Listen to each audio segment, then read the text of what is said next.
I swear by Almighty God that I will be faithful and bear true allegiance to Her Majesty Queen Elizabeth, her heirs and successors, according to law. So help me God.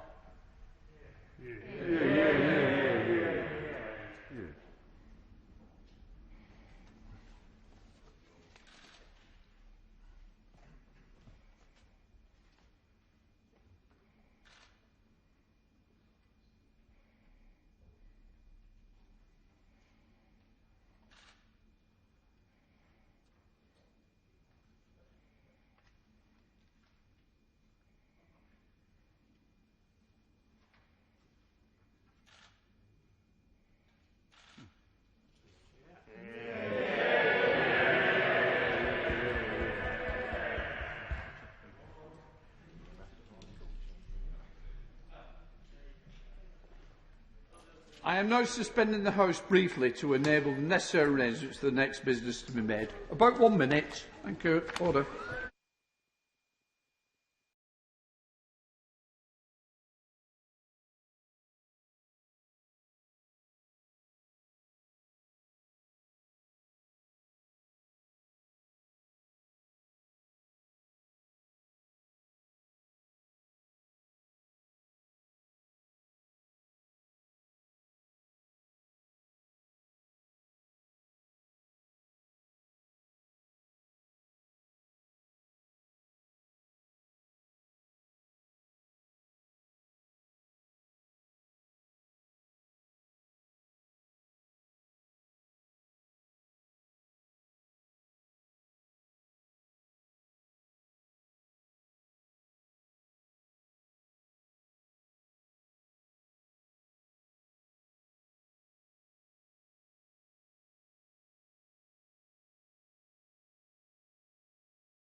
Order! The House has directed the Speaker to make a statement at the beginning of each session about the duties and responsibility of honourable members. I begin by reminding honourable members of their duty to observe the Code of Conduct agreed by the House and behave with civility and fairness in all their dealings. The Behaviour Code applies to members as it applies to others who visit or work in Parliament and provides clear guidance. Unacceptable behaviour will be dealt with seriously, independently and with effective sanctions. The House asserts its privileges of freedom of speech. That privilege is enjoyed by members of Parliament only in their work and in this House. As private individuals, we are equal under the law with those whom we represent. It is there to ensure that our constituents can be represented by us without fear or favour. It is an obligation upon us all to exercise that privilege responsibly. The Speaker does not have the power to police the accuracy of members' contributions. Therefore, it is incumbent upon members to be accurate in what they say in this House. But if a member is inaccurate by mistake, they should correct that mistake as soon as possible. Members must be mindful of the impact of what they say, not only on other members but on others who follow our proceedings, and members should be heard courteously, whatever their views. In this place, we are honourable members, and the language we use about each other should reflect that. If a member falls short of the standards expected of us all, there are ways of dealing with that. But this is not by accusations made by sideswipes during questions or debates. And if we fail to treat each other with the respect in the debate that diminishes our work, but it also risks raising the temperature of discussions outside this place, particularly on social media, which already too often descend into online abuse. I want all members and everyone in the parliamentary community to be able to go about their work safely, both online and here in Westminster. The security of this building and those who work here depends upon all of us. We have the duty to be vigilant and to assist those whose job it is to maintain this place as a safe place to work. Before moving to the first business of the new session, I would like to express my very best wishes to all honourable members and all those who work in this House.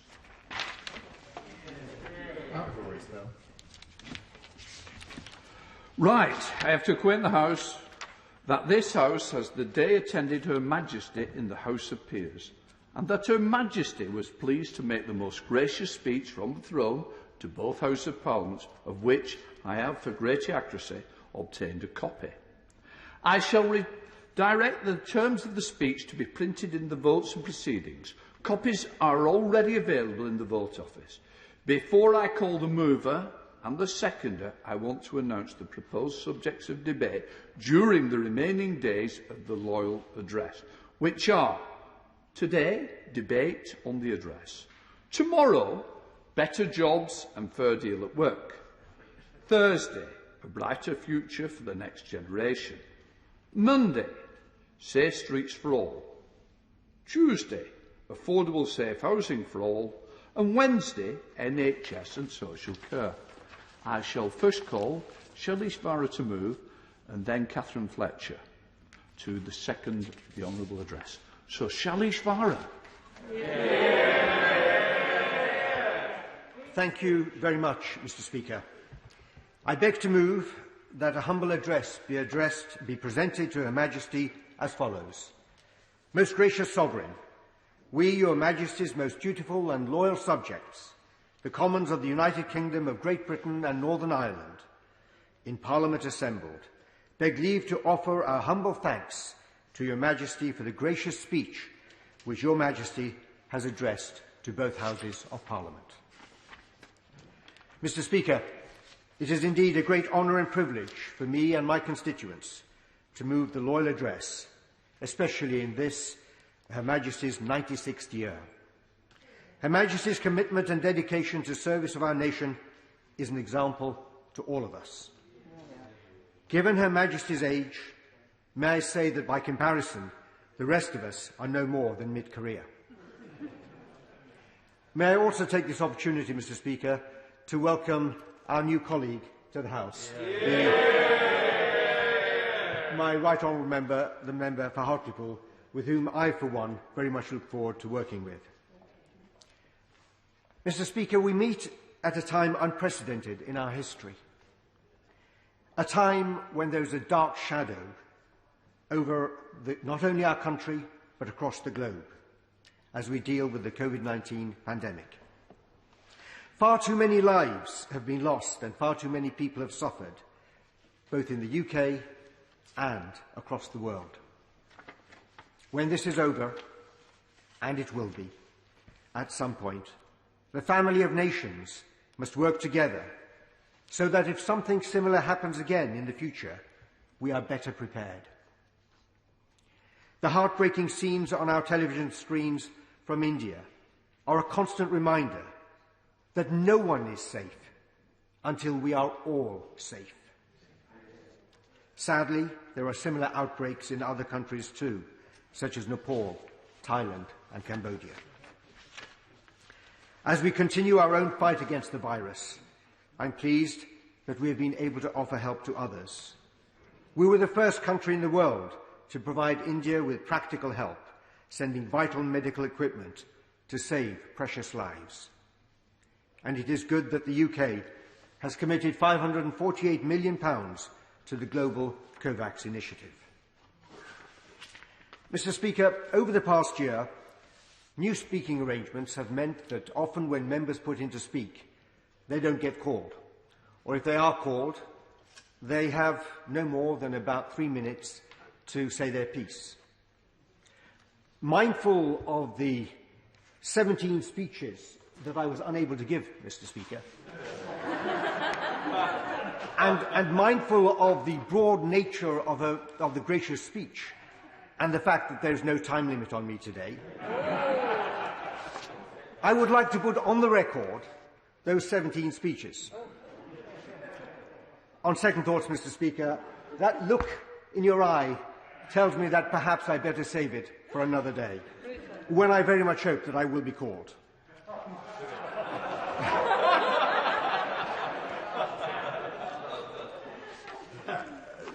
Today, Mr. Speaker, marks the 11th anniversary of the Conservative Lib Dem coalition being formed in 2010. Since then, the Conservatives have cemented their position as the party of government, Labour as the party of protest, and the Lib Dems as a party that can all gather in this chamber and still maintain social distancing.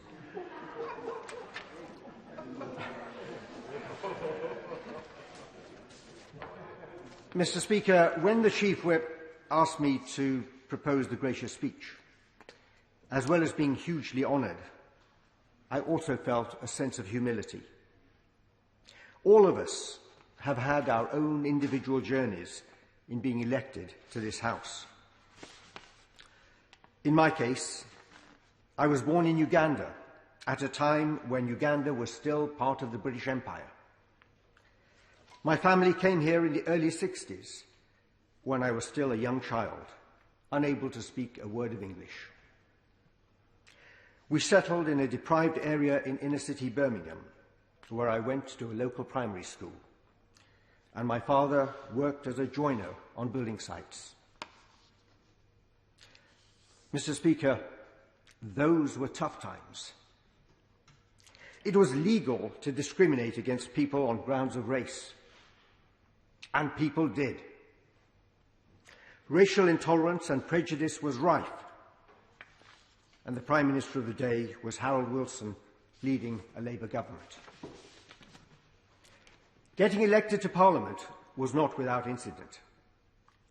When I was a candidate in 2000 in Northampton South, the sitting Labour MP, Tony Clark, tried to use my race and my Hindu faith against me in his efforts to get re-elected. Not surprisingly, he was roundly criticised in the national media. On the subject of my faith, Mr. Speaker, there is a memorable moment that I have from when I was a Northern Ireland minister before I resigned over Brexit.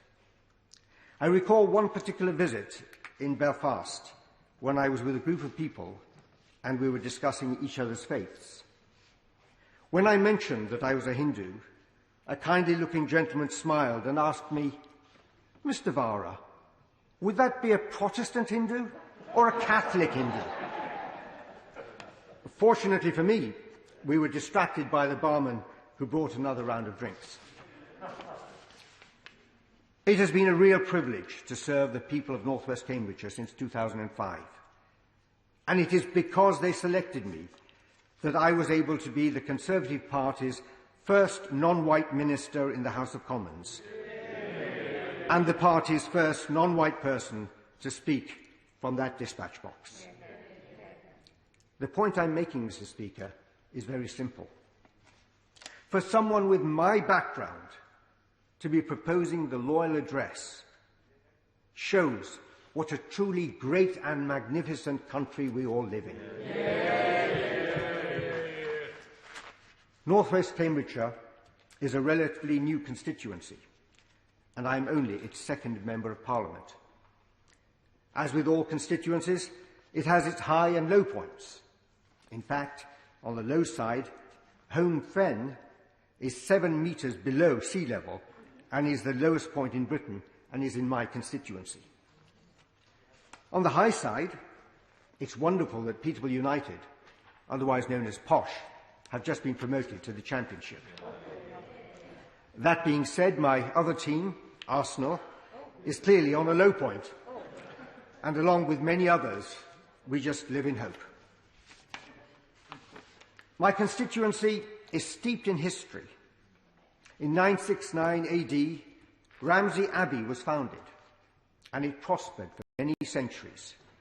That is, until news of its wealth reached King Henry VIII and his chief minister Thomas Cromwell, who dissolved the monastery in 1539, and its possessions were claimed by the Treasury. I suppose that was the 16th century precursor to nationalisation. We also have the Bell Inn in Stilton, one of England's oldest and most famous coaching inns. as well as its association with Stilton cheese. It is where the infamous highwayman Dick Turpin is believed to have hidden for 9 weeks while on the run in the 18th century. I'm reliably informed, Mr. Speaker, that his ghost still resides at the inn. He will doubtless be pleased with the government's pledge to give greater protection to tenants. His ghost, however, is not on the electoral roll, and getting an ID card will be a serious problem. But he certainly continues to bring in the tourists. Moving to modern times, there is a strong military presence with RAF Molesworth in the south and RAF Wittering in the north. The size of my constituency is some 300 square miles, with plenty of farms producing the finest food in the country.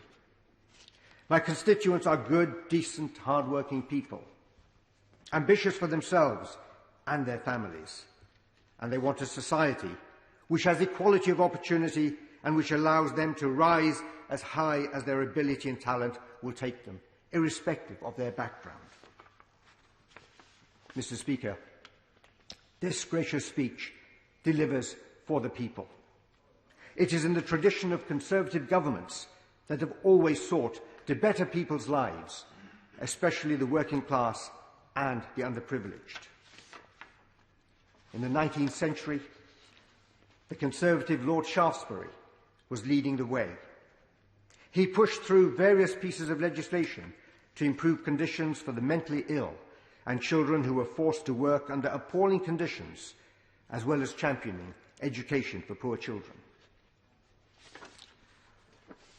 An interesting point, Mr. Speaker, is that in Shaftesbury's first 3 years in Parliament, he saw 4 Conservative Prime Ministers: Lord Liverpool, George Canning, Viscount Goderich, and the Duke of Wellington.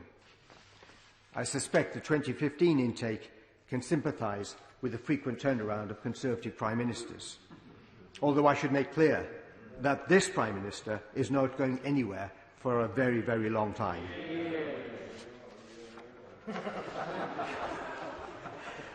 Disraeli spoke passionately about one-nation conservatism, and Margaret Thatcher encouraged home ownership for people who would otherwise be paying rent all their lives. This gracious speech is for all the 4 nations: England, Scotland, Wales, and Northern Ireland. After the massive financial support during the pandemic, I welcome the measures to create more jobs and drive economic growth, and the drive to build back better and level up opportunities across the country. On the health front, there will be additional funds for the NHS, tailored care for individual patients closer to home, and improved mental health services, and the UK will lead the world in seeking new treatments for diseases such as cancer. Education is for everyone, at all stages of life. That means prioritising the early years, ensuring that those pupils who have missed out, and also ensuring that those pupils who have missed out in the past year will be able to catch up during this parliamentary term. And 11 million adults will be able to benefit from the Lifetime Skills Guarantee. With COP26 in Glasgow later this year, it's great to see that the UK is leading the world in promoting new green initiatives to help safeguard the environment. Protecting its citizens is a key role for any government. I welcome the tough new measures that will be introduced, including the new draft Victims Bill, legislation for greater internet safety, and a fairer immigration system, and tough measures to deal with people smugglers. While speaking on the subject of law and order, Mr. Speaker, it reminds me of the Chief Whip. And earlier today, I was speaking with the Chief Whip, and he basically said to me that if I were to cause a constitutional crisis today, then it would be the Tower of London for me and execution. Actually, Mr. Speaker, my constituency has form with the Tower of London and executions.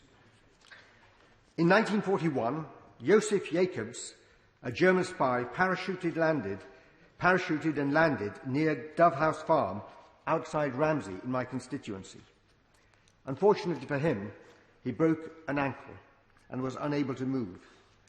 The following morning, he was found by 2 local farmers who handed him over to the local Home Guard. Jacobs was tried and then executed at the Tower of London. But the significant point is that he was the last person to be executed at the Tower of London. I appreciate, Mr. Speaker, that it is the season of by-elections, but I have no intention of causing a constitutional crisis and adding to the Chief Whip's woes.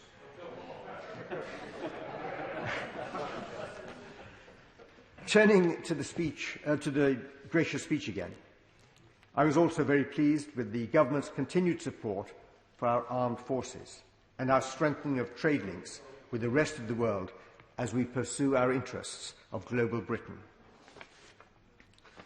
This gracious speech recognises the work required to deal with the pandemic, and it respects our manifesto and the trust placed in my right honourable friend, the Prime Minister, and his government by the public.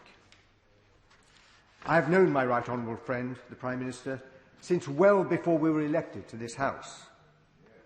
I have shared debating platforms with him. I have campaigned with him, and I have campaigned for him. In all those years, one thing is clear. My right honourable friend stands out because he really gets it, and importantly, he delivers. He really understands the working people of this country, what drives them, what are their aspirations for themselves, and what they want for their country. That is why the people trust him. Twice as Mayor of London, leading the Brexit campaign and then delivering on Brexit. And at the last election, they trusted him by giving him the largest Conservative majority since Margaret Thatcher's victory in 1987. And in the same election, the Conservative Party received the largest number of votes ever received by a single British political party in history. Over the past few days, in various electoral contests, that trust in my right honourable friend has been reinforced, including by the recent by-election in Hartlepool, as I referred to my new honourable friend earlier on. Mr. Speaker, this House is at its best when we work together. All of us are in the business of improving the lives of our fellow citizens. We may differ in our approach, but the aim is the same. There are on both sides many members who have experienced inequality, poverty, racism, and much more. So let us recognise that fact and direct our energies less on divisive arguments, less on personal attacks, and more on constructive engagement. That is not to say that we should not have robust and challenging debate in order to deliver the best for the people of our country, whom we are here to serve. As for personal attacks, let us remember what Margaret Thatcher said, that if they attack you personally, it means they have not a single political argument left. At this critical time in our history, it is especially important that we work together to rebuild as the United Kingdom emerges from this dreadful pandemic. There is every reason for optimism, and with this ambitious legislative programme set out in the gracious speech, we have a bright and prosperous future ahead of us. I commend the gracious speech to this House. I have the pleasure now of calling the seconder, Catherine Fletcher. Thank you, Mr. Speaker. It's a pleasure to follow my honourable friend in this address. He's yet again demonstrated the wisdom, worldview and passion that the people of North West Cambridgeshire have benefited from in many years. It's also an honour to second the humble address to Her Majesty, who, despite a difficult year, well, let's face it, is still flipping ace. Now, proud of Lancashire and South Ribble, I looked up previous speakers in this role, only to discover none from Central Lancashire ever. Other bits of Lancashire pop up, Mr. Speaker. In 1919, we had Lieutenant Commander Percy Dean. In 1924, we had Lord David Balneal.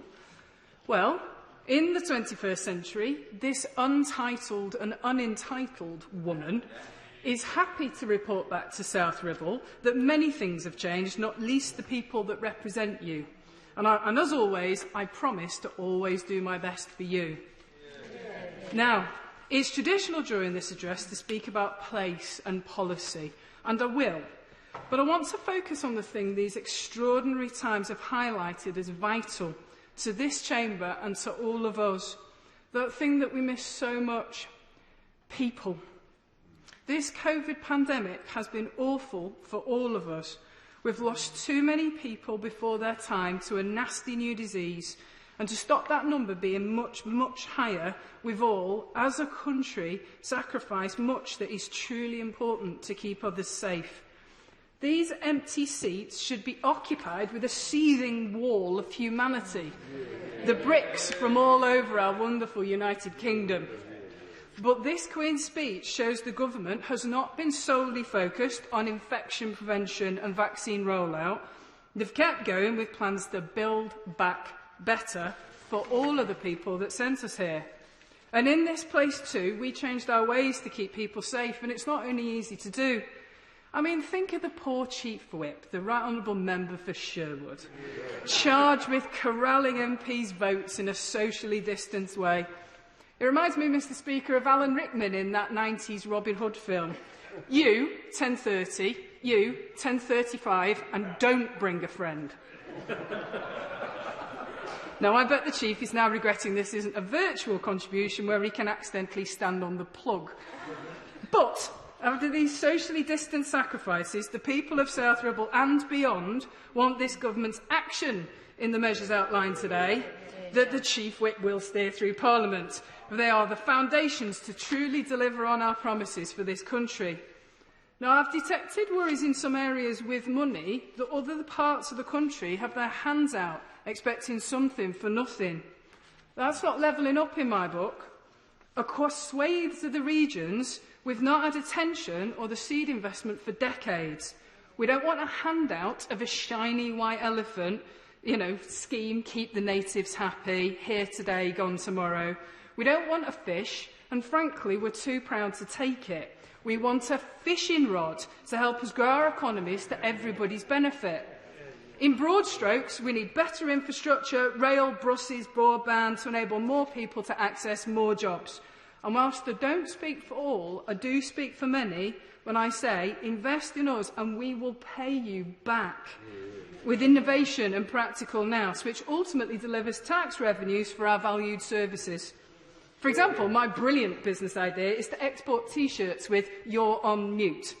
It'll save everyone a lot of bother if we have to go through this again. It will take time, but history is a long arc. In industrial areas like in the Midlands and the North, we did it before the Second World War. Are you going to bet we can't do it again? The measures today start to address decades of problems, which for many mean it's harder to get private investment, public investment, pump priming capital to enable global trade and business sector leadership, ultimately creating well-paid jobs. All of us want homes our kids can afford or rent securely, and this government's reforming planning so it's more in the hands of locals, properly agreed in advance. We need to protect our green spaces, have a say in where we build homes, and regenerate disused shops or brownfield sites. We don't need to be sitting around in cold, drafty rooms arguing again and again about overly long documents. So, to all of the people of this great Isles, North, South, East and West, let me return to the theme of people. Why do I stand here confident today that we'll deliver on our promises given time? Well, as the marvellous returning wearer of the West Midlands, Andy Street, highlighted in his acceptance speech at the weekend, whilst individual people are important, it is teamwork that really makes the difference. So can I take this opportunity to welcome the Right Honourable Member for Hartlepool to this team? Like all of us, when we first get here, I bet her head is spinning. So may I offer her and the thousands of people across the country who lent this team their votes a brief explainer of what you've actually got here. Right, for example, this Queen's speech introduces important measures to protect animal welfare, a theme close to all of our hearts. So let me run with an analogy regarding this place. The 2019 intake have bounded into Westminster politics like spaniels in a wood, enthusiastically sniffing every tree. All glossy-eyed and tongue-flapping, they must appear to more seasoned observers, occasionally above the Westminster bracken, bouncily passionate about the places they're from, and pushing with enthusiastic energy to level up and make lasting change. But, as any upland farmer will tell you on the fell gather, you do need the bouncy pups, but you also need the grey-chinned old dogs, sitting imperiously on the rise. You know, rise in the ground, looking for problems of years past and scanning the horizon for new ones. The slight eye roll, the small aside, my dear, don't do that. It was tried 20 years ago and it failed because. I've had months of work saved by this wisdom, although I will confess surprised that it was ever possible to walk into a village pub and order whilst having 2 loaded shotguns strapped to your back. We also, seriously, we also have those elected more recently, most not really of the Westminster bubble, fiercely proud of place, passionate about their hometowns and their communities, because they live there. It's their homes. We want what you want because we aren't other, we are you, truly part of our places. We have kick-ass ladies, lovely mums, ex-spads, lads, gents, gay and straight, businessmen, servicemen, all available in a variety of colours of melanin. It's this sheer diversity of this Team Tory which will strike the Honourable Member for Hartlepool when she takes her place. And I know all of those straight and gay who've worked together will be delighted with the measures announced today to ban the abhorrent practice of conversion therapy, whilst importantly protecting private prayer. Institutional knowledge, coupled with life experience, that's this Team Tory. When me and the Red Wall lads go out for a pint after work, they revel in this diversity too. We joke about woke, or whether they're the gammons, representatives of many. Hilarious, I thought. Enjoyed the crack over a beer. All good fun. Up until the Honourable Member for Warrington South pointed out that if they were the conversation's gammons, that made me the ring of pineapple on top. On the pub theme, someone should quickly administer smelling salts to the Secretary of State for Culture and his ministerial colleagues. After the number of messages they received from these benches about the European Super League and its affront to the football pyramid, they definitely need them. And to be clear, the messages were not only received from those colleagues possessed in the correct way of saying Bath, although I do concede that my honourable friend, the member for Orpington, may differ on that topic. So the DCMS team, sorry but not sorry, but stopping the anti-football league in its tracks has not distracted the Secretary of State from bringing forward bills to sort out 5G, broadband and preventing online harms. Yeah. Bringing a football view of what's important to this place, Team Tory. But that's not all. The government is a system in its own right, and you need people who have worked in it and know how to get things done. These pure-breed hounds team up with the Heinz 57 mutts to work for you. Ex-insiders and former spads who've offered help and advice without a hint of condescension, but occasionally twitch with a slightly panicky, "Don't do that!" They've already helped get legislation passed to protect children from plastic surgery and women from violence. And it's a two-way street, like when the members for Darlington, Stockton-on-Tees and Redcar explain nicely again what a chicken parmo is and why it's important. In fact, all the Team Tory leadership are investing with practical advice and support because it's the delivery that's important. For example, I think of the Secretary of State for Work and Pensions when faced with another zingy piece of newbie enthusiasm, the deep sigh, the fold of the arms. Well, some of the people in South Ribble have no faith in politicians and say, you're all the same. No, we aren't. What you've got here is true representative democracy, and what this produces is not just passionate government, but effective government from this team Tory. Right, is there anyone I haven't mildly insulted yet? I'm not that daft. Plus, I've not got the box that she'd need to stand on to properly give me the look. Fine. I know how the criminals running illegal immigration rackets feel. This government has bills here to stop them. And if you commit violent crime, then this Queen's speech means the Home Secretary will throw both the book and the look at you. This team Tory keeping our communities safer. And think of the poor Prime Minister, heading up this mixed pack, this rabble, the grey-haired, the ginger-brown or curly black-haired, the no-haired, the pineapple blonde, the actually blonde. He crafts his speeches with great learning, but when he says Homer, more likely these days he'll get the answer Simpson from these benches than he'll get classical allusions.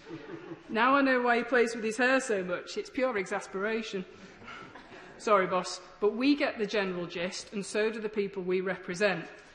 Because what the people of South Ribble want, and the people we represent want, is what the bills in this Queen's speech lays the foundations for.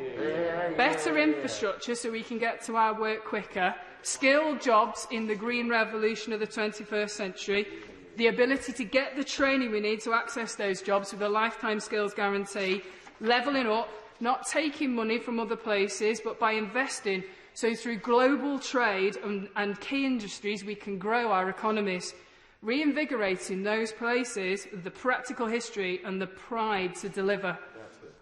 Commentators would have these benches at war with each other, different packs with nothing in common. Not from what I've seen, although I don't know whether that sounds familiar to any of the benches opposite.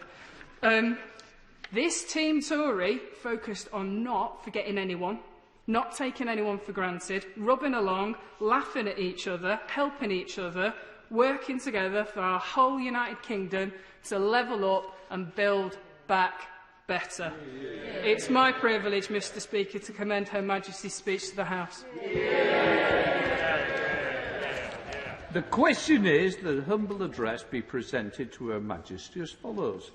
Most gracious Sovereign, we, Your Majesty's more dutiful and loyal subjects, the Commons of the United Kingdom of Great Britain and Northern Ireland, in Parliament assembled, beg leave to offer our humble thanks to Your Majesty for the gracious speech which you, Majesty, has addressed to both Houses of Parliament.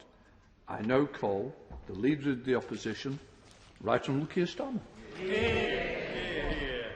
Thank you, Mr. Speaker. Before I turn to the address, I want to pay tribute to Her Majesty. This was Her Majesty's 67th Queen's speech. At a time of incredible personal loss for Her Majesty, it must have been one of the hardest to deliver as she did this morning. I congratulate the mover and the seconder for what were both fine speeches.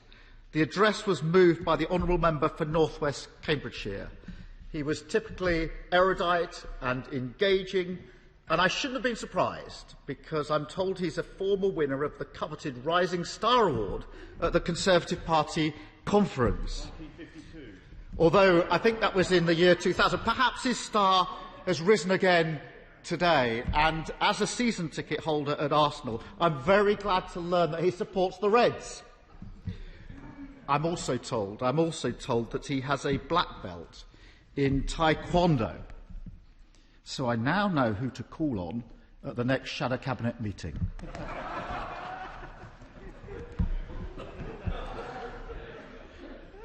The seconder of the address, the Honourable Member for South Ribble, showed why she's also tipped as a rising star. She gave a fine and passionate speech. She is surely the only Member of Parliament who's also a qualified safari ranger and has survived once being charged by a rhino. And as her speech showed, she's showed how those skills have transferred nicely to the Westminster jungle. Mr. Speaker, we also remember those members of this House who've passed away in the last session. In April, we lost Cheryl Gillan, who served Cheshire and Amersham with such distinction. I look up because since I've been in this place, I would normally see Cheryl sitting up there on the back bench, just there. As a new backbencher in 2015, I had the privilege of working closely with Cheryl on a cross-party basis. And we quickly developed a mutual respect and friendship. And I know many honourable members would say the same and will remember Cheryl, as I do, with warmth and with affection. Mr. Speaker, it's also a tradition during these debates to welcome new members to this House. So, of course, I congratulate the new member for Hartlepool on her victory. She now has the huge honour of representing that great town. I hope she will forgive me if I say I hope for not too long. I wonder what plan she has for the 40-foot inflatable of the Prime Minister. It's a letdown.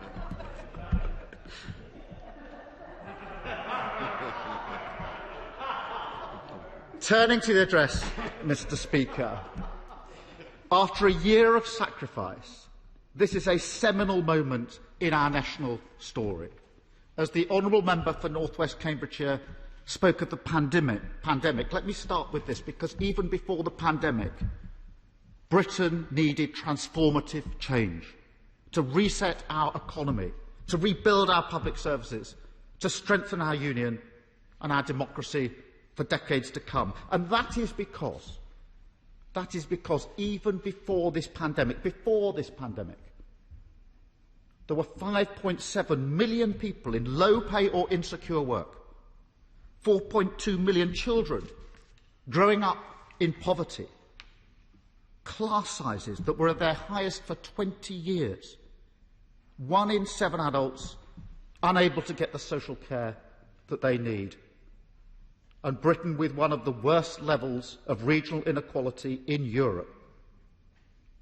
Most shocking of all, Mr. Speaker, life expectancy stalled for the first time in a century. Let that sink in. Life expectancy stalled for the first time in a century. That is the record of the last 10 years. That is the record the Prime Minister is trying to run away from today. And you can see why. You can see why. Because in the last year, the pandemic has brutally exposed the consequences of that decade of neglect. Tragically, the pandemic has showed that if you live in low-quality, overcrowded housing, if you're trapped in insecure work, if you're one of the millions of people who are one paycheck away from hardship, this pandemic will have been harder for you than most. So today we needed a Queen's speech that rose to the scale of the moment, that rewarded the sacrifices of the last year and rebuilt the foundations. But instead, this Queen's speech merely papers over the cracks. It's packed with short-term gimmicks and distant promises. This government's never short of those.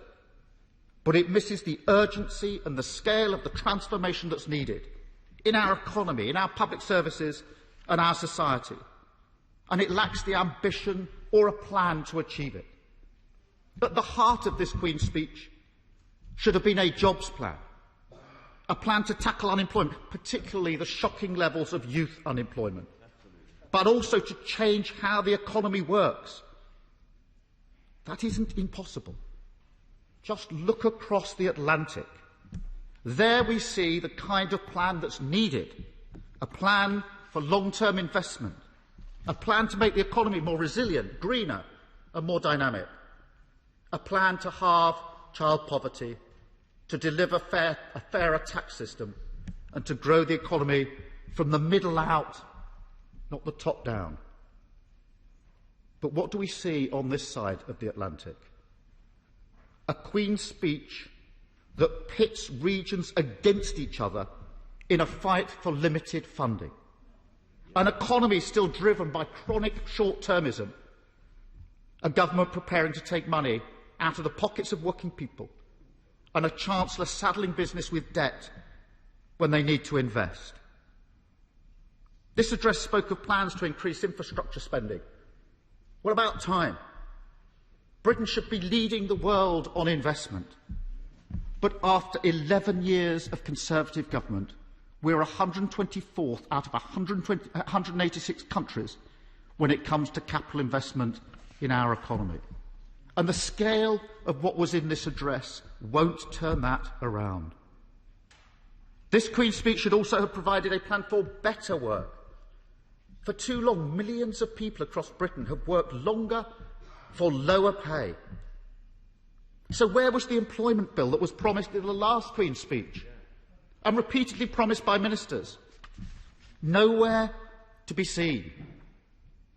What was needed was a game-changing employment bill to end fire and rehire, to give proper rights to every worker from day one, and to raise the living wage to at least £10 an hour and go further as quickly as possible. That measure alone would have boosted pay for 8.6 million workers. That's what a Labour Queen's speech would have delivered, alongside a green stimulus to create 400,000 jobs and a jobs promise for all 16 to 24-year-olds. This address should also have included a clear long-term recovery plan for our NHS. But with waiting lists at a record high of 4.7 million, what we heard today will come nowhere near the scale of the change needed. And it is unforgivable that there is no clear plan to fix social care. Mr. Speaker, I remind the House that it's now 657 days since the Prime Minister stood on the steps of Downing Street and said, "We will fix the crisis in social care once and for all with a clear plan we have prepared." We have prepared. Yet 657 days on from that promise, what did we hear in this address? Proposals on social care reform will be brought forward. No legislation, no new funding, no details, no timescale. Failure to act for a decade, and it was failure to act for a decade, was bad enough. But failure to act after the pandemic is nothing short of an insult to the whole nation. It's a similar story on skills and education. Mr. Speaker, I care passionately about this. My dad was a tool maker, worked on the factory floor all his life. And I know that it's only through world-class skills training, sustained investment, and by changing the way we think about vocational training that Britain can compete in the 2020s and the 2030s. The Prime Minister's rhetoric on lifetime skills is all very well, but the reality is different. Over the last 10 years, funding on adult education has been slashed by a fifth, and the number of apprentices has fallen by 200,000 in the 3 years to 2020. So we'll judge the government on its record, not on the rhetoric that we hear today. Mr. Speaker, it's the same story on crime and policing. Since 2015, recorded violent crime has doubled. Recorded violent crime has doubled. Antisocial behaviour has gone up in every area of England and Wales, and they call themselves the party of law and order. Violent crime doubled, antisocial behaviour on the up in every area in England and Wales. They've been in government for 11 years. And our courts now have a record backlog, meaning victims waiting years to get justice. Yet the Queen's speech will do nothing to address this. I know there's draft legislation now promised on a victims' law. The promise of a victims' law has been in the last 3 Conservative manifestos. 6 years ago, I introduced a private member's bill for a victims' law with legally enforceable rights. It had cross-party support. There is cross-party support now. So it's not a draft bill we need, it's urgent legislation.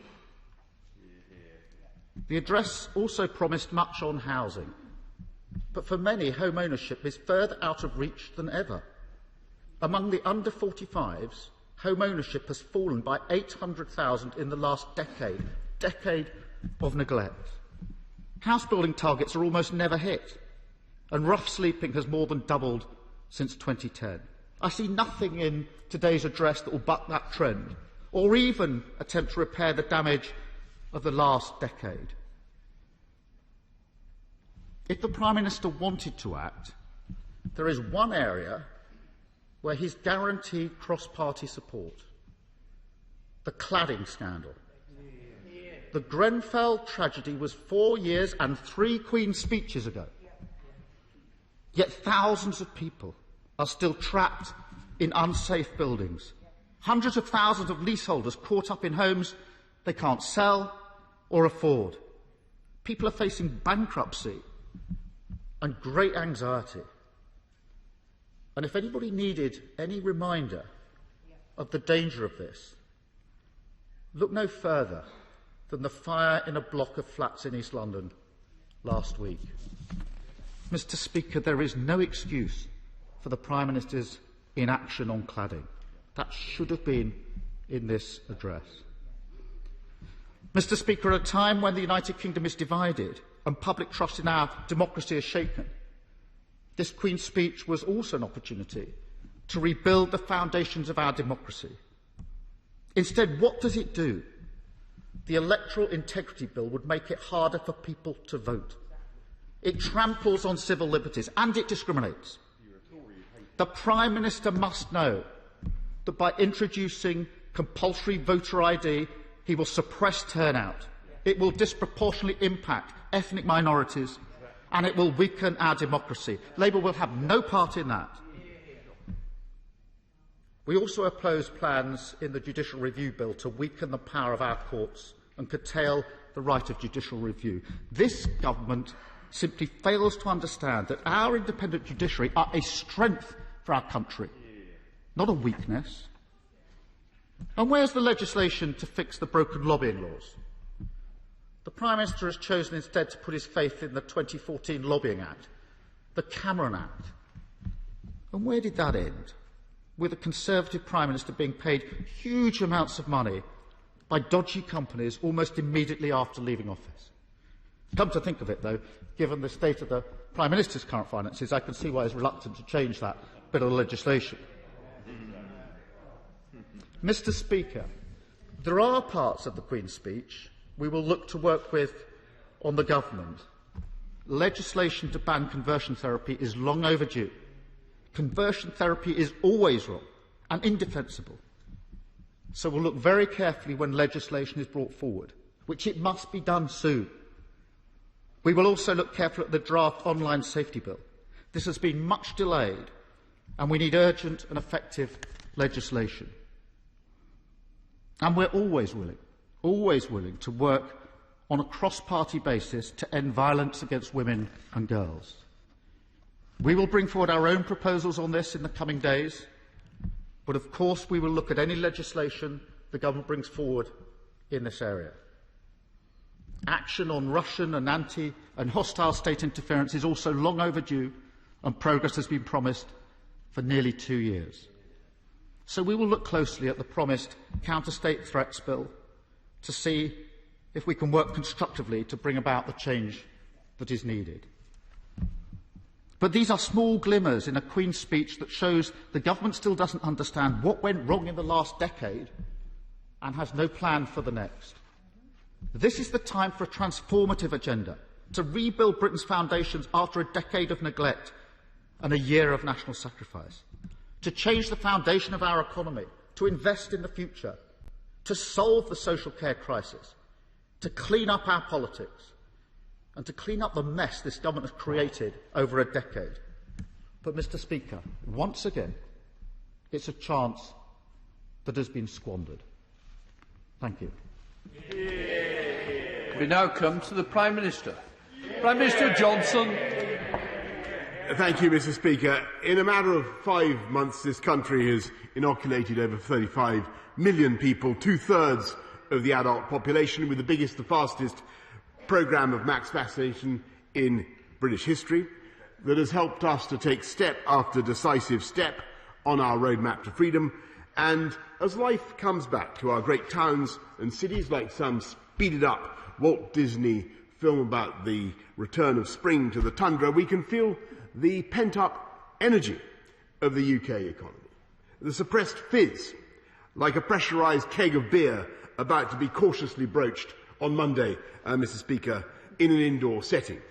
And I know how hard pubs and restaurants and other businesses have worked to get ready and everything that they've been through, and I thank them as I thank the whole British people. And I can tell them that the government has been using this time to work flat out to ensure that we can not just bounce back, bounce forward, Mr. Speaker, because this government won't settle for going back to the way things were. The people of this country have shown by their amazing response to COVID that we can do better than that, and the people of this country deserve better than that. And the purpose of this Queen's speech is to take this country forward with superb infrastructure, £640 billion, I can tell the right honourable gentleman opposite, with a new focus on skills, on technology, on gigabit broadband, and by fighting crime, by being tough on crime, by investing in our great public services, above all our NHS, by helping millions of people to realise the dream of home ownership. We intend to unite and level up across the whole of our United Kingdom, because we, one nation Conservatives, understand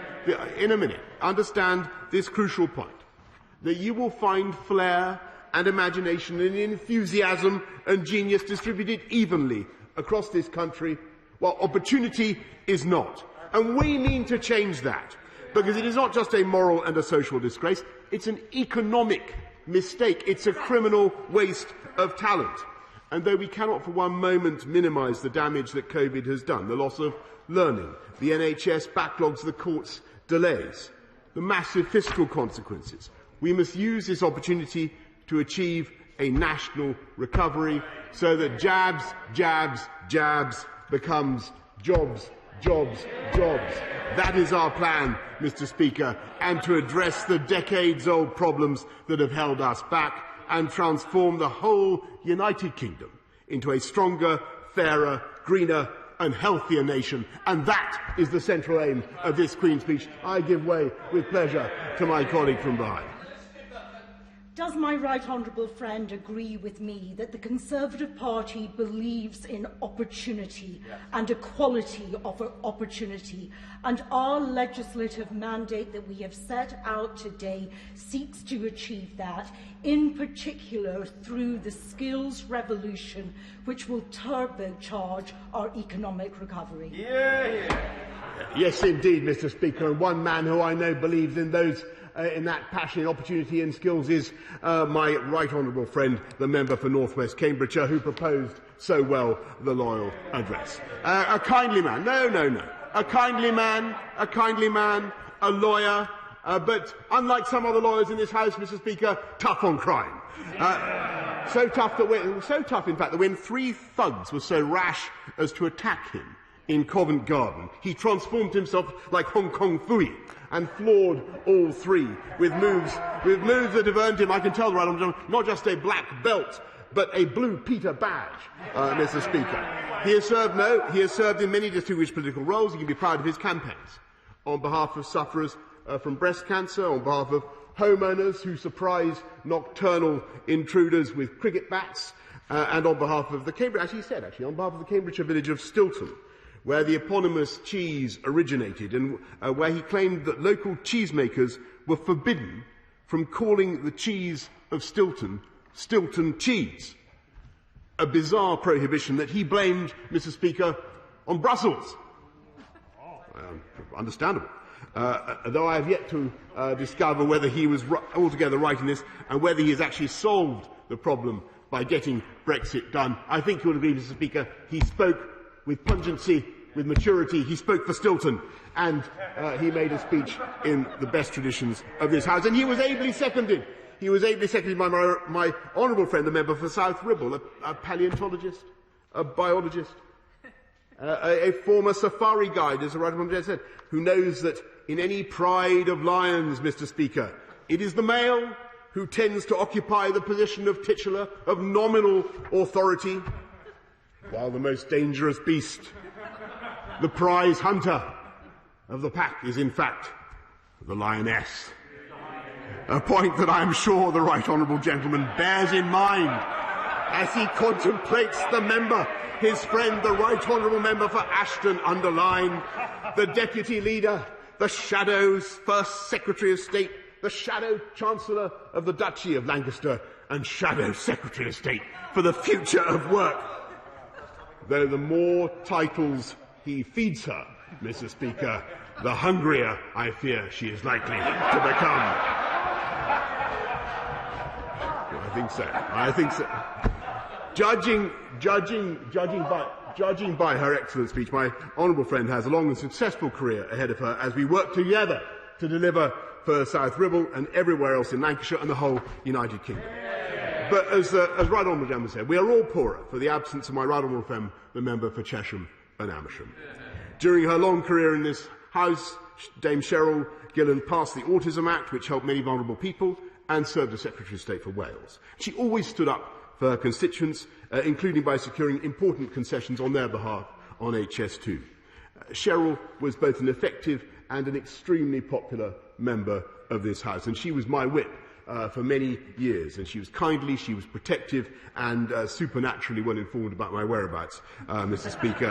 And I'm sure I speak for the whole House when I say that we will miss her deeply. I also know that Cheryl was a one-nation believer in the Conservatives as the party of hope and change and opportunity, as my honourable friend has just said, and she therefore would have been as thrilled and as proud as I am to welcome my honourable friend, the member for Hartlepool, to her place and to congratulate her on her victory, and to thank everyone who has placed their trust in this government, many thousands of them, again, for the first time in their history, in their family's history. And across this country, Conservative councillors were elected in areas that my party has seldom had the honour of representing, alongside Conservative mayors, Conservative London Assembly members, Conservative police and crime commissioners, 70% of whom are now Conservative, reflecting the importance we place on fighting crime, and Conservative members of the Scottish Parliament and the Welsh Senate. And Labour's response, Mr. Speaker, to these events is best summed up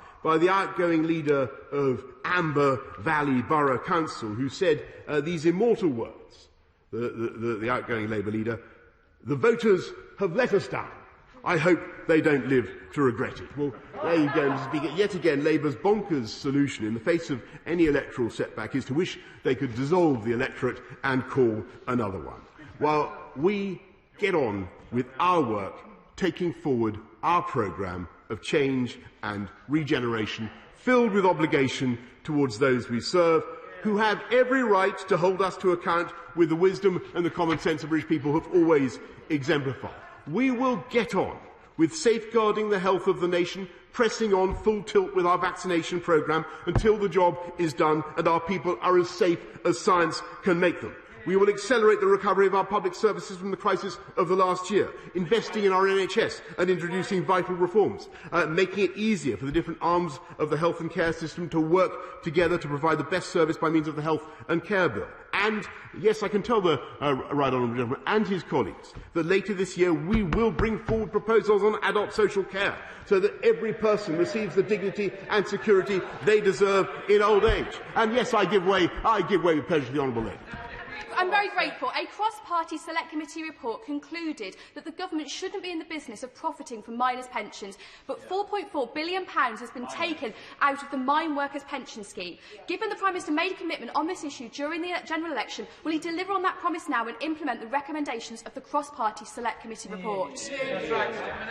I'm happy to study the report that she raises, but this is this party and this government that sticks up for people across all walks of life, sticks up for pensioners and sticks up for the low paid. Now, it was very interesting to hear the right honourable gentleman opposite talk about the living wage. Who introduced the living wage, Mr. Speaker? It was the Conservatives. Who raised it by record sums? It was this one nation Conservative government, Mr. Speaker. And we will get on, we will get on with our work. We will build on the expertise we will build on the expertise and originality of our scientists, who have allowed Britain to contribute more to the global struggle against COVID than any other comparable country, providing an object lesson in the value of British life sciences. We're determined to harness the concentration of knowledge and excellence in this country to secure Britain's place as a science superpower, so we're going to invest nearly £15 billion in research and development this year alone. The Queen's speech includes a bill to create an advanced research and invention agency charged with backing scientific discovery in new ways and ensuring that the breakthroughs of the future happen here in the UK, as they have so repeatedly in the past. And with those breakthroughs will come jobs and opportunities and new enterprises in fields that we can at present scarcely imagine.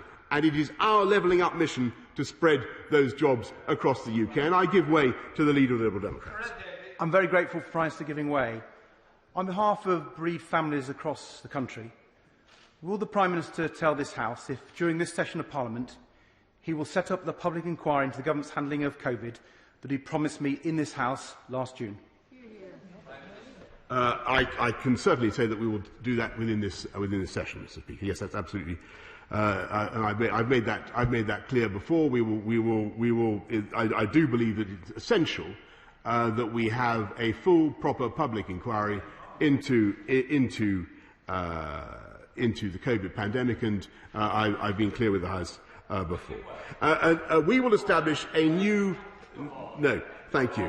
We will establish, Mr. Speaker, a new UK infrastructure bank headquartered in Leeds with £40 billion to invest as part of the greatest renewal of British national infrastructure since the Victorian age. And we will ensure that the British people derive maximum benefit from the £300 billion of their money that the government spends every year on public procurement by creating a wholly new system, consolidating 350 separate regulations into one regime, so that public investment can be even more effective as an instrument for levelling up the country.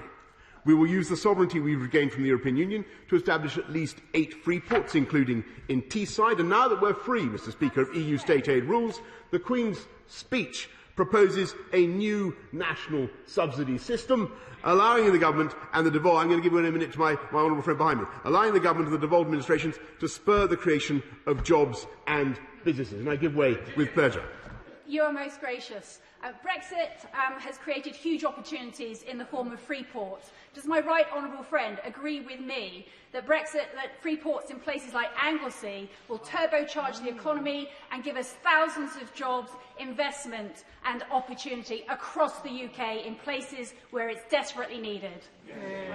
Mr. Speaker, my honourable friend is completely right. And Anglesey could have no more powerful or effective champion, I may say, not just on the matter of free ports, but also nuclear power as well, which which was probably the other thing she was. No, Mr. Speaker, I'm not taking intervention from the General Opposite just yet.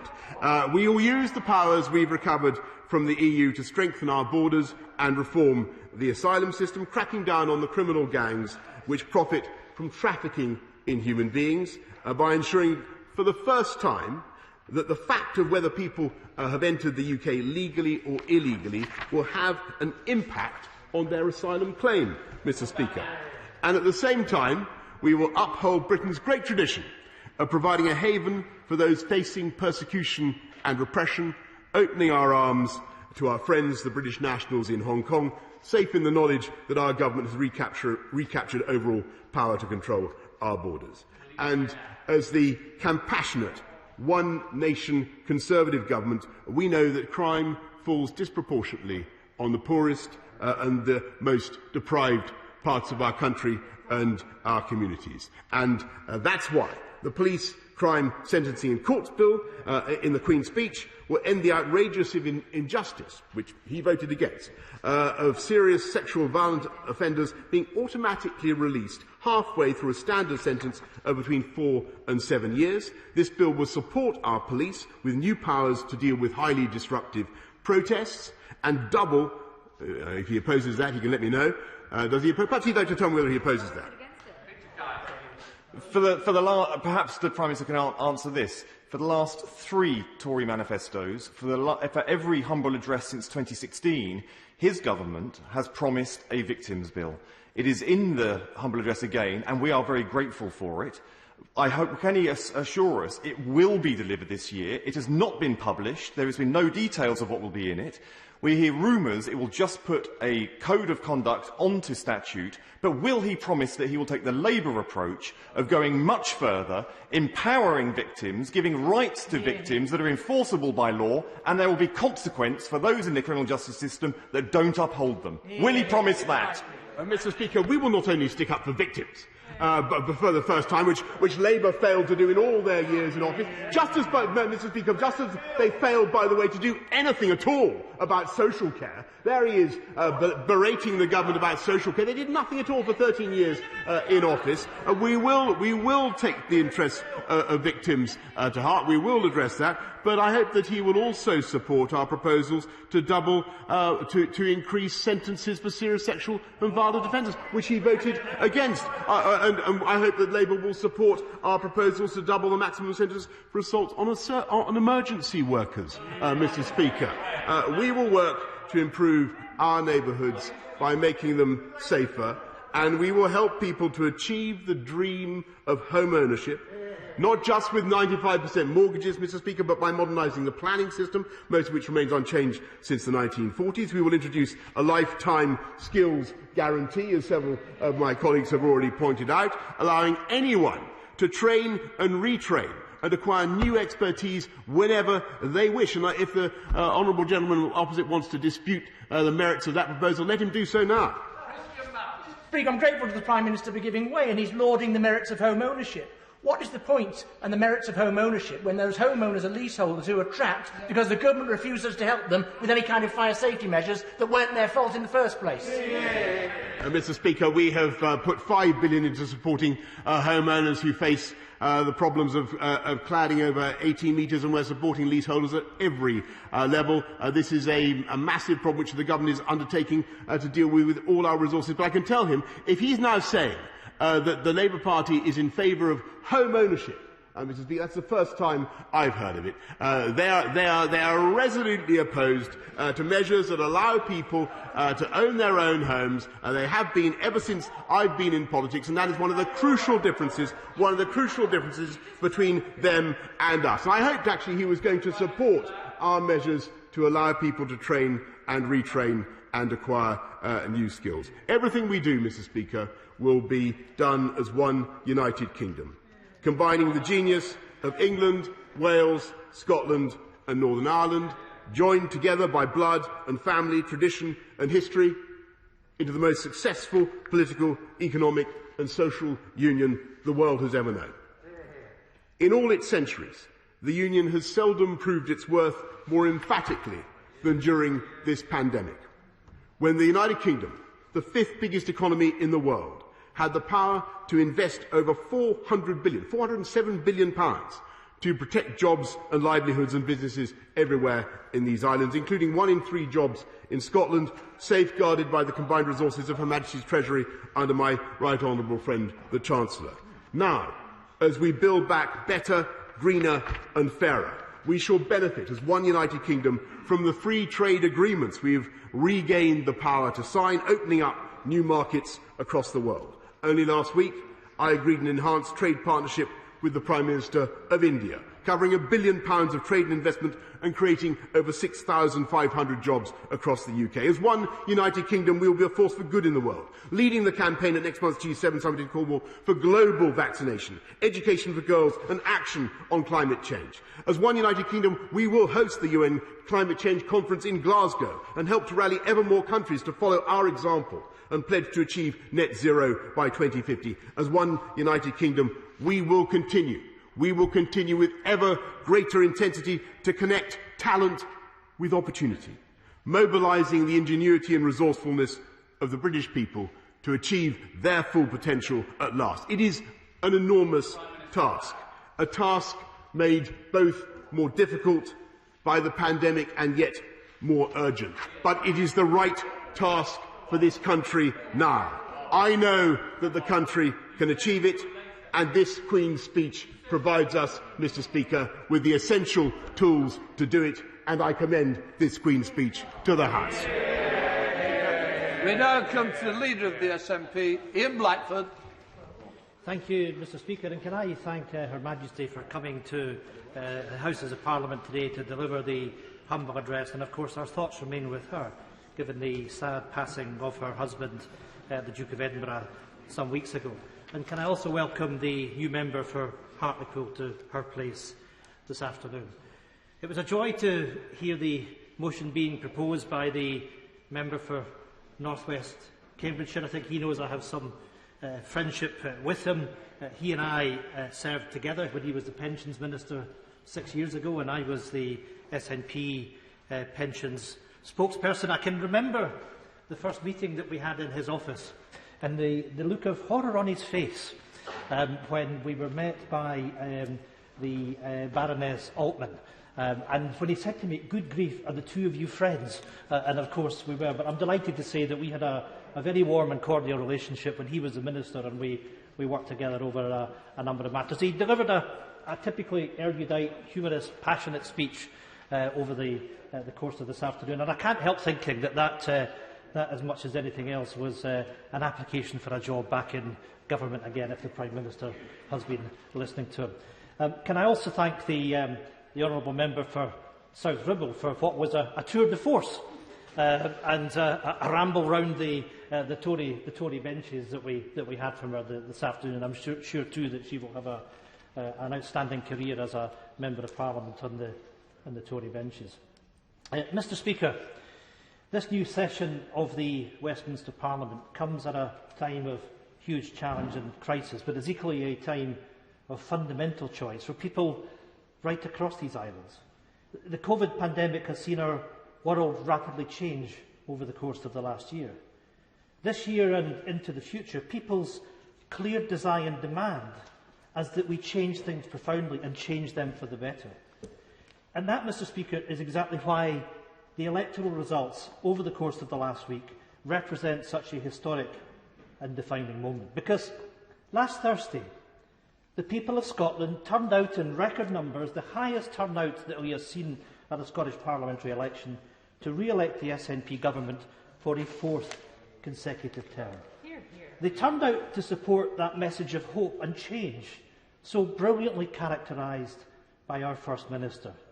It was an election that broke nearly every record in the book, and it is a result that will continue to reverberate. That electoral earthquake now opens the democratic path that will shape Scotland's future. And let's be clear, that future will be Scotland's hands, and it will be the people's choice, and nobody else.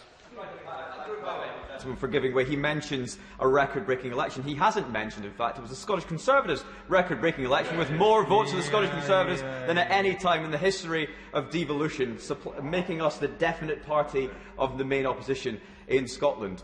He talks about Scotland's choice, but 4 days before the election on Thursday, the First Minister of Scotland was on the BBC saying that this was not an election about independence. Barely hours after the polls closed, she was calling for another referendum. I asked the right honourable gentleman, why did she mislead the Scottish people 4 days before we went to the polls?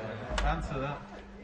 I have to say, I'm disappointed in the honourable gentleman, and I say to him that it's going to be important over the course of the coming weeks and months that we can debate properly what the choices are for the future of Scotland. And I make this offer to him, that all of us that have Scotland's interests at heart should be able to debate rationally and honestly what those choices are. Let's respect the electorate in doing that.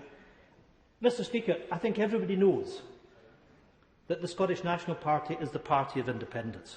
And everybody knows, Mr. Speaker, without prevarication, without doubt, that the SNP stood on a very clear manifesto commitment of giving the people of Scotland that choice to have that debate and a say in their future.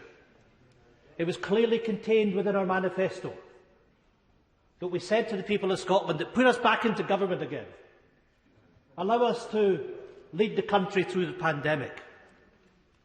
But the promise The promise that we made to the people of Scotland was that if they voted for us in that election, if they delivered a majority for independence in that Parliament, that nobody, not the Prime Minister, and certainly not the member for West Aberdeenshire, will stop the people of Scotland having their democratic choice. And I say to him that he has to recognise what happened.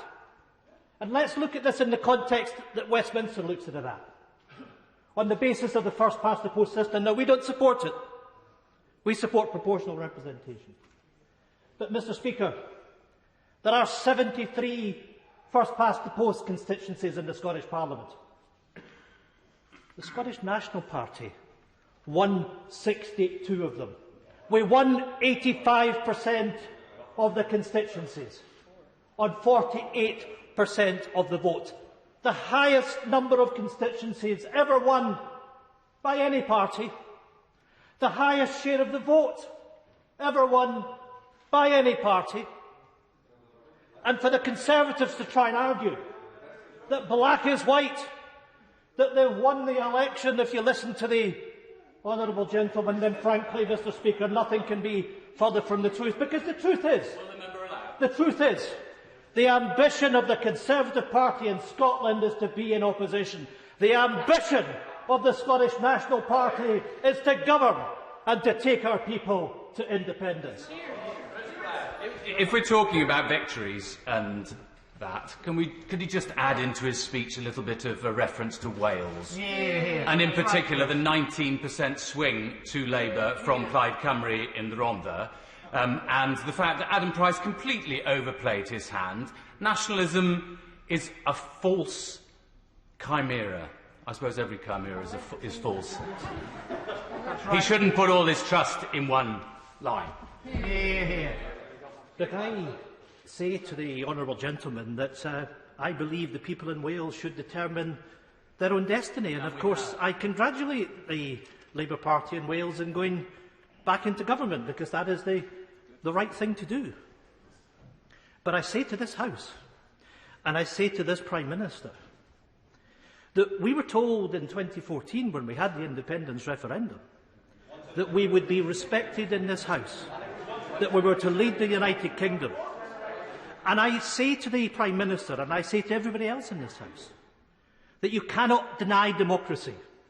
You cannot deny the right to the people of Scotland that have voted in 72 members of the Scottish Parliament that had a commitment of delivering an independence referendum. And I hear people saying 2014.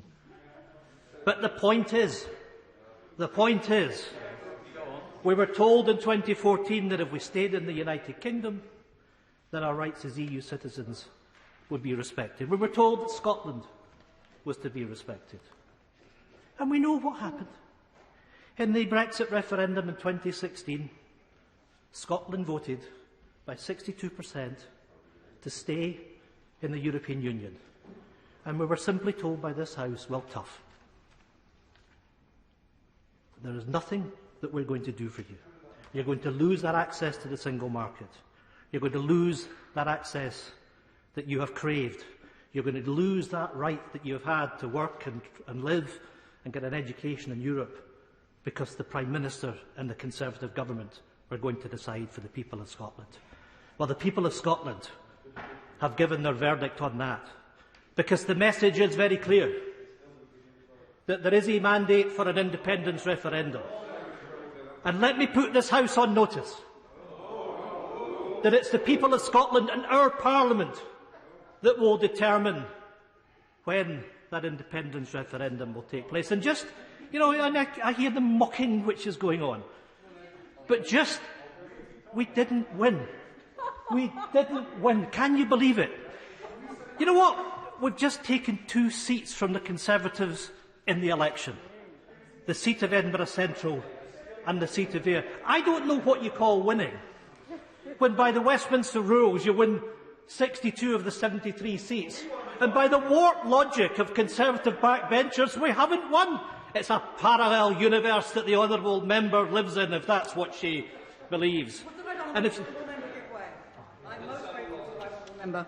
I'm sure that he will join in me in wondering how this House will hold Welsh Labour to account in having moved its manifesto so much that they can talk about parking their tanks on Plaid Cymru's lawn. But Plaid Cymru made that lawn. Well, I thank the Honourable Lady for that intervention, and hopefully the light that we have shone in Scotland gives an example to the people of Wales and Plaid Cymru that they should follow us and find their way back into Europe as an independent country. Mr. Speaker, putting on the record the scale of the SNP victory and achievement, putting on the record the verdict of the Scottish people, is especially important given today's context. Because today, this Tory government puts forward its policy programme for this new session. The Prime Minister gained the authority and the mandate to do so when his party was re-elected to office in 2019. Re-elected, I might add, with a significantly smaller vote share than was achieved by the SNP in Scotland last week. In that election, the Prime Minister put forward a manifesto with the policies he said he and his party would implement.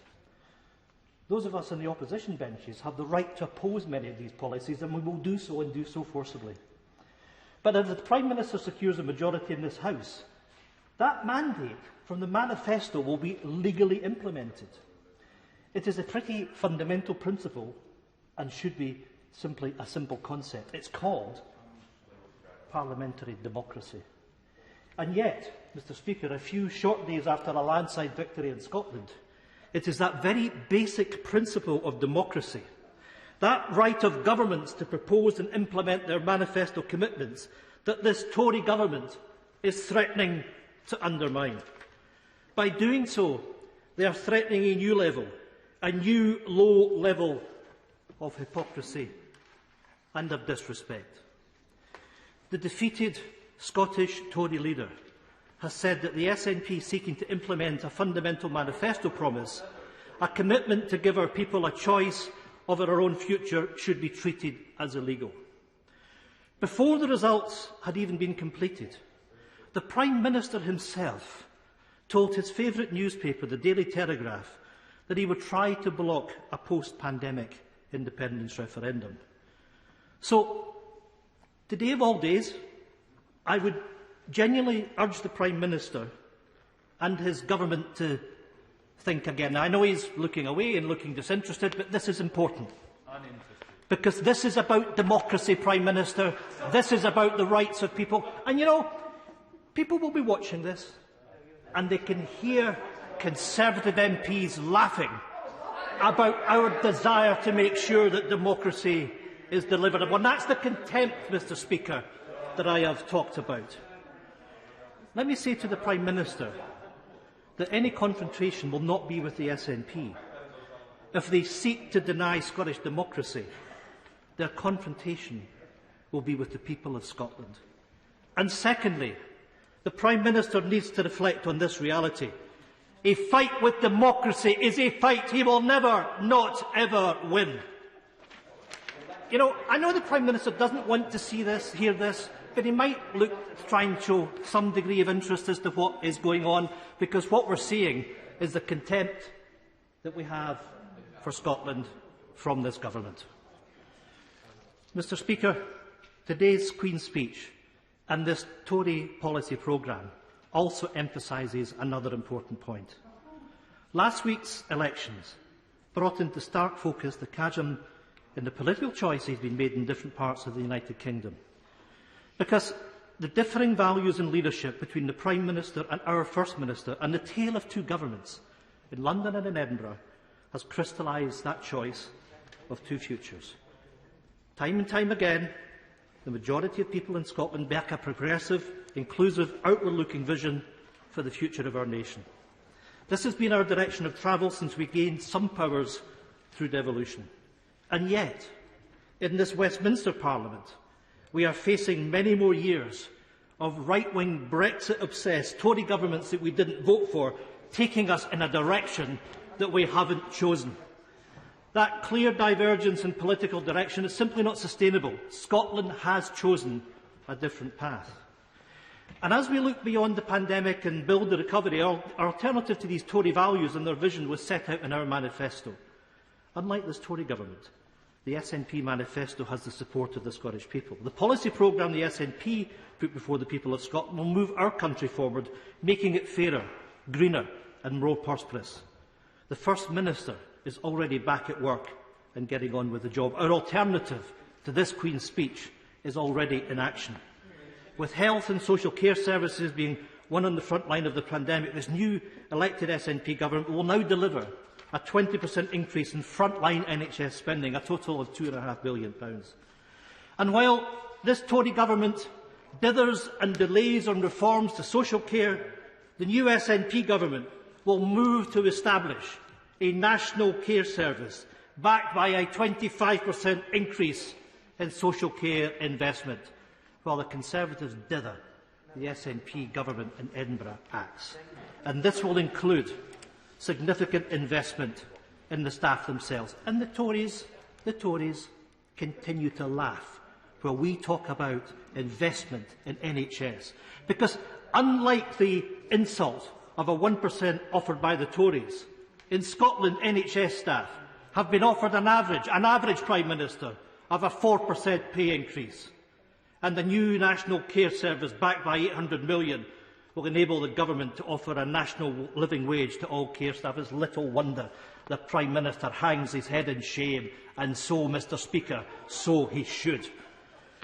To invest in the next generation, the SNP government will invest over £1 billion over the next Parliament to close the school attainment gap and to recruit 3,500 additional teachers and classroom assistants. You know, I don't think if the honourable member for West Aberdeenshire was back in school, he would behave the way he is behaving in this House. He really ought to calm down. This Tory government has to be shamed by a professional footballer into providing free school meals. In contrast, the Scottish Government will get on with providing free school breakfast and lunches to every primary school pupil year-round, and a device for every child in Scotland to get online. For families, the SNP Scottish Government will build a wraparound childcare system to help support working parents, with the least well-off families paying nothing. And whilst this Tory Government threatens to rip away the lifeline of a £20 a week uplift to universal credit, the new SNP Government will double the game-changing Scottish child payment over the lifetime of their Parliament. That's a Scottish Government delivering on the people's priorities. Mr Speaker, the context of the COVID crisis makes the choices made now all the more critical.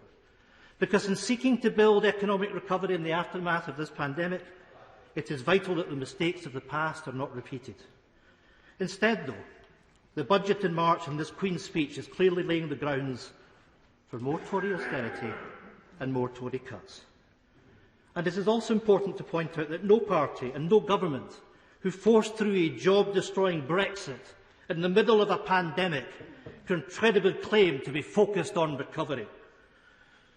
With the powers we have, the SNP Scottish Government is doing everything it can to mitigate against this damage and seeking to protect our businesses. We believe a fair recovery should follow the example of the Biden administration. It must be investment-led. At the centre of the SNP's recovery plans are an economic transformation which would have fair work and the climate emergency at its heart. This will include an investment of £500 million to support new jobs and to retain people for the jobs of the future, as well as funding the young person's guarantee of a university, college, apprenticeship, training place or a job for every young person that wants it. The SNP Government will also embark on a massive programme of capital investment. Over £33 billion will be invested over the next 5 years in our national infrastructure, directly supporting 45,000 jobs. And an SNP Government will deliver a further 100,000 homes by 2032, with investment of £3.5 billion over this Parliament, which will support 14,000 jobs a year. Mr Speaker, ahead of the COP26 conference in Glasgow in November, enhancing and expanding our world-leading climate action policies will be a key priority.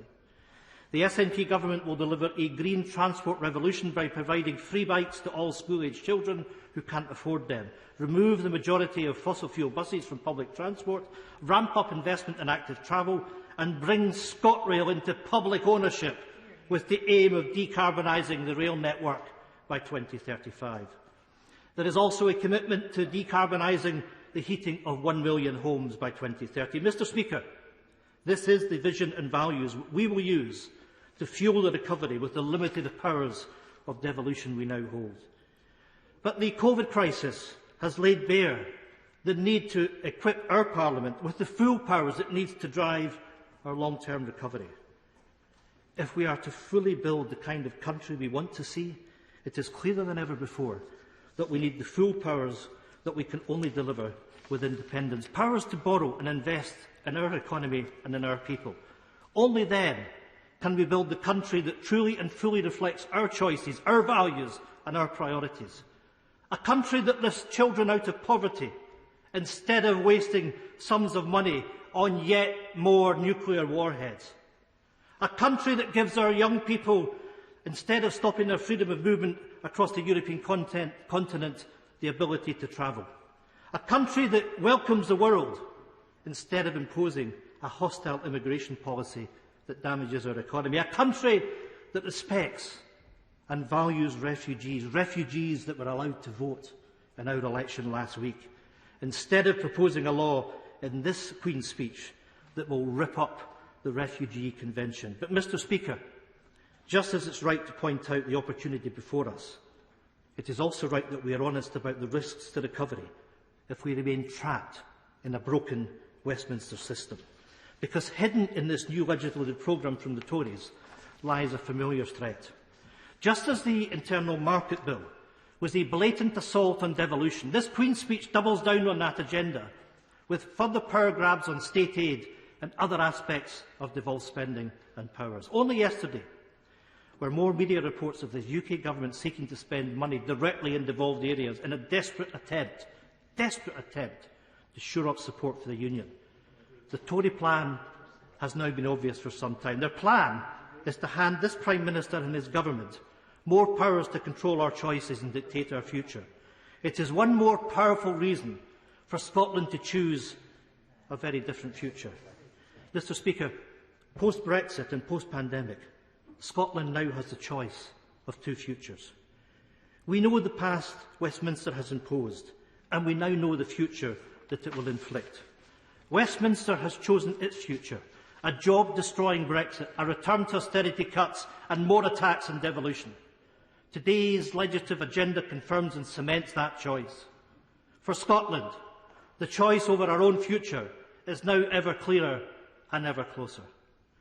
We have repeatedly said that our immediate priority is to steer people safely through this pandemic and to kick-start the recovery. We remain true to that commitment. But when this crisis has passed, there is now a fresh democratic commitment to give the Scottish people the right to choose an independent future. The Prime Minister would do well to listen to the First Minister. An independence referendum is now a question of when and not if. On these benches, we relish the opportunity, the debate and the democratic decision that now inevitability waits, and we look forward to Scotland rejoining the independent nations and the European Union. We now come to Father of the House, Sir Peter Bottomley. On Advent Sunday 1978, I asked Archbishop Oscar Romero what he thought about the prospect of being killed for standing up for the victims of human rights atrocities. With a half smile, he said, "We can agree that worse things have happened to better people than me." His death day, 24th of March, is now the International Day for victims of human rights abuses and for the dignity of the victims. I think today we ought to recognise the 10 people who were killed between the 9th and the 11th of April, was it 1971, Ballymurphy, who were Father Hugh Mullen, Frank Quinn, Noel Phillips, Joseph Murphy, Joan Connolly, Daniel Teggart, Eddie Doherty, Joseph Corr, John Lafferty and John McCurr. The inquest was held after the Attorney General in 2011 said the fresh evidence justified it. The coroner's inquest started about 3 years ago and is now reported. And I hope that at some stage this House will have the opportunity of considering what lessons can be learned and consider how to treat the various other inquiries going on of the people who died at the hands of all sorts of people, whether authorities or the paramilitaries, the disloyalists, or by the IRA. I turn, if I may, to the honourable gentleman who's spoken for the SNP. My job is to try to make him smile, but with the mask on, I'm not sure if I'll succeed. He's taken one of my lines by saying himself that the separation parties got 48% of the vote. 52% or 51% said they wanted the union to continue. And I think that it's worth remembering that in the general election of 2017, the SNP got a smaller share of the vote in Scotland than the Conservatives got in the whole of the United Kingdom. I give way, Honourable Gentleman. Nice to see the smiles there. I'm very grateful. I'm very fond of the Father of the House, as he well knows. But just to, for purposes of being accurate, the SNP achieved 48% in the first past the post. In the list votes, independent supporting parties actually had a very small majority. Shows that we can go on having these exchanges. Sometimes I'll speak before him, sometimes afterwards. He's now done both. Congratulate him on that. Can I turn to my right honourable friend, the Prime Minister, and congratulate him on the general success of the elections on Thursday? I think that we ought to learn from trying to deliver the sorts of things that people want, to recognise that there's good on all sides, and where the parties can overlap for progress, it's best. If there's a contest of ideas, let the people decide. In my own constituency, the Labour Party did better than some people had expected. It's our job to try to find out what we can do to match them, although we took seats from other people as well as them taking some seats from us. But it's the kind of contest where if the Liberals are on the up, in my area, Labour are down. If Labour are up, the Liberals are down, and Conservatives have control or responsibility for most of the decisions made, for the quiet, undramatic provision of local services, which is what most of the local elections were about. They weren't national elections. They were across the country, but they were about providing services to local people. In this Queen's speech, there are many points to welcome, and if I may say so to the Prime Minister, there's one thing that isn't in the Queen's speech, and I'm glad it's not there. When the Chancellor had to come to the House and announce he was cutting the official overseas aid budget and legislation was promoted, I'm glad that has changed. And one of the points of leadership is being prepared to change your mind. And I ask my right honourable friend, the Prime Minister, if he'll lead his government into re-establishing that target of 0.7 of official aid and getting there as soon as possible. We know that the coronavirus epidemic has hurt us. It's hurt other parts of the world and the poorer people much, much harder. And I think that our job is to try to help them raise their standards with our help. I turn, if I may, to building safety. There was a major fire at the end of last week. 3 stories caught fire. The builders, who 2 years ago should have taken the dangerous cladding off the building, the Grenfell-style cladding, who actually started work 2 weeks ago, said that the affected cladding didn't catch fire. I think that was chance. It wasn't design. The only people who I think have got no absolute right to sue the builders, the regulators, the component suppliers, are the residential leaseholders themselves. The only people who are being asked to pay the extra £10 billion on top of the £5 billion which the government have rightly started as their contribution towards the costs are the leaseholders. So they're left carrying £10 billion with no right to sue those who are responsible. I asked the Prime Minister if he'd kindly have a summit on fire safety with the affected groups, the cladding groups, the National Leasehold Campaign, the Leasehold Knowledge Partnership and the officers of the all-party group on leasehold and commonhold reform, and then put to the Secretary of State for Housing, together with the Chancellor, this simple point. Provide all the money that's needed, whether it's above or below 18 metres, and then find out who can sue those who are actually responsible. What the government's doing with levy and taxes is one thing, but that £10 billion outstanding makes people's lives impossible. They have homes which aren't safe, they have homes which aren't saleable, ones that can't be funded, and they can't afford. And if you want to know the effectiveness of the Waking Watch, for that fire in daylight, it wasn't effective. So government has to step in, not necessarily say the taxpayer will pay the money in the end, because it can come from those who were responsible, part of which is a public responsibility on regulation, but most of it are those who designed and built and went on selling components which were known to be safe or not known to be safe. I would also say, if I may, to our media people, do appoint a housing editor, because when these housing stories come up, it's too bad when each individual producer or reporter has to learn from scratch what's happening. This is as important as health. We need an approach which is consistent and effective and fast and that works. If I may turn briefly to one or two other issues, there are some small issues. One is actually on the VAT treatment of yachts being brought back to this country. It may be a small point, but I think that the Treasury or the VAT people should look at it. If you've paid VAT on a yacht and you keep it abroad for more than 3 years, you have to pay VAT again when you bring it back. That won't produce any revenue. That won't produce any revenue because no one will bring their boats back. And all the brokerage, the important nautical brokerage we have in this country, depends on these yachts being here. So either bring in a marine passport or lower the rates about 5%, have talks with the Royal Yachting Association and get on with finding a solution. Don't just say it's the way the thing has to be. It's not the way the thing has to be. It's not right. It won't work. And I confess an interest that my boat is an open canoe. It's not one of these ones that's affected by the 5% or 20% suggestion. I want, if I may, then to turn very briefly, because I know many want to speak on this, about the importance of the government's approach on levelling up. If you take young families and households on the south coast, and more of them are coming to the south coast, living there as happily as the more mature households, who may be in retirement age but aren't inactive, all of them need the kinds of things which are being provided, I think, with all party support now. Education is now much better than it was. The prospects of people getting training and apprenticeships and moving on to further and higher education are good. And I pay tribute to my honourable friend, the member for Chichester, who's been doing the media round today, putting forward what the government approach is going to be. We have... Is this Wales again? I'm sure he wasn't going to ban Wales from the conversation, but just on levelling up, I'll ask the question I was going to try to ask to the Prime Minister, which is about acquired brain injury. Because children in the poorest houses are 4 times more likely to suffer a traumatic brain injury before the age of 5 years.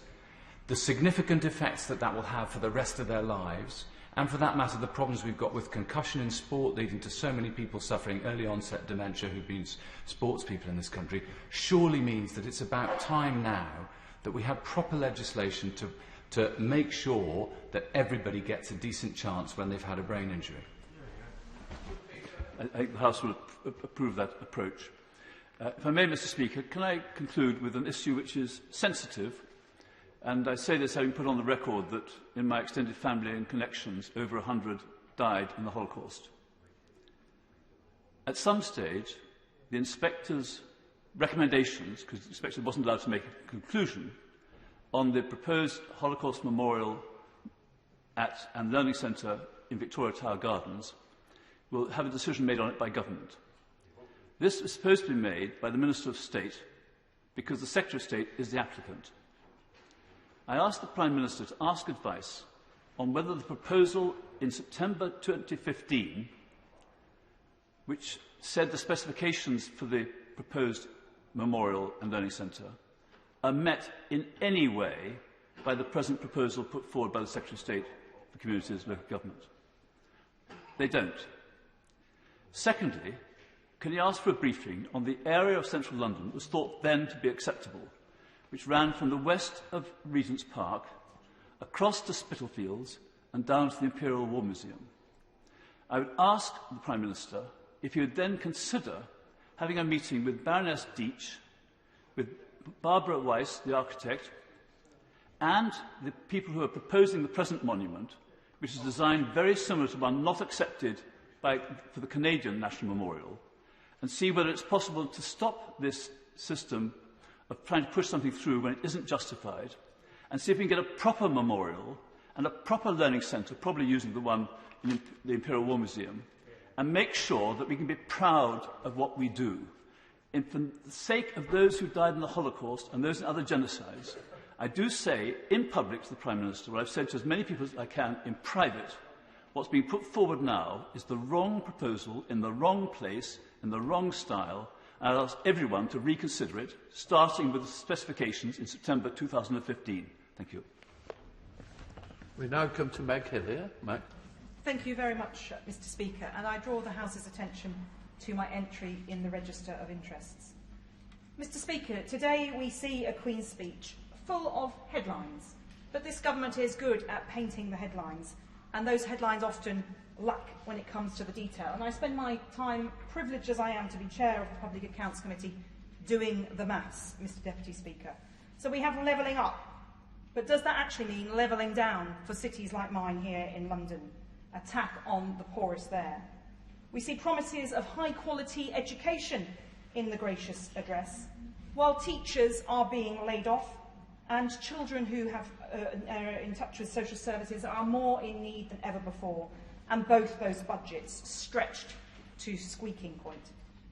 We see a promise of more homes, but every housing programme that the Public Accounts Committee has looked at in the last 6 years and more has shown a lack of delivery, a failure in the promise.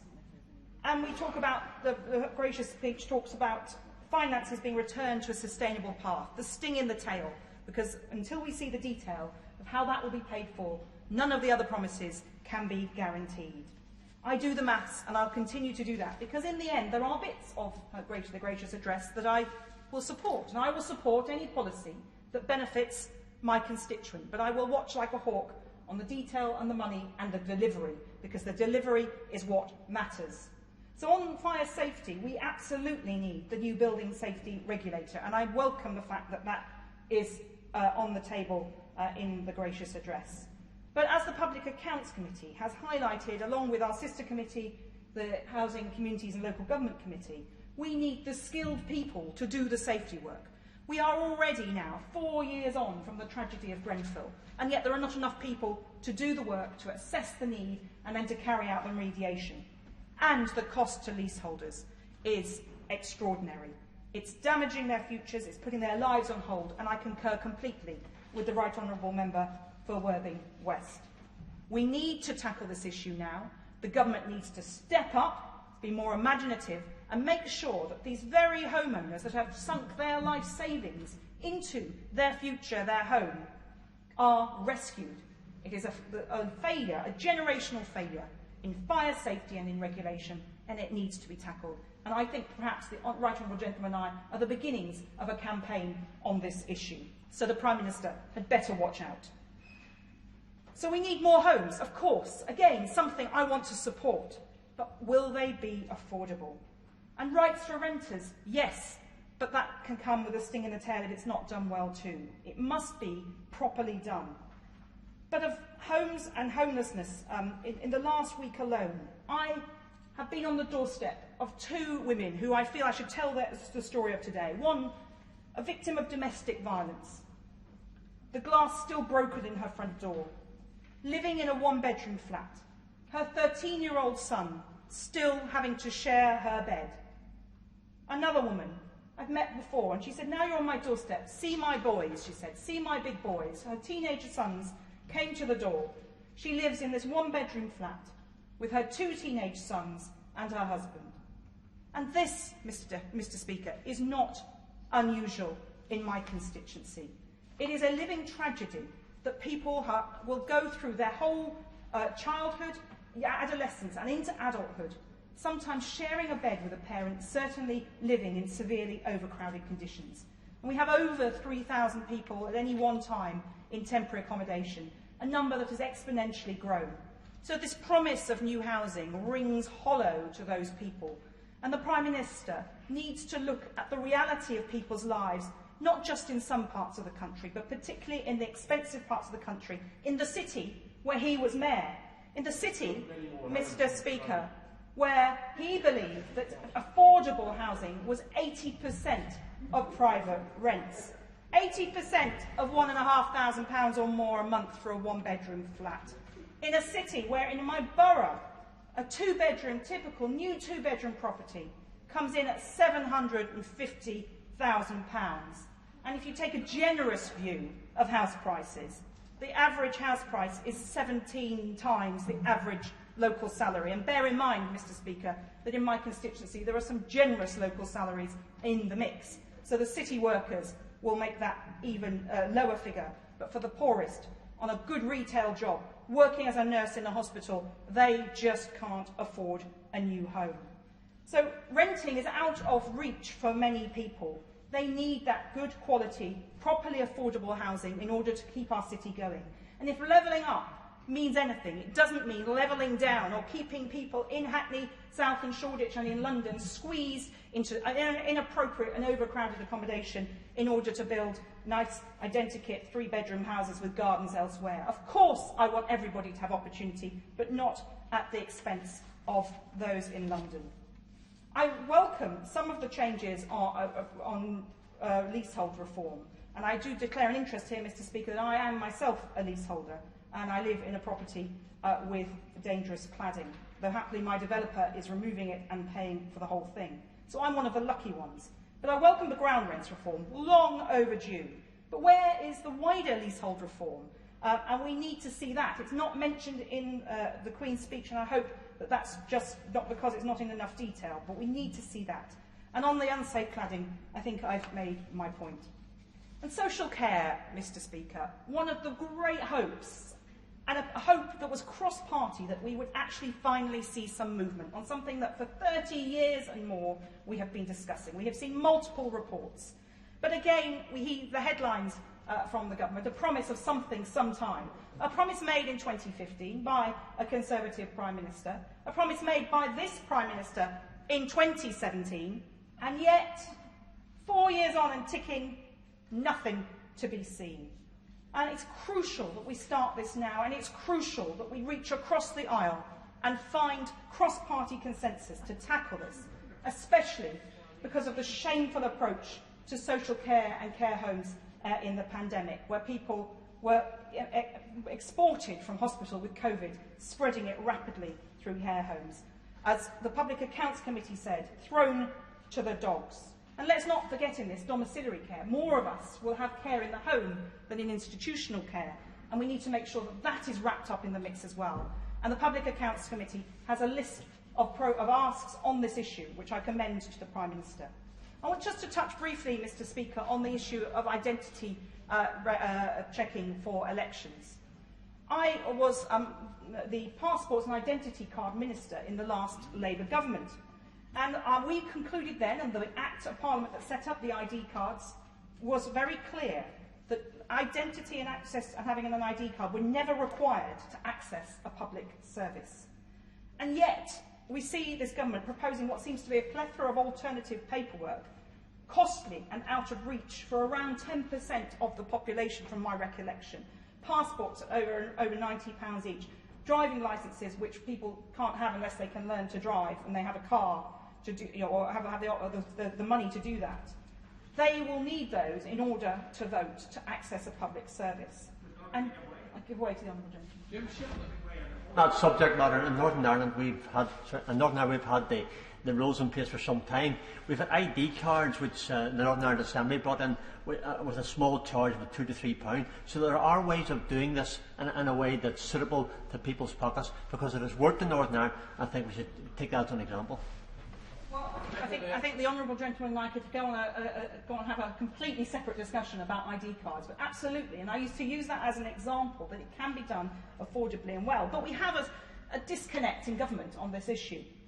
We have discussions about vaccine passports, and we have talk about ID but not ID cards, and we have talk about vaccine passports by an app but without ID. And if vaccine passports are ever going to work, you need some form of verifying identity cards. So it seems to me that the government is arguing, counter to its 2010 position, to abolish not just ID cards but fingerprints in passports, which took us way below the standards of international standards on identity verification. We need to see a proper, coherent approach to this, not an approach that just stops the poorest from voting, that cuts people out of actually exercising their basic democratic right, when the percentage of in-person fraud is minuscule. Yes, we could do more to tackle postal fraud and harvesting of votes, but not this. And I just want to touch on some of the environmental issues that are touched on in the bill, but we don't know yet the detail. I'm pleased the environmental bill is being carried over. But let's hope that we see more detail, more meaningful steps towards action on this issue. The Public Accounts Committee has spent some time over the last year looking at environment and climate change issues, and we have found the government wanting, again, promising with big broad brush headlines the earth, but actually in its inaction potentially really damaging this earth. And there is no planet B, so we have to get it right now. Ambitious projects like reducing or stopping the production of zero emission of petrol and diesel cars within 9 years are great headlines, but there's a lot to be done in the 9 years between now and then, and very little detail. So it's vital that that is got right. And again, I think across the aisle there should be cross-party consensus that we need to tackle this generational issue for our planet. But on green jobs, again, the government promises on this, but I've been looking at this for at least a decade, and with COP26 on the way, expect, Mr. Speaker, Mr. Deputy Speaker, a flurry of staged managed headlines, because the detailed plans to achieving all of these things are not there. We've seen over the last decade or so the privatisation of the Green Investment Bank, with even a removal of its absolute requirements to deliver green investment. We've seen the failed Green Deal, which cost over £100,000 per loan, and we've seen a fourth contest launched for carbon capture and storage, which would help to tackle some of our energy-intensive industries. The first three fell at the first hurdle. And I want to touch on immigration. I represent proudly a constituency that is the world in one borough. And we hear tough talk from the Home Secretary on the one hand, and then we hear talk about how she's going to support Windrush victims on the other. But we should be proud of our record of accepting people from the old empire, the now Commonwealth, and across the world when they are fleeing persecution to come to this country. And we need to support those people to be able to continue to find sanctuary where they are fleeing challenge. But we also need to better support those who are legally here but are not able to fully participate as citizens because of the barriers that are put up. The cost and complications of our immigration system have gone through the roof. When I was elected 16 years ago, you had to apply for indefinite leave to remain. You got 5 years. You could then apply for citizenship. It then went down to 3 years, so you had to apply twice to reach your 5 years for citizenship. You now have to apply 3 times, each time paying a fee. Why is it that this country, the Prime Minister talks about making Britain great again, about making Britain have a big place in the world? Why is it that when someone comes from outside Britain to contribute to our country, we put these barriers in their way and make life difficult for them? But worse still, for their children. And I'm proud to be working with We Belong and my constituent Chris Ann Jarrett, who are young people who arrived in this country as toddlers or young children, who have then found that they are not able to pay these fees and their citizenship fee, and are then excluded from university and often the workplace. They are legitimately here in most cases, but they are priced out. And this is a crying shame and a stain on our country. So this Queen's speech, as I have said, Mr. Speaker, has bits in it that I want to support, but I want to see detail, I want to see delivery. I want to see movement on social care, housing and green jobs, of course. But on the basis of the last 11 years, we've seen failure after failure, promises made and not delivered, and crucially, from the public accounts point of view, lessons not learned and mistakes repeatedly made. Cheap headlines over substance just let people down. So I will back what's good for my constituents, but on the basis of this government's record, despite the Prime Minister talking about hope, change and opportunity, I, Mr. Deputy Speaker, am not very hopeful. Before I call the next speaker, can I just ask for some self-discipline as far as the length of contributions are concerned, because I would like to get through this debate without putting any time limits on contributions later on. Thank you. Theresa May. Thank you, Mr. Deputy Speaker. And can I say that I applaud and welcome the aim of the measures in the Queen's speech to deliver not just a national recovery from the pandemic, but a recovery that makes the United Kingdom stronger, healthier and more prosperous than before, a country that truly works for everyone. Now, of course, as ever, the Queen's speech contains a number of commitments to legislation and other measures. I welcome the commitment to measures to improve mental health, but I note that yet again we don't have a specific reference to a new Mental Health Act or Mental Health Bill. So I would hope the government has made clear that it intends to bring a new bill forward. I would hope that that intent is still there, but that we haven't seen the timetable slipping further away from us, because this is an important act for the government to bring forward. I also welcome the commitment to the guarantee for the lifetime skills guarantee, the legislation that will deliver that. This, of course, delivers on the recommendations of the Auger report, and I would like once again to thank Sir Philip Auger and all his team for the work that they did in this area. This issue of providing opportunity, as our honourable friend, the member for Kensington, indicated earlier, actually lies at the heart of what we believe in as Conservatives. That concept of everybody having the opportunity of an education throughout their life, developing their skills, of a government that creates the environment in which jobs are created, that is core conservatism, because we believe that people should be given the opportunity to go as far in their life as their talents and their hard work will take them. I also welcome the reference to the UK leading the way on ensuring internet safety for all, especially children. Again, I note there isn't a specific reference to the Online Harms Bill, but I hope that we're not going to see further delay in that bill, because by bringing that legislation forward, the United Kingdom can truly be showing its leadership on this issue. I also welcome what I believe lies behind the references to legislation on elections to abolish the Fixed Term Parliaments Act. It had its moment in 2010. I think it was necessary there to calm markets and provide a degree of certainty. But as I found in my dealings with the Fixed Term Parliament Act, it is perhaps one that is best consigned to the waste paper bin now. The issue of overseas aid was mentioned earlier by the Father of the House. And the Queen's speech refers to a government commitment to provide aid where it has the greatest impact on reducing poverty or alleviating human suffering. But the aid budget would have been cut significantly anyway because of the fall in our GNI, but it is the government's intention to cut it further from 0.7 to 0.5%. This will have an impact across the board, but particularly in an area that I'm interested in, which is modern slavery, and I know that the Global Fund on Ending Modern Slavery is already concerned that their funding from the government has been cut by 80%. And so projects helping to alleviate and to deal with modern slavery will be cut. I would urge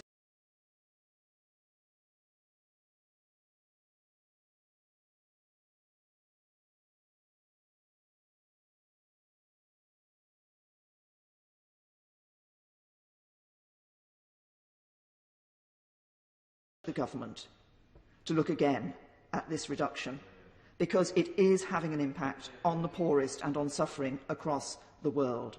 And if we really want to show our values as a country, then I think we should be doing everything we can to uphold those commitments. I want to just mention also, very briefly, I'm pleased at the reference to investing in green industries, because crucially what this does, and I know the sentence says investing in green industries to create jobs while protecting the environment, it shows what we as Conservatives know, that old argument that you can either deal with climate change and protect the environment or you can have economic growth is a completely false argument. Correct. As this country has shown in recent years, you can have economic growth and you can deal with your emissions and you can protect your environment, and that is what we will be doing in the future. I want very briefly to refer to three other issues. The gracious speech contains a commitment to bring forward laws to modernise the planning system. My honourable friend, the member for South Ribble, referred to this in her excellent seconding of the motion. And can I say also to the proposer of the motion, I thought we saw some of the best of the House of Commons today in the proposer and second of these motions. Now, modernising the planning system is to enable more homes to be built, and of course we need to build more homes. But if the laws are based on the proposals in the White Paper, then this is less, I fear, about modernisation than about giving developers greater freedom. Because underpinning the proposals, there seems to be the concept that the reason more homes aren't being built is the planning system. In fact, the last figure I saw from the Local Government Association showed that there are 1 million homes that have been given planning permission but have yet to be built. That's right. So the issue isn't just about the planning system. A key issue in the White Paper proposals was the division of the area of a local authority into 3 different bands, areas.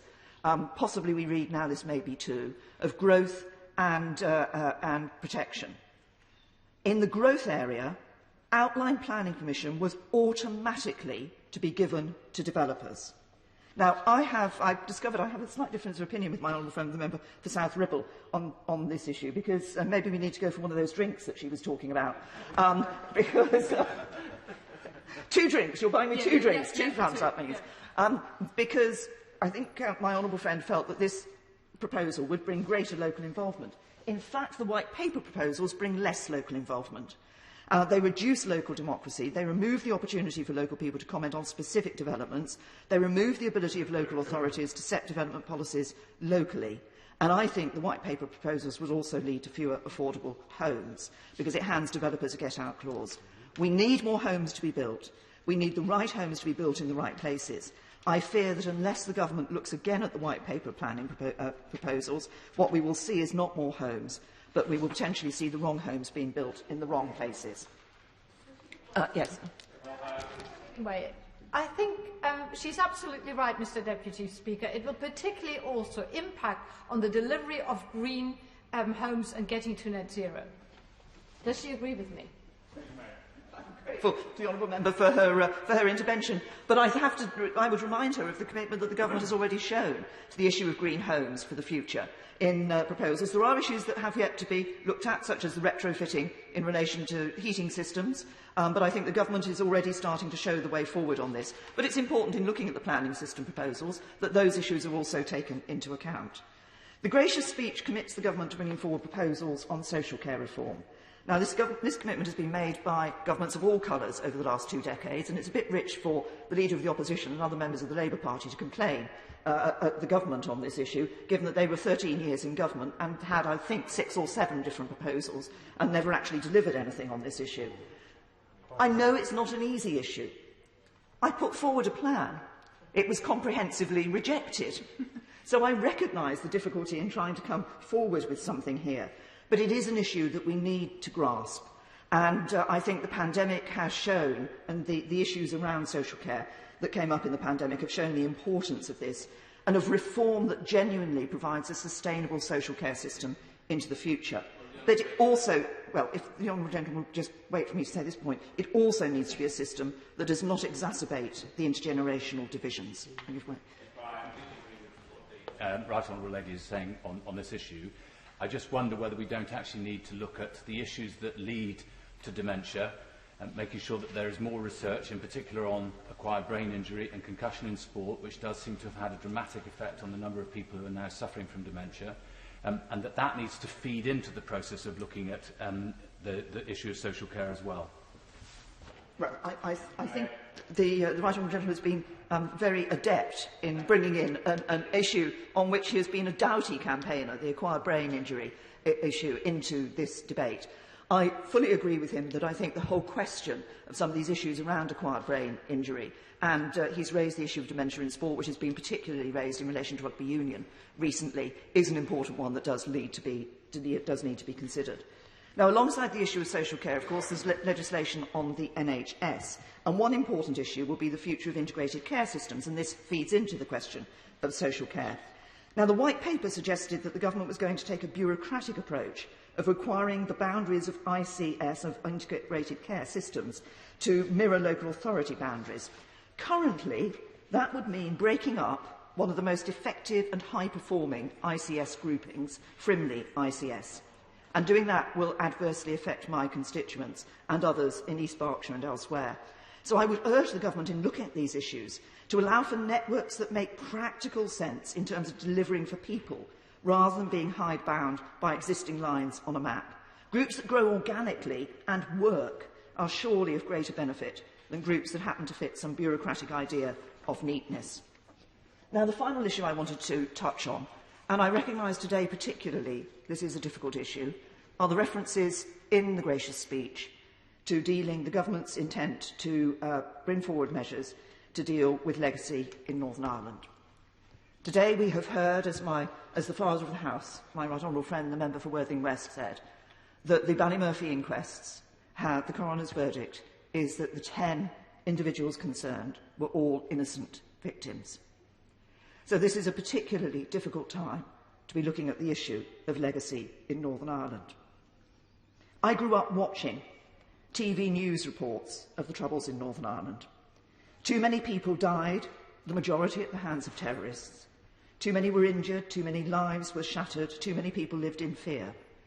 Too many families live wondering what has happened to their loved ones, and too many were left longing for justice.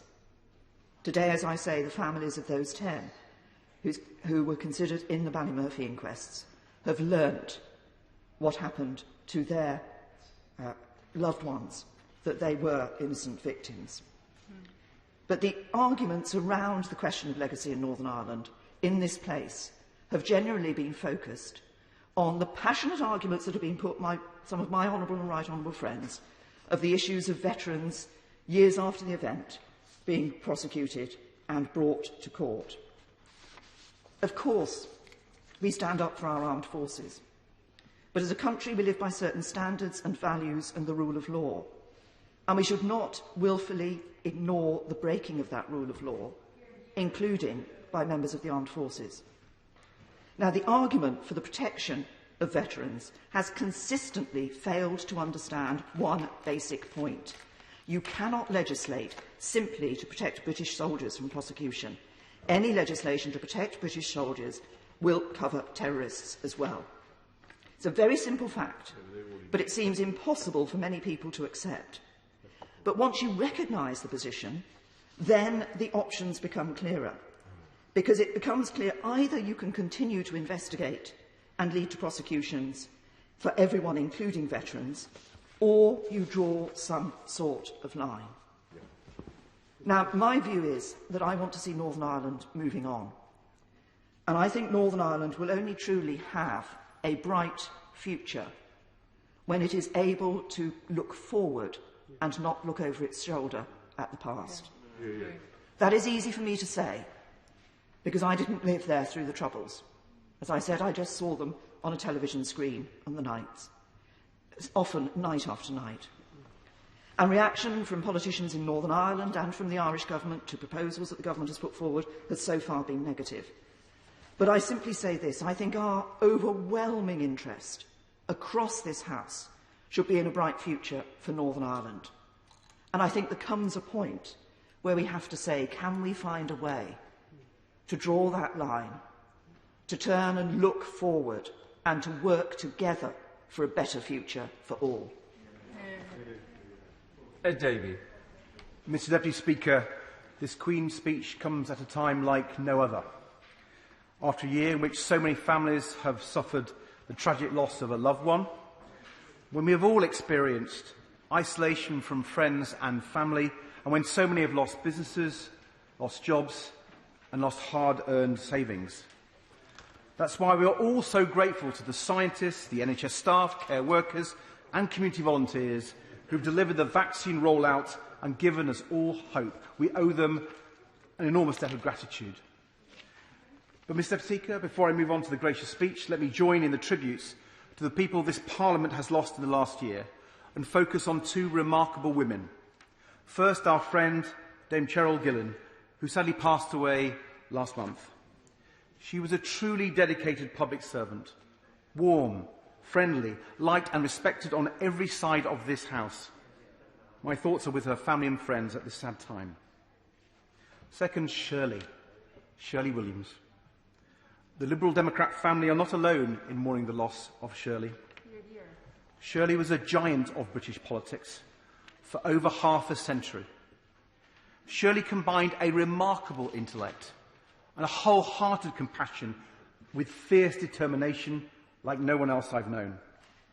Shirley was at once a wonderful human being and an unstoppable force of nature. We already miss her wise counsel, her forceful argument and boundless energy. I also pay tribute to the Honourable Gentleman Member for North West Cambridgeshire and the Honourable Lady the Member for South Ribble. The proposer speech was mostly excellent, though I was slightly disappointed by two omissions. The first to tell the House about how the Liberal Democrats have removed the Conservatives from power in his county of Cambridgeshire. The second on Northern Ireland. The Honourable Gentleman was a distinguished Northern Ireland minister, resigning on principle against the withdrawal agreement negotiated by the Right Honourable Lady, the Member for Maidenhead.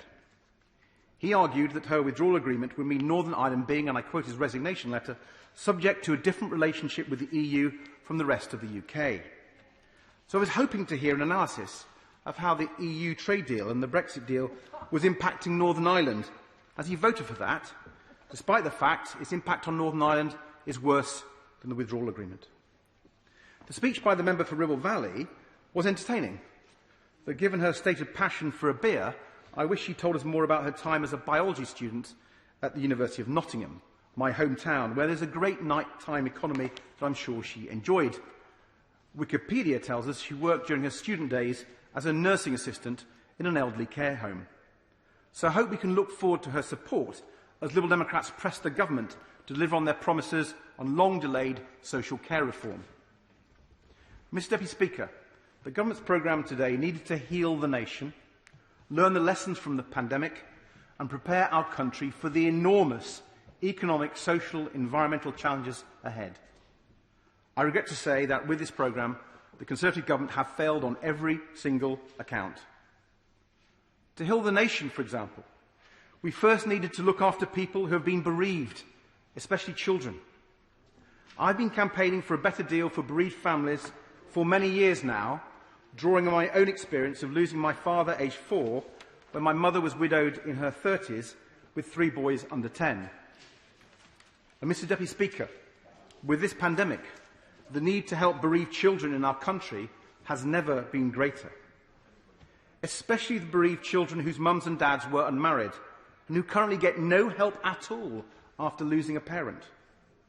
The Childhood Bereavement Network estimates that around 3,000 children have lost an unmarried mum or dad during COVID. A caring government would give them support now. Yet I have to tell the House, this government is dragging its feet on even basic help for such children who have lost their mums and dads. The government has even fought 2 court cases to prevent bereavement support going to families just because their parents were unmarried. As if the parents' marital status was the fault of the grieving children. Fortunately, the government lost twice in the courts, thanks to the Human Rights Act. The Human Rights Act, Mr Deputy Speaker, this government ominously wants to undermine with its threat in this Queen's speech to judicial review. But even though they lost in the courts, ministers have still tried to escape the rule of law, dragging their feet on obeying the court ruling, so many children who've lost their mum or dad to COVID have gone without. This is a scandal. And I've raised it with the Prime Minister himself time and again, most recently in a face-to-face meeting with him last month. He promised me action, but there is nothing in this Queen's speech for bereaved families or bereaved children. So I am working cross-party to amend this Queen's speech so this Prime Minister is forced to obey the rule of law, forced by the courts and by this House to help children whose mum or dad has died during COVID. Mr Speaker, Liberal Democrats want our country to emerge from COVID as a more caring country. The Liberal Democrat vision of a fairer, greener, more caring country is the programme our country needs now. Fairer, with an economic recovery that leaves no one behind, backing small businesses to create jobs of the future so people have genuine opportunities wherever they live, supporting the self-employed, instead of cruelly excluding 3 million people from government help during this pandemic. Greener, with investment in secure, well-paid green jobs of the future in every part of the UK. A far more ambitious climate change action programme than the rhetoric of a Prime Minister who once wrote that a wind turbine couldn't take the skin off a rice pudding. Yes, this Prime Minister opposing renewable power when Liberal Democrat ministers were fighting his Conservative colleagues and winning to make Britain the world leader in offshore wind power. Will you give way? Happy to give way. I thank him for giving way. This government is good on promises, but very poor on delivery. Does he agree with me? What we really need is very tough, short-term targets and an independent body that has the power and resources to hold the government to account over its climate action. I couldn't agree more with my honourable friend. Having overseen the carbon budgets as Secretary for Energy and Climate Change, and having had to work with some colleagues opposite, I know we have to hold them to account as they will wriggle out of the law. Mr Deputy Speaker, Liberal Democrats are proud to have the best record on climate change action of any party in this country, and we will keep campaigning for more action on climate. And we want a more caring country too. Yes, for... Does he recall that it was his party that authorised the changing of Drax B power station to wood pellets, which are now harvested from virgin forests in America, brought across to the United Kingdom, and now require a subsidy of £1 billion a year? Is that the kind of green energy he talks about? Well, I'm very happy to reassure the honourable gentleman that by getting rid of coal in this country, the UK is leading the way. And we did that through a whole range of measures, whether it's the things that he talks about at Drax, but also making our country the world leader in offshore wind, nearly quadrupling Britain's renewable power. Mr. Speaker, we want a more caring country too. Yes, for the bereaved families and children I've talked about, but also by strengthening our NHS, by social care reform, and by properly supporting Britain's 11 million unpaid carers looking after loved ones at home. So I am genuinely saddened to see that instead the government's agenda bears little resemblance to these types of challenges and concerns of people up and down the country. Alarmingly, this Queen's speech will instead erode individual freedom, snatch powers away from local people, and undermine our very democracy. Take the planning reforms mentioned by the former Prime Minister, the Right Honourable Lady, the member for Maidenhead, and I agreed with her points on this. The proposals from the Conservative government for new planning laws will ride roughshod over the views of local people and create a developer's free-for-all. As millions of pounds of campaign donations from property developers pour into Conservative Party coffers, local communities will be silenced. That's not democratic, and it's not right. And there is a much better way to get the homes we need. The local neighbourhood planning reforms Liberal Democrats champion would produce a community-led planning system, not a developer-led planning system. And it's been hugely successful where it's been tried. Neighbourhood plans put the houses where communities want them, with the facilities and infrastructure the community needs. But this government's undemocratic planning reforms are, I'm afraid, just another example of this authoritarian government. Their plans to crack down on protests, restrict judicial review, and undermine the Human Rights Act. These are plans about taking power away from individuals, undermining the rule of law, and silencing any opposition to this government. And then there is the plan to force people to show identity papers just in order to vote. A plan ripped straight from the Donald Trump playbook. Despite, or maybe because, the clear evidence is that it will disproportionately impact ethnic minorities, older people and those on lower incomes, who are just trying to vote. Coming hot on the heels of the government's unworkable, expensive and divisive plans for COVID ID cards, people can now see this is an illiberal government, cracking down on protests because they make the government's life uncomfortable, weakening the courts because they sometimes rule against ministers, making it harder for people to vote because they don't always vote for you. These are the actions of despots, not democrats. Well, Liberal Democrats will fiercely oppose these plans, defend British democratic traditions, and defend individual freedom and the individual's ability to challenge ministers and participate fully in our democracy. Mr. Deputy Speaker, the service of those working in the NHS during the pandemic moved the nation to stand on our doorsteps week after week to applaud them.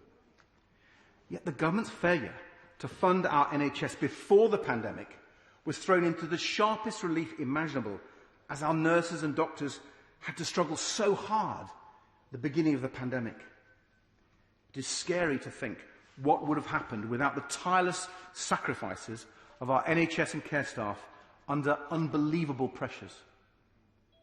So it is simply unacceptable that the warm words and applause of ministers for NHS workers are not being followed up with a fair pay deal.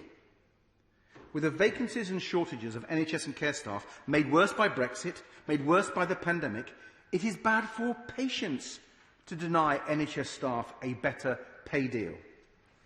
Only today, we have the latest warning from the Royal College of Anaesthetists, showing that 9 out of 10 hospitals, 9 out of 10, have at least one vacancy for an anaesthetist, with the Royal College warning of a workforce disaster threatening millions of operations.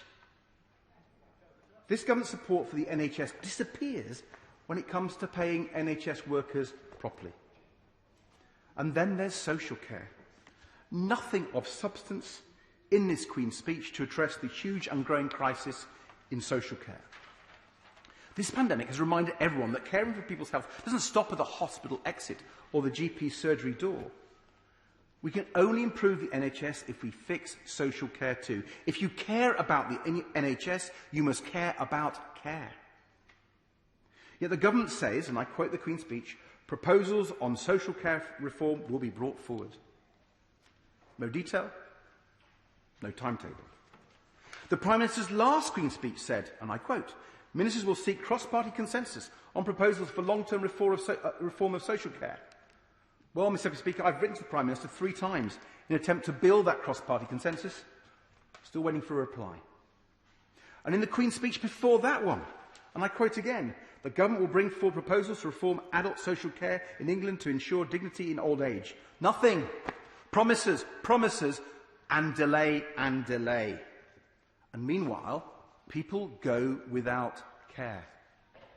The Conservatives' failure to implement the social care reforms Liberal Democrat ministers passed into law based on the Dilnot Commission has meant over 1 million people missing out on care.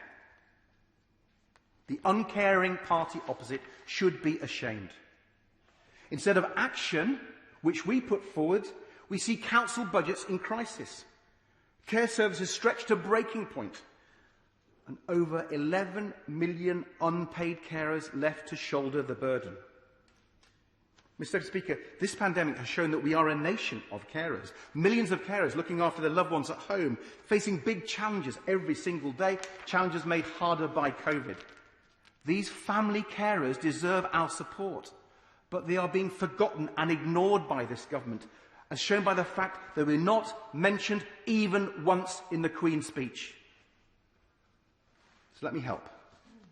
The government can begin to correct this by including unpaid carers explicitly in the forthcoming Health and Care Bill, with a duty on the NHS to identify and support these carers. I urge ministers, do not miss that opportunity. And finally, Mr. Speaker, another reason I find this programme for government so dreadfully disappointing is that it further entrenches this government's isolationist tendencies. It's not just the recovery-threatening EU trade deal, bad for Britain and bad for business. It's the shockingly poor diplomacy ahead of hosting COP26, a crucial international climate change talks. Having led the UK delegation at 3 UN climate change talks, having helped the UK and EU create their position ahead of the most successful climate change talks ever, Paris in 2015, I am deeply alarmed by what I see and hear about the preparations for Glasgow. Let me give you some examples. Diplomatic relations with the EU ahead of COP26. Throw some insults. Send a warship. Relations with the US. Now, thankfully, we have a president who gets climate change. Reduce the size of our army and ignore President Biden's warning over Northern Ireland. Relations with the developing world. Slash our aid budget in the middle of a global pandemic. Mr. Deputy Speaker, to cut foreign aid, to hurt the world's poorest, is disgraceful in and of itself. It's shocking during a pandemic. And then to undermine Britain's global leadership just when the world's future depends on it the most, this is nothing short of a catastrophe. And then we have the disgraceful proposal in their new Sovereign Borders Bill to make it even harder for the world's most vulnerable people, people who are fleeing their homes because of war or persecution in an unimaginable hardship, making it harder for these people to find sanctuary in the United Kingdom against all British tradition. The idea this government thinks is a priority to make it even harder for people to claim asylum is sickeningly cruel and uncaring. Liberal Democrats want a plan for recovery which is fair, green and more caring, where no one is left behind. Anyone who's seen their business fail or lost their jobs must be supported to get back on their feet. Any young person who's been robbed of months of their education must be supported with educational and emotional recovery. We want to see the investment in reliable, well-paid green jobs, not only to tackle the climate emergency, but to power our recovery. And we want a well-resourced NHS and social care system, ready to meet the challenges of the future, and proper recognition and support of the 11 million carers in our country, and to help heal our nation, not least for bereaved families and children. So I'm sorry that this government's programme simply doesn't deliver the fairer, greener, more caring plan for recovery which our country needs. Liberal Democrats will oppose it. Sir Roger Gay. Mr Deputy Speaker, thank you. May I first applaud the manner in which my honourable friend, the member for South Cambridgeshire, and my honourable friend, the member for South Ribble, moved the loyal address. And I would say to my young friend from South Ribble, as one of the balding geriatrics to whom she referred in the course of her speech, that if she wants my advice, it is always available to her. And provided that she studiously ignores it, she's probably got a great deal of good and a great career ahead of her. I'd also like to welcome, in her absence now, understandably, my honourable friend, the member for Hartlepool, to her seat, who took her seat earlier this afternoon, and again express my commiserations to the family of a very dear friend of yours, Mr Deputy Speaker, and mine, Gerald Gillam, sadly missed. Mr Deputy Speaker, when Her Majesty acceded to the throne, Winston Churchill was Prime Minister. William Morrison was sitting in the Speaker's chair. Her Majesty has seen, during her reign, 14 Prime Ministers and 10 Speakers. The 67th Queen's speech is what we are now debating now, and that is an extraordinary achievement by a very great lady. Like most Queen's speeches, there is much of value in this. Measures to do with education, to do with healthcare, to do with the recovery of the economy. And all of those items are hugely welcome. But also, like all Queen's speeches, which of course are written by the government of the day, this one is like the curate's egg. It's good in parts. In the time available, and I want to be very brief, I'm not going to concentrate on the pluses in the speech, but upon some concerns. I share my right honourable friend, the member for Maidenhead's view of the dangers in the planning bill that's proposed. As she said, we know that there are roughly 1 million planning consents granted of houses that are as yet unbuilt. That 1 million would make a huge difference. There is also a vast swathe of brownfield land available to be built upon. Mr Deputy Speaker, the members of Parliament for Kent are not going to stand idly by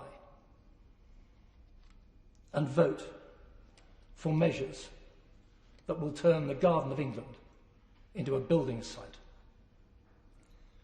I've said to my right honourable friend, the Prime Minister, before, and I will say again now,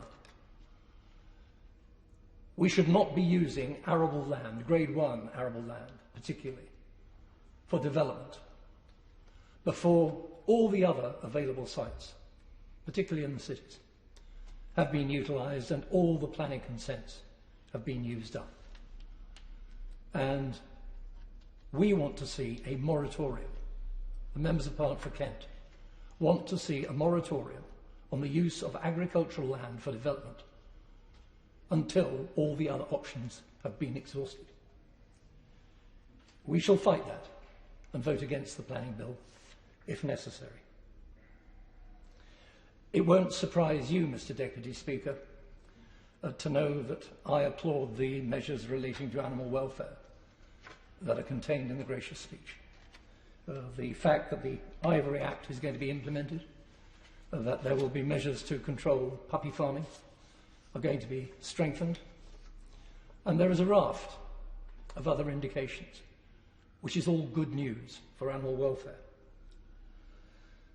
But turning to the Animals Abroad Bill, as I now understand it to be called, which incorporates the proposed ban on the import of hunting trophies, we have to make it plain that there cannot be a get-out clause that allows rich people to murder animals in the phony interests of phony conservation. If there is to be a ban on trophies, it must be unequivocal, a total ban. And I hope and believe that that is what we shall see.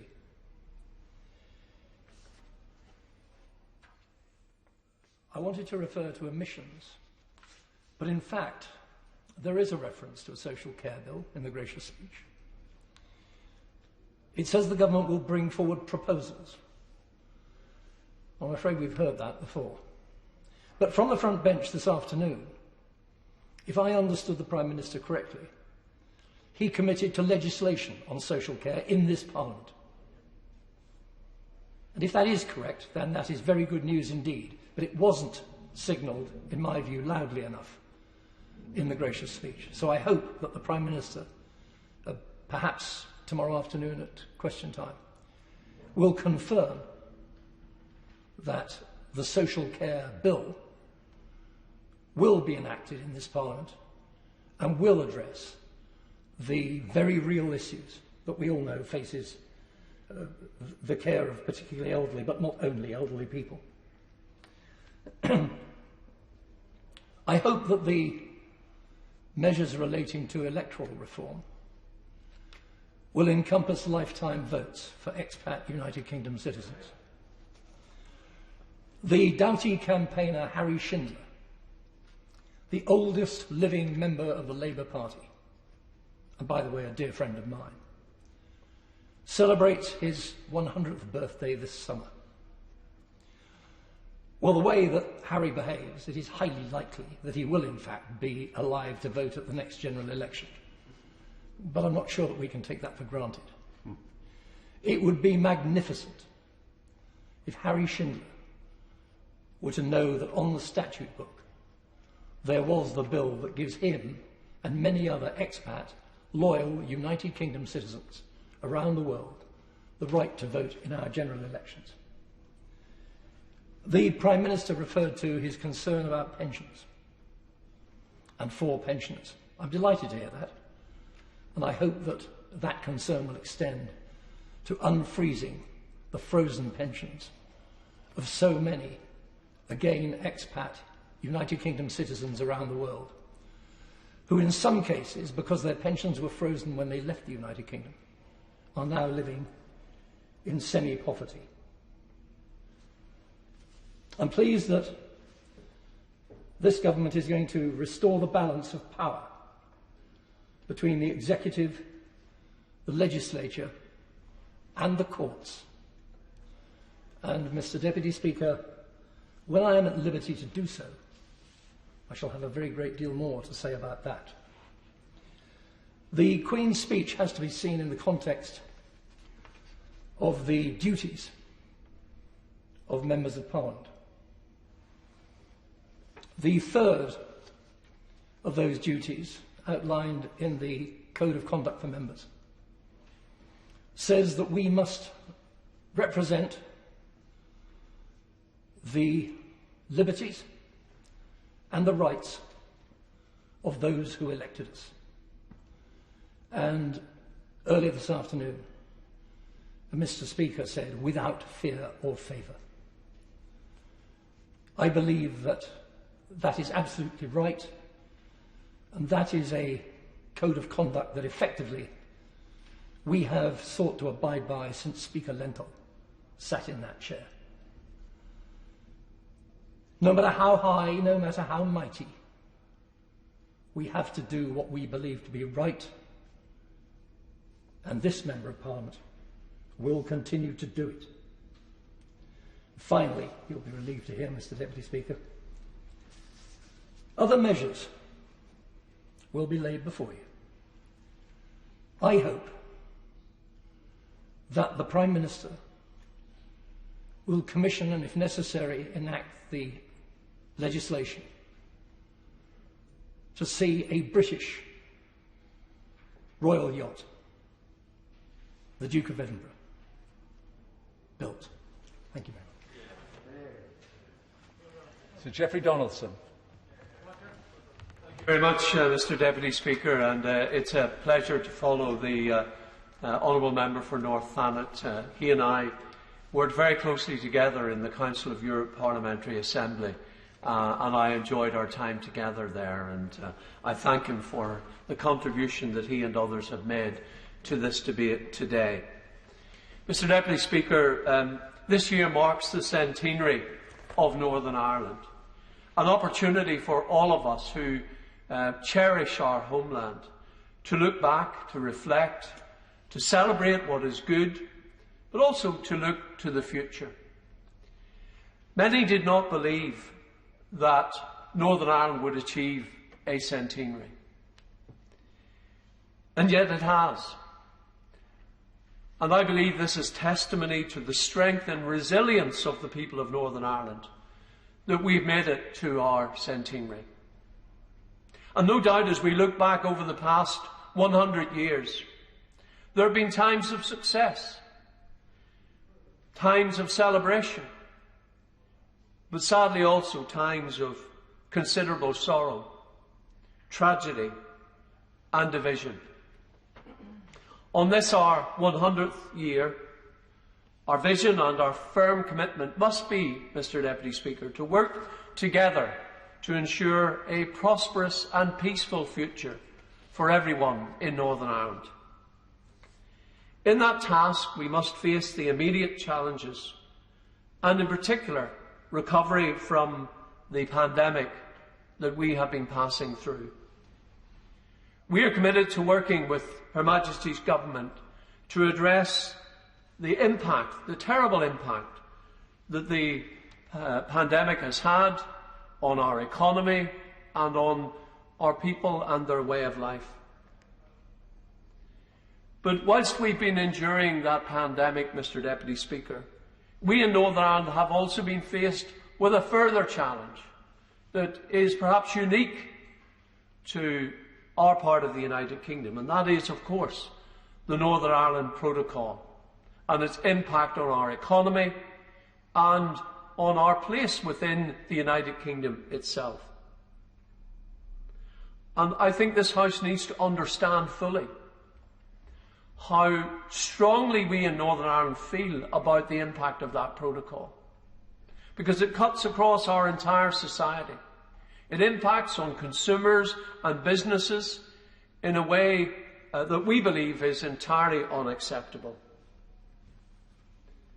And we want to see the government address that. And it is a matter of regret, Mr. Deputy Speaker, that in the gracious speech today we did not hear about measures that will be introduced to address the impact of the protocol on the Northern Ireland economy and on our place within the United Kingdom. And I urge the Prime Minister and the Government to bring forward those measures, to do so.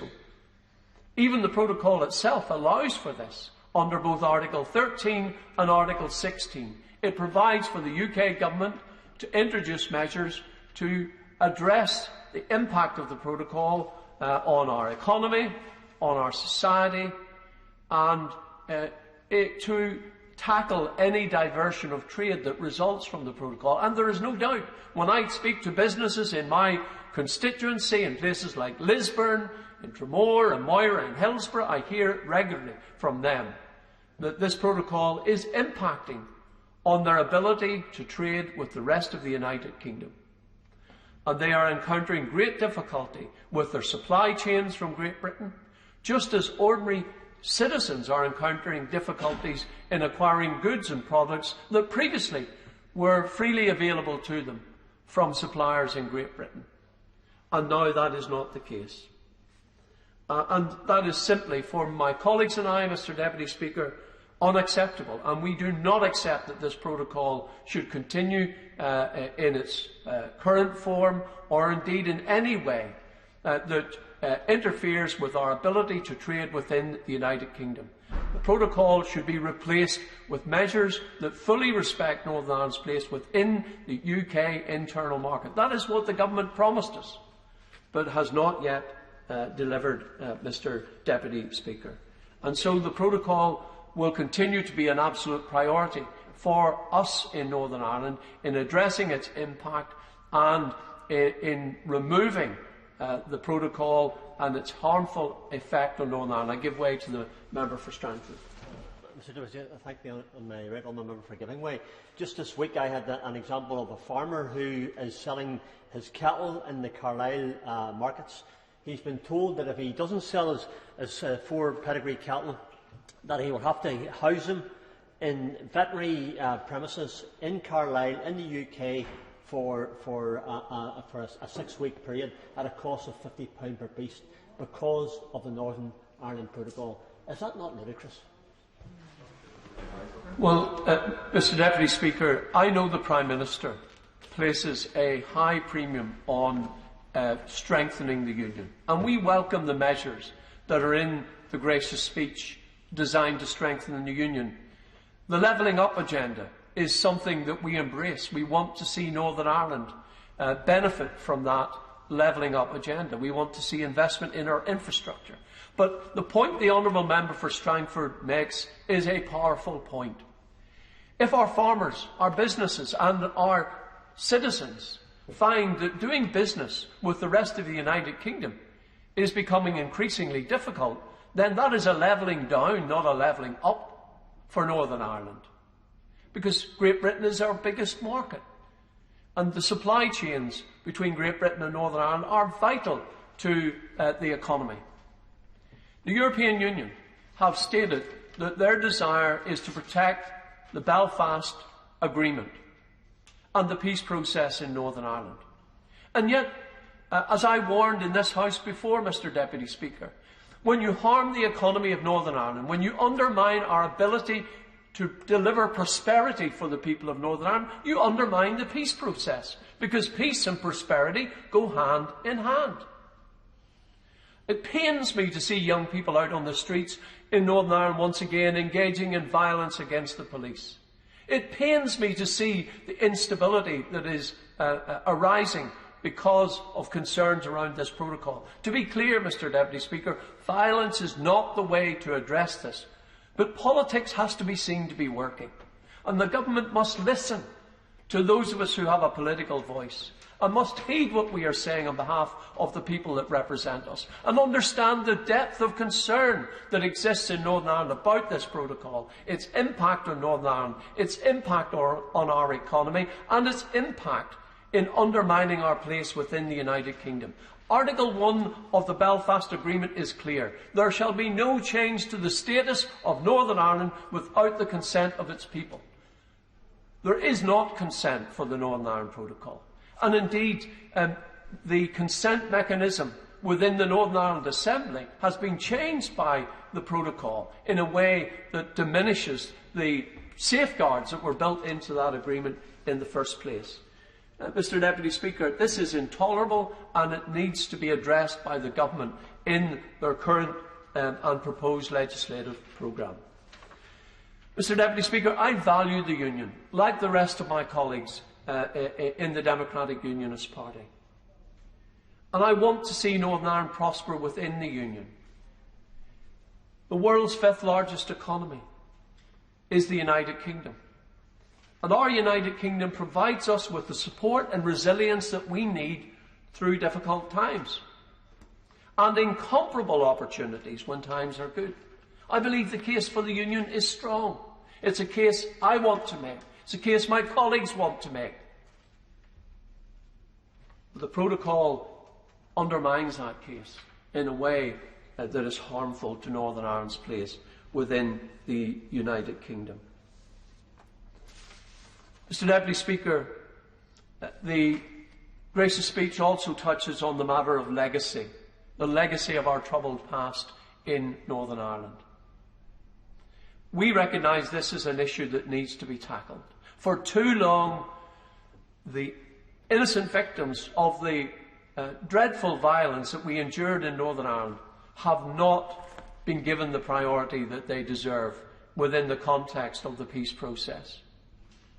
Today, we had a verdict delivered in the Coroner's Court in Belfast, an inquest into the cases of what have been described as the Ballymurphy families. And they've waited many years for this moment. And the coroner has issued his verdict today. We recognise that there is a desire across all innocent victims in Northern Ireland, whatever their background, to get to a moment where they can have a better understanding of what happened to their loved ones and to pursue justice. We believe, Mr. Deputy Speaker, it would be wrong to deny people the opportunity of pursuing justice. And that is why, Mr. Deputy Speaker, we will oppose any measure that seeks to introduce an amnesty in Northern Ireland for crimes like murder. Sadly, our troubled past is marked at times with injustice that has occurred in Northern Ireland. The act of terrorism itself is a great injustice. The hurt, the pain and the tragedy that it has impacted on people in Northern Ireland, on many families, is an injustice. But we must not compound injustice with further injustice. Of course I will give way. Thank you so much, Mr. Deputy Speaker, and I thank my very good friend, my right honourable friend, for allowing me to intercede. I take it that my right honourable friend will fully support the cessation of vexatious claims against veteran soldiers, veteran policemen, veteran security personnel in Northern Ireland. And what he is referring to is terrorism, which is entirely different. Well, I thank the honourable member for his intervention, and he anticipated the point that I was about to make. Where there is evidence that someone has committed murder or potentially committed murder, we are very clear that no one is above the law.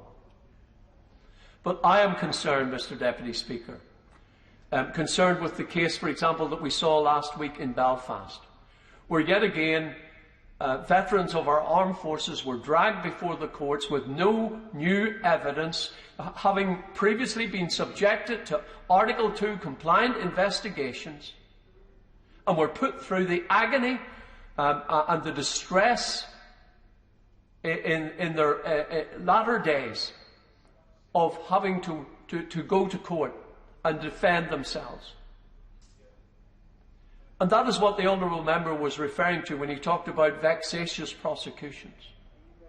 And we oppose that, Mr. Deputy Speaker. We are clear that the veterans of our armed forces and our police officers who courageously served on the front line and who defended our entire community against the ravages of terrorism should not be subjected to such vexatious prosecutions. There has been far too much focus on our veterans and our retired police officers. And we need a process, Mr. Deputy Speaker, that brings the spotlight onto those who caused by far the greater amount of hurt and suffering in Northern Ireland, those who stepped outside the law and were part of paramilitary terrorist organisations. Of course I give way. Thank the member very much for giving way. Can I just ask him one question? How many members of the security forces have been prosecuted to date? Well, Mr. Deputy Speaker, very few have been prosecuted to date for this reason. That the forces of law and order, whether they be our armed forces or police, were acting to protect the community.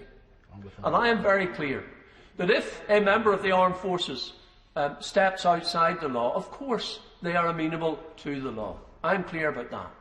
But what I'm not prepared to accept, Mr Deputy Speaker, is our veterans being targeted in the way that they have, being singled out, being pursued through the courts when there is no new evidence, when they have previously been subjected to Article 2 compliant investigations. This is unfair, it is wrong, and it must stop, and the government must bring forward legislation to protect veterans and retired police officers from these kind of vexatious prosecutions. And what we need is a proper process to deal with legacy that enables the innocent victims of terrorism in particular to have access to justice, to have their cases examined. And that's why, Mr Deputy Speaker, we would not be in favour of measures that would close off the prospect of innocent victims having access to justice. Mr Deputy Speaker, Northern Ireland has come a long way in the last 100 years, through very difficult and challenging times, but also in good times as well. I want to end by paying tribute to the many hundreds of thousands of people in Northern Ireland who continue to carry the scars of our troubled past. I want to see a Northern Ireland and a future for our people that enables us all to move forward. We cannot forget the past. We cannot pretend it didn't happen. But what we can do, Mr. Deputy Speaker, is to take the steps in Northern Ireland that are required to ensure that this never happens again. That in the next century, the mark of Northern Ireland, our place in the world, will be known for what we can achieve, for realising the full potential of all our people, in building a shared future for everyone in Northern Ireland. That's what we want. That is what we desire for our people. We learn from the past. We understand our history, but we look to the future. I've outlined, Mr Deputy Speaker, measures that the government can take to help us build that shared future, to help us create a Northern Ireland where there is peace and prosperity for all. Let's remove the barriers to achieving those objectives. I'll go to the first of our video links. Sir John Redwood. Mr Deputy Speaker, I have declared my business interest in the Register. I'd like to begin by saying how much I agree with our colleagues from Northern Ireland, who rightly want Northern Ireland to be as fully part of our internal market as it always has been, and as the Northern Ireland Protocol says it should be. And I would urge the government, with our Northern Ireland colleagues, to urgently negotiate with the EU a solution so that we can have full access to and from Northern Ireland for normal commerce, or if the EU is determined not to allow that to happen, that we should take the administrative steps necessary to make sure that our internal market does work smoothly, and argue the case that the Northern Ireland Protocol states that that is part of its objective, and so it should be enforced.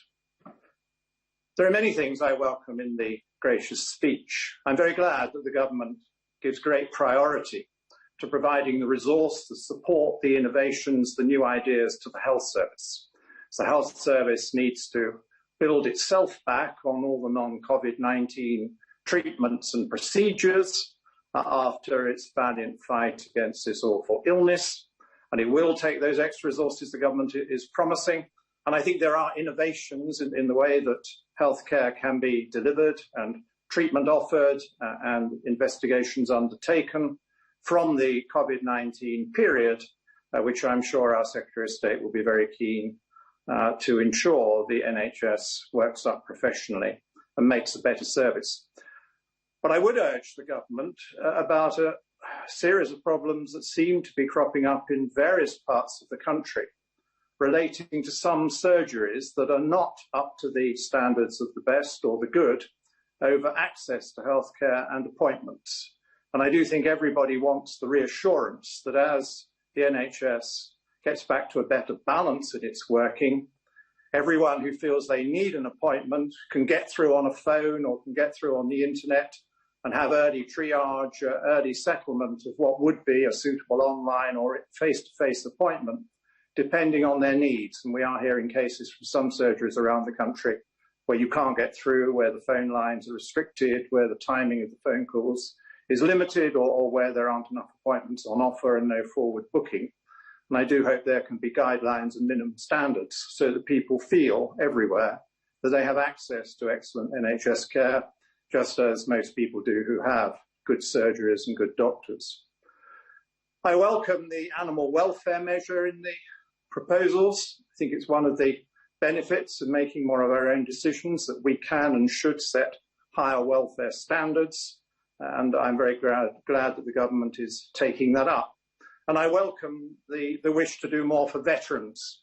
We do need to make sure that the covenant is properly legislated, and I hope the government will look at the whole issue of housing, because one of the unsatisfactory features of some service careers and lives is that when people leave after many years of good service, they have no deposit for a house, they have no availability of a house because they've been living in service-provided accommodation for many years. So I hope the government will look at more imaginative schemes which can either support service personnel in buying a home of their own whilst they're still in the services, or can help them with the savings and the necessary arrangements to get that right combination of deposit and mortgage when they actually leave the service after many years of good service, because I'm sure we want our veterans to be better housed and we don't want them to fall through the cracks because of the service they've given and their dependents are on state-provided accommodation, which only lasts for as long as their service lasts.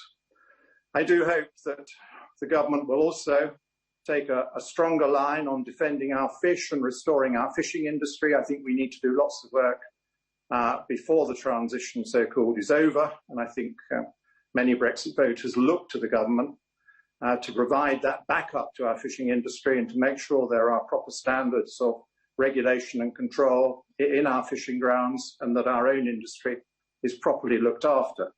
And I hope as well that we will soon get some of the VAT reductions or VAT cancellations, because VAT was imposed on a range of items which the UK Parliament, left to its own devices, probably wouldn't have chosen, and that should be part of the Brexit bonus.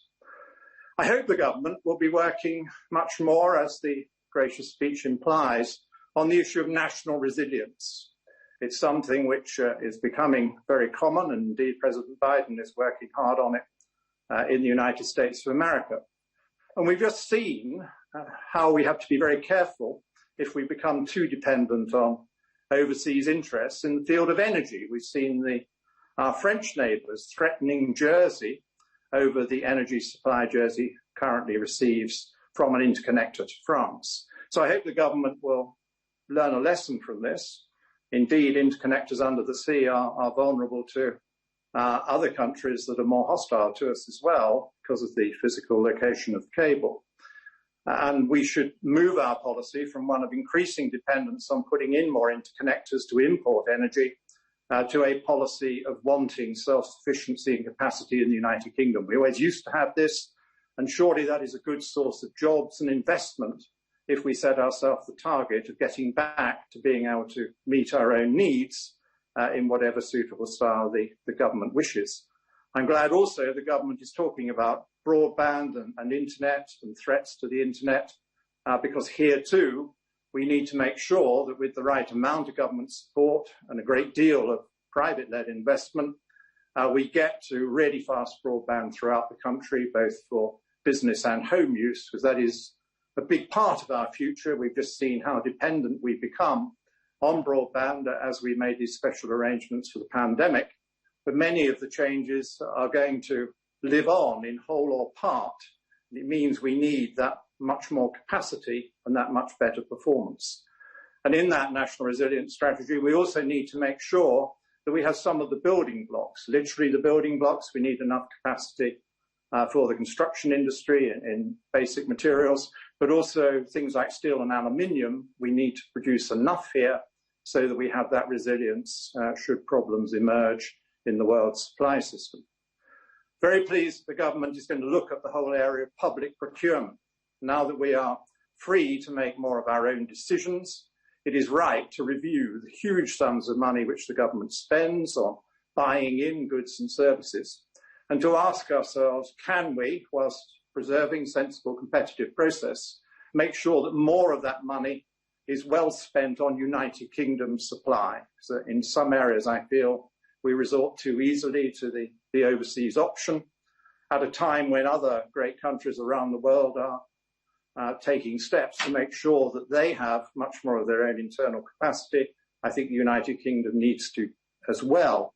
Building back better should be making sure with that right mixture of public demand, maybe sometimes with public pump priming, but more often with a lot of private investment, we do start to replace some of that lost capacity and substitute for some of those imports, because our balance of payments deficit is still very large. I was very interested to see a quote from the Labour deputy leader in the recent days of debate. And she said, working class people don't want a handout or someone telling us what we should think. We want opportunities to do it for ourselves. I think that's a great couple of sentences. And I think in a way, the government's already got there first, and quite a few of the things the government is saying, some of the things the government is doing in this gracious speech is just about that. Levelling up, it isn't about making people more dependent on the state throughout the country with a sort of competitive bidding process to see who can get the most money from the state. It is about spending state money intelligently and making state interventions intelligently where only the state can go in areas like transport and support for those in difficulty, whilst at the same time generating many more good private sector jobs, allowing many more businesses to flourish, allowing many more people to gain the skills and to trade for themselves, so that we have a more diverse and more private sector-led economy in the areas of the country that haven't been as prosperous or have had higher unemployment than we would like to see. So I welcome everything in the Queen's speech which promotes a great recovery, which is offering many more hands up for people so that they don't need so many hands out. We need to have that active promotion of success and make sure that people feel they have opportunities, make sure that companies feel they have opportunities, make sure that there will be more better paid jobs, helping people who wish to train for them, that there is the training available so that people can go on that journey from a less well paid job to a better paid job. And above all, I think we need more measures, tax and otherwise, to help people expand their own small businesses, or to see that self-employment is a good option that might make them have a better life and a higher income. So you do that by lower taxes, by smarter regulations, by a government that spends its money on buying great UK products and services and allows some of that spending to filter in to small companies as well as into the usual large companies that provide so much of the public procurement that is domestically provided. So, Mr. Deputy Speaker, I welcome the Queen's speech. I want to see a rapid and strong recovery. I want a recovery which is all about many more better paid jobs, more about harnessing a lot more private investment, expanding our industrial and service provision capacity, widening people's boundaries and opportunities.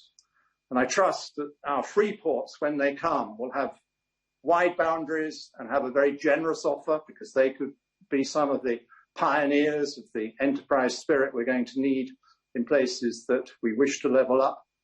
And I wish to see the right repairs and improvements to the public estate, so it's something we are proud of and goes alongside the levelling up, which will entail a lot of private investment and private job creation. That surely is the future. Let us, by all means, level up. Let us do it by promoting great investment, and let us do it by having excellence in the public sector where only the public sector can operate. Thank you. Billy Link. Jeremy Corbyn. Thank you, Mr. Speaker. Thank you for calling me to speak in this debate. Post-COVID Britain has demonstrated a number of things. One is the fantastic sense of community solidarity that exists all over the country, where so many people have joined in mutual aid groups and done so much to support each other and to look after fellow citizens who are using food banks in unprecedented numbers. It's demonstrated the levels of poverty that existed in Britain before COVID that have now become much worse, as many people's income has been cut by 20% when they're on furlough, and many sadly are looking at job losses in the future. It's also exposed the mental health crisis that affected Britain before COVID and is now much, much worse. And it demonstrates the value of public sector workers, of cleaners, of delivery workers, and the fantastic work they've done to keep us safe to get through this particular crisis. But the way out of it now surely has to be to recognise that we live in a deeply unequal society, that many people do not achieve their full potential because of the poverty in which they live, the bad housing in which they live, and the inadequate training that they get. So surely the way out of this is investment in public services, investment in infrastructure, and investment in sustainable industries and jobs, sustainable in economic terms as well as in environmental terms. So that means legislation, which should be there in the speech, I'm not sure if it is, to end the disgraceful practice of fire and rehire, where so many companies are firing a whole workforce, then reinstating them on lower pay and worse conditions. What a disgraceful way of treating loyal, long-serving workers. It's also about those that deliver care. The speech includes references to the care service. I'm not exactly sure what the government's plans on this are. No doubt we're going to hear them soon.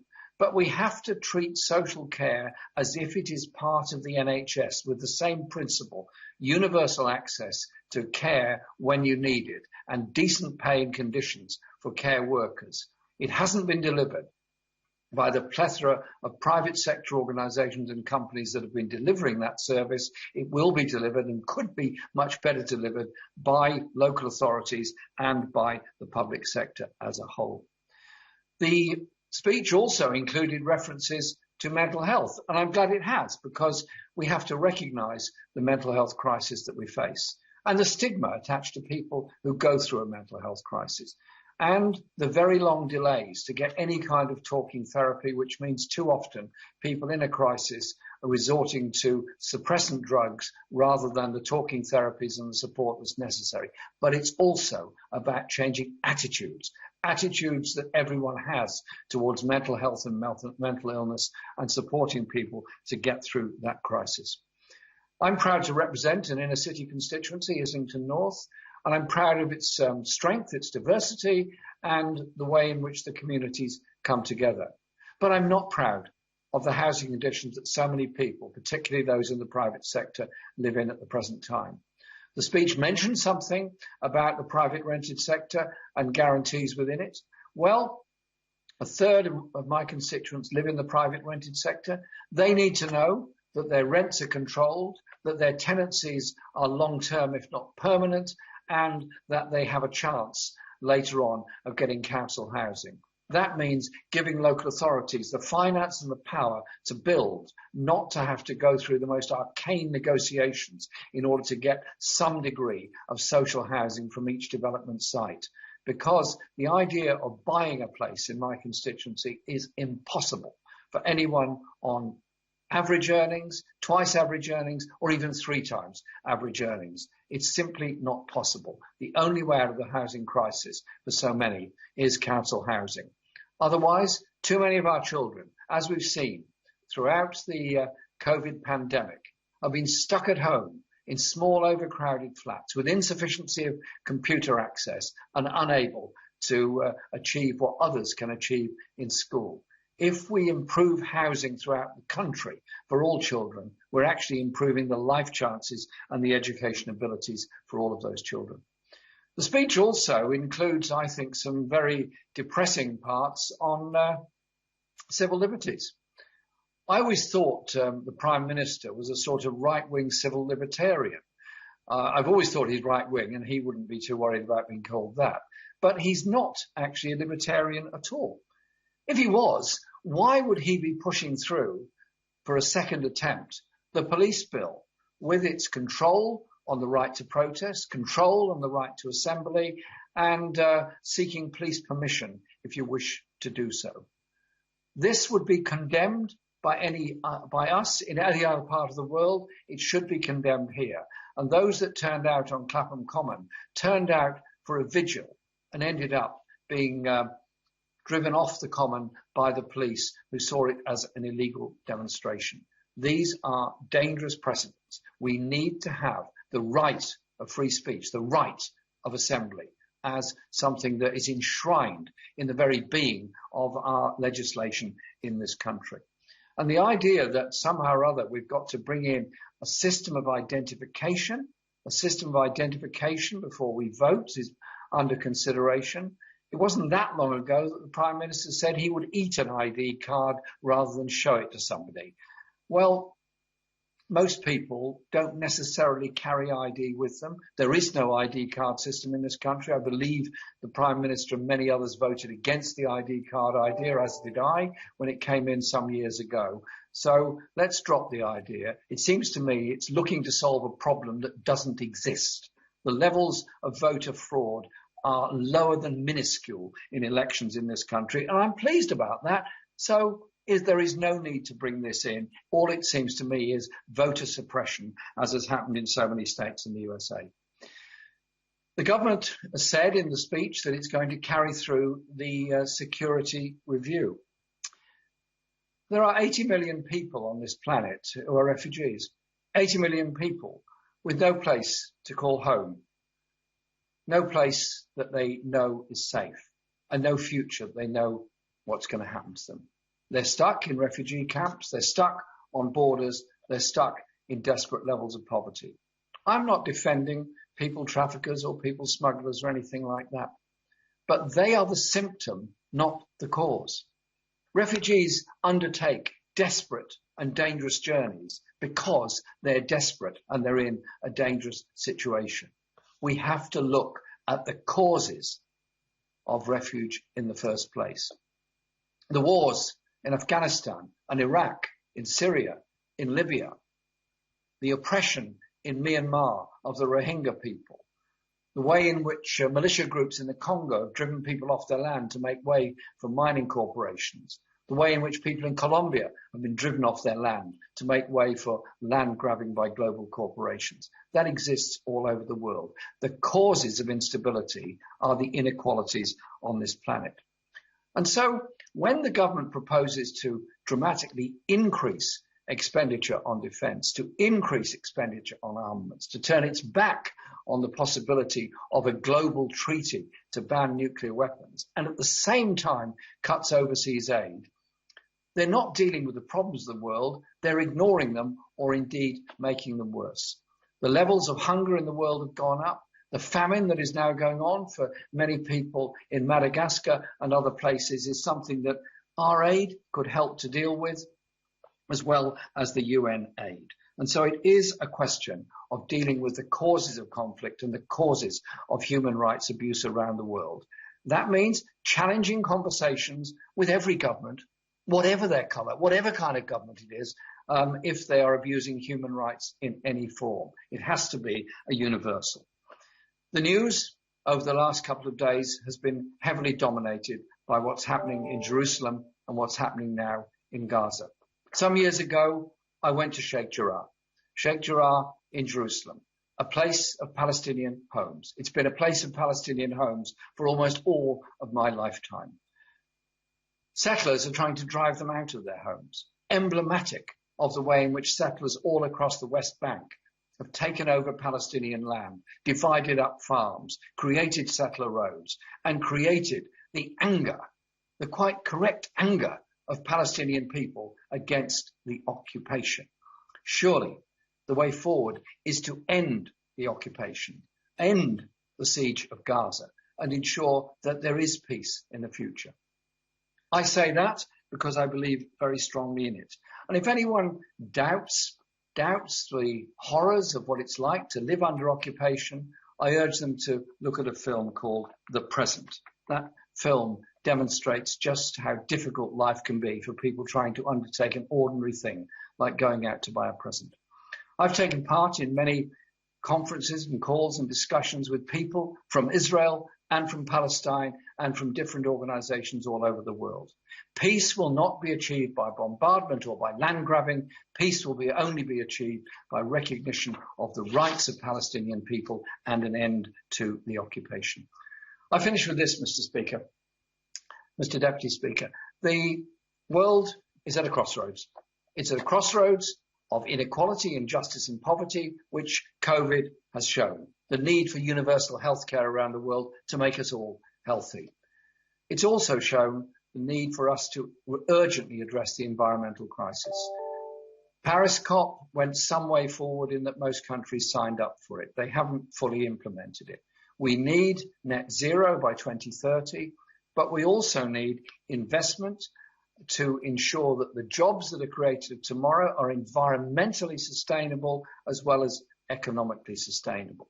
And that we have economic planning which is about sustainability at its very heart, not destroying biodiversity, polluting our rivers and polluting our oceans. It is about putting recycling, reusing and protection of the natural world at the very heart of what we do. I was proud on May the 1st, 2019, to propose to Parliament that we declare a climate emergency. It was agreed without a vote. We were the first Parliament in the world to do so. Let's go to COP saying that we've carried out that and that we will achieve net zero by 2030 and that we'll share the technologies around the world and have a trade and economic strategy which sustains the world rather than damages the world. Mr. Speaker, when we deal with the speech, it's the start of the parliamentary session. There's a whole legislative programme ahead of it, and there's a lot of debates coming up. But we should have in our minds the kind of country that we as MPs have been elected to represent. It's not a happy place. There is massive disillusionment. There is massive division. There are massive levels of poverty, massive levels of underachievement. And that can be changed. But it means tackling injustice and inequality. It means chasing down the tax avoiders in the tax havens. It means investing in public services for tomorrow and investing in the jobs for tomorrow. In short, it means creating a country that's fit for the next generation, where we say our core principles are supporting people, opposing those who wish to divide our society, the far right and the racists, but above all, investing for a future that works for everybody. That is the task before us. And no doubt in all these debates, all these issues are going to come to the fore. That is our job as MPs, to try to articulate what are the problems that people face, but above all, to find solutions to them. And I don't think it's going to be found in any ideas of free market economics. It's only about what the public can do for the public. Thank you. Very much. Sir David Evanet. Thank you very much, Mr. Deputy Speaker, and I'm delighted to be able to participate in the Queen's Speech debate today, and it's good to be back here in the Chamber participating in person. Since the last Queen's Speech, our country has suffered so much with the pandemic, but the success of the vaccine programme and the government policies, the future begins to look brighter now, and we're all grateful for that. I'd like to begin by congratulating my honourable friend, the member for Hartlepool, on her election to this place, and to wish her all success in her career, and I'm sure she'll be very successful and very dynamic for us, and we'll look forward to hearing her speeches in the future. I'd like to also congratulate and praise the proposer of the Loyal Address, my honourable friend, the member for North West Cambridgeshire. Been a long-standing friend of mine since 2005, and today's statesmanlike speech is a real credit to him. I'd also like to congratulate the second of the Loyal Address, my honourable friend, the member for South Ribble, for the powerful and effective way in which she delivered an interesting and invigorating speech. By comparison, I fear, Mr. Deputy Speaker, the speeches from opposition leaders have not been so good. The Leader of the Opposition was disappointing in content and unconvincing and uninspiring. The Social Democrat leader seems to only have one speech which he repeats regularly and hardly mention the Loyal Address or the Queen's speech contents. And the Liberal Democrats always promise everything and talk a good talk, but don't seem to have actually any policies or actions to take us forward. By comparison, I think the Queen's speech is actually constructive, comprehensive, and I know it will gain favour across the whole of the United Kingdom. As we start to come out of the pandemic and the lockdowns, the government will have a lot of issues to tackle. We all know that. I strongly support the government's approach and the dynamic leadership we've seen from my right honourable friend, the Prime Minister. He's risen to the challenges of the past year and deserves credit for his leadership. This was acknowledged by the voters. There's no good having sedentary comments from opposition. They have nothing constructive to put forward. But he deserves the credit, and that's what was acknowledged by the voters last Thursday, who believe the government will successfully deliver on the people's priorities. These include housing, the economy, employment, education, training and crime, among other things. These are the issues that affect people on their day-to-day lives, and the Queen's speech, I believe, outlines a coherent strategy to deal with these matters. Today, I want to focus on the measures for education, and particularly on skills and post-16 training and education. I look forward eagerly to the Skills and Post-16 Education Bill. The skills revolution promised by the government is absolutely fundamental, in my opinion, to the success of global Britain post-Brexit. Outside of politics, I've worked as a teacher and a lecturer, and so I've seen at first hand the importance of good education and training for young people and for not so young people. My time lecturing at Bexley College showed me the real value of further education colleges, and also how they've been regrettably undervalued by all governments in the last couple of decades. I believe they're absolutely fundamental to increasing skills and opportunities across our country. I passionately believe that all young people, every child and young person, deserves a good start in life, regardless of their background or where they live, and that access to excellent schools is essential to build the foundations for opportunities and success in later life. Much has been done by the Conservative governments in the last 10-11 years to improve our schools, and we are grateful for the real achievements that we have seen. However, we do have a skills shortage in this country, and I believe it is through post-16 education that we can rectify this. I would highlight finance as an issue in further education. They need more resources and support to be able to act as an engine for social mobility. And I also believe that FE lecturers should be paid more to ensure that we get the best people and we show that we really value our lecturers in FE.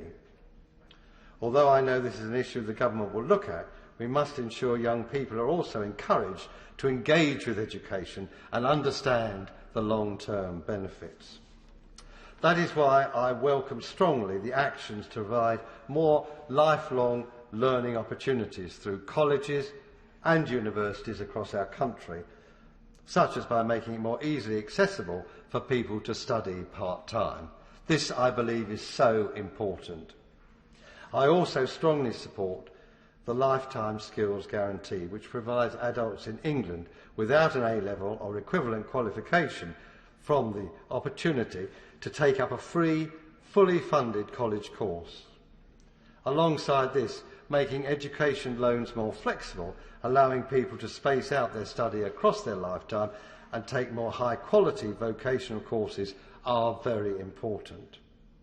I believe the Lifetime Skills Guarantee will transform the provision of skills across this country and will help people get the skills they really need at every stage of their lives. This long-term plan will ensure that as the nature of work changes, and we live in a world that's frequently and rapidly changing, people will have the skills to retrain and find new, better jobs.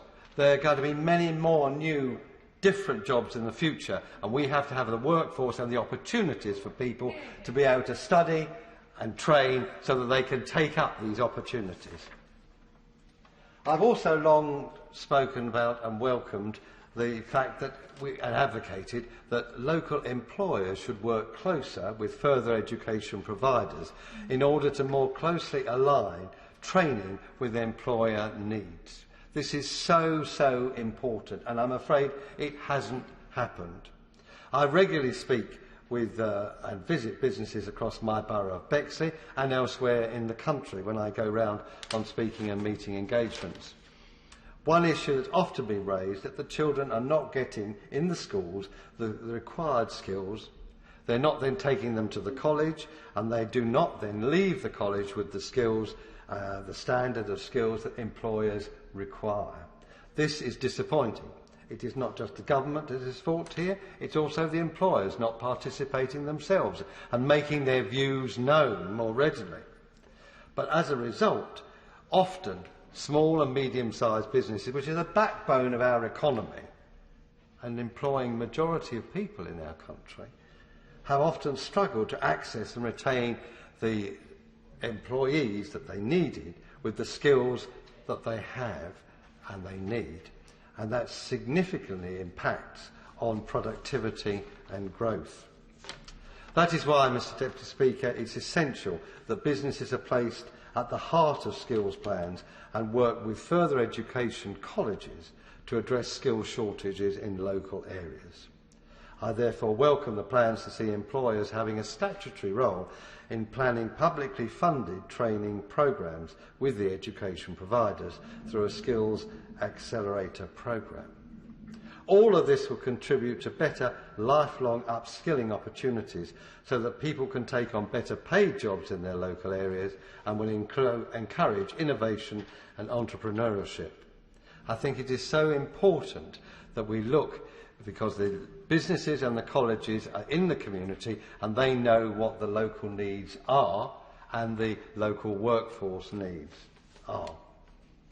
The skills revolution announced today will support the nation's recovery from the ongoing pandemic, whilst building on the progress made so far to level up the country and ensure equal opportunities for all wherever they live. In London, we have skills shortages as well as other parts of the country. There are inequalities of opportunity. Therefore, housing is so important as well as education, the opportunity for people to have a decent home and to live in it. And I remember well in the 1980s under Margaret Thatcher the determination to have more homes and people to own their own homes. I know my grandparents lived in social housing, would have loved the opportunity in the 1960s in Harlow to buy their own property and actually feel they had a stake in the community. Well, Margaret Thatcher made that a reality. And what we're now looking at is a new generation. We need to have more people being home owners and having their stake in the community and valuing that opportunity. The Queen's speech also deals with something that I'm very supportive of, which is the ending of the fixed-term Parliament, because that is something that was needed at a particular time, but it's not needed now. The issues that have arisen from it are many and varied, as we know, in the last few years. What this change will do was restore the status quo and ensure that we have the Constitution operating properly, so we cannot see the absurd situation we had in 2019, where the Prime Minister was not able to call a general election because of the law. It was also surprising, of course, that the opposition didn't want to vote for an election at that time either. It's the first time in my long political career that I can ever understand an opposition who didn't want to call for a general election. It was needed in 2010 because the coalition government faced huge problems left by the last Labour government, and we had to have stability, and we couldn't be in a position where the government was always wondering whether it was going to survive and whether there'd have to be a general election. So it was needed at that particular time, but I think that time has passed, and we now need to look at the opportunities for going back to the tradition where the Prime Minister of whatever party has the right to determine when he asks Her Majesty the Queen to go to the country to renew the government's mandate. And I think, therefore, it is only right that we get rid of this anachronism that was not necessary at this present time, at this particular time. Well, I'll conclude, Mr Deputy Speaker, as you didn't want us to speak for too long, but there's much in this Queen's speech. I think it's to be commended.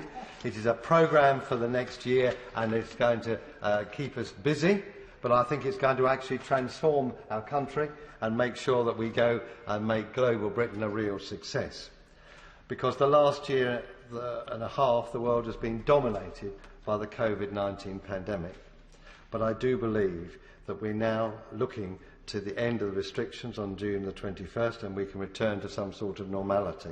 And I think it was disappointing that we didn't have the opposition leader commend the Prime Minister for what is happening, and we are slowly unlocking and going forward to get back to normality, because it has been a success story in this country compared to other countries. And I think that is regrettable that we can't have some bipartisanship to say when in fact things are good. I always understood that an opposition praised what is right and supported, but then criticised what they disagreed with. I didn't hear any of that today. It was all disagreement and criticism. So I think that's very disappointing, and I think the country proved with their voting last week that they want people to go forward, and they want to be constructive, and they want to move on. And I think that's what this Queen's speech is doing in so many fields, in so many areas. We are looking to deal with the problems facing ordinary people every day of their lives, and therefore it is to commend it. We look to the future. I believe then that the issues people are concerned about are being dealt with in this particular Queen's speech, and it will pave the way for us to build back better, putting jobs, skills and businesses at the very heart of our recovery. It is the way forward, and I commend the Queen's speech, Mr. Deputy Speaker. Is reminding us about the duration of the speeches, and if people could, I know everybody's enjoying the luxury of no time limit at the moment, but if people could look for sub 10-minute contributions, then we will be a lot fairer to those who are coming later on. Liz Saville-Roberts. I will do my best. And it was actually very interesting to listen to what the Right Honourable Member for Bexley-Heath and Crayford had to say, because I previously worked in further education as well, and I think we're all of us very good at talking about parity of esteem between academic education and vocational training and skills, but actually how we realise that, and particularly the sort of curriculum that we can provide, because it's very easy to provide the same old curriculum, but actually to look at the sort of transferable skills that we need into the future, and to predict the skills that we will need into the future as well, and who that we offer those to and where is something that is very, very challenging. But I will move on, and I do welcome today's Queen's speech, much in the same theme as he was saying, as an opportunity for us all to take stock of the United Kingdom, our legislative priorities and the interests of those people and nations whom, of course, we serve in this place. Wales has returned a pro-devolution parliament whose government, Plaid Cymru, will now hold to their manifesto commitment to achieve what they styled as far-reaching federalism. We shall see what that actually means. Wales also thumpingly rejected those who explicitly sought to deny our democracy its very existence. Scotland, of course, has returned an SNP government with overwhelming support and every right to hold a vote on Scotland's future. Hear, hear. And whilst the Prime Minister's victory in parts of England over Labour was indeed impressive, it simply underscores that the Conservative Party is riding high as the party of England and not the UK. Yet the UK government continues to hold powers over and withhold powers from the devolved nations. It strongly regulates their budgets. That is why today's most immediately disappointing omission is the government's failure to deliver on its manifesto pledge to reform social care in England. I would hope that in this year of all years, when we have had the experiences that we have had of COVID, that we must recognise that there is a fundamental failure if we fail to acknowledge the dedication of care workers, paid and unpaid, the stress and distress that families have experienced over the last year, the experiences of thousands upon thousands of people who depend for their welfare on the care system. I do think that when Dickens was looking back at his own era and decrying some of the social experiences and the social horrors of his own era, that we might be looking into the future and decrying how we have run the care system and what we have been satisfied with in this era as being that is the issue that we need to address. That what families have suffered, what care workers have had to endure, the low pay that they have had to endure, and what we have regarded as being acceptable for the loved ones in their homes and our care homes. That needs to be addressed, and I call on the government. I notice that the government have made some positive sounds. There is a will across this House to work together on this matter. There is a will across all the parliaments of the United Kingdom to work on this matter together. We have to work together to do it, but we will have failed in the people who we serve if we do not address the care crisis which we have experienced in the last year and which we know has been there for years previously. In Wales, the number of people aged 65 and over is projected to increase by 44% in the next 2 decades. Over 1 million people, almost a third of the population. We have the oldest population of any UK nation, yet shorter life expectancy with poorer health outcomes. A well-funded and integrated social care system is vital for supporting the future long-term health and the well-being of the people in Wales.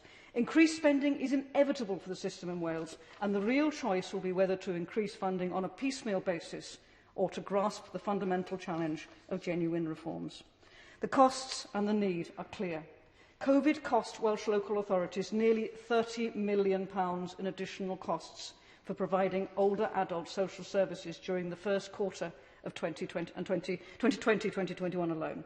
In the longer term, with need and cost rising, net expenditure for community care services for older people in Wales will rise by 177% in the next 15 years.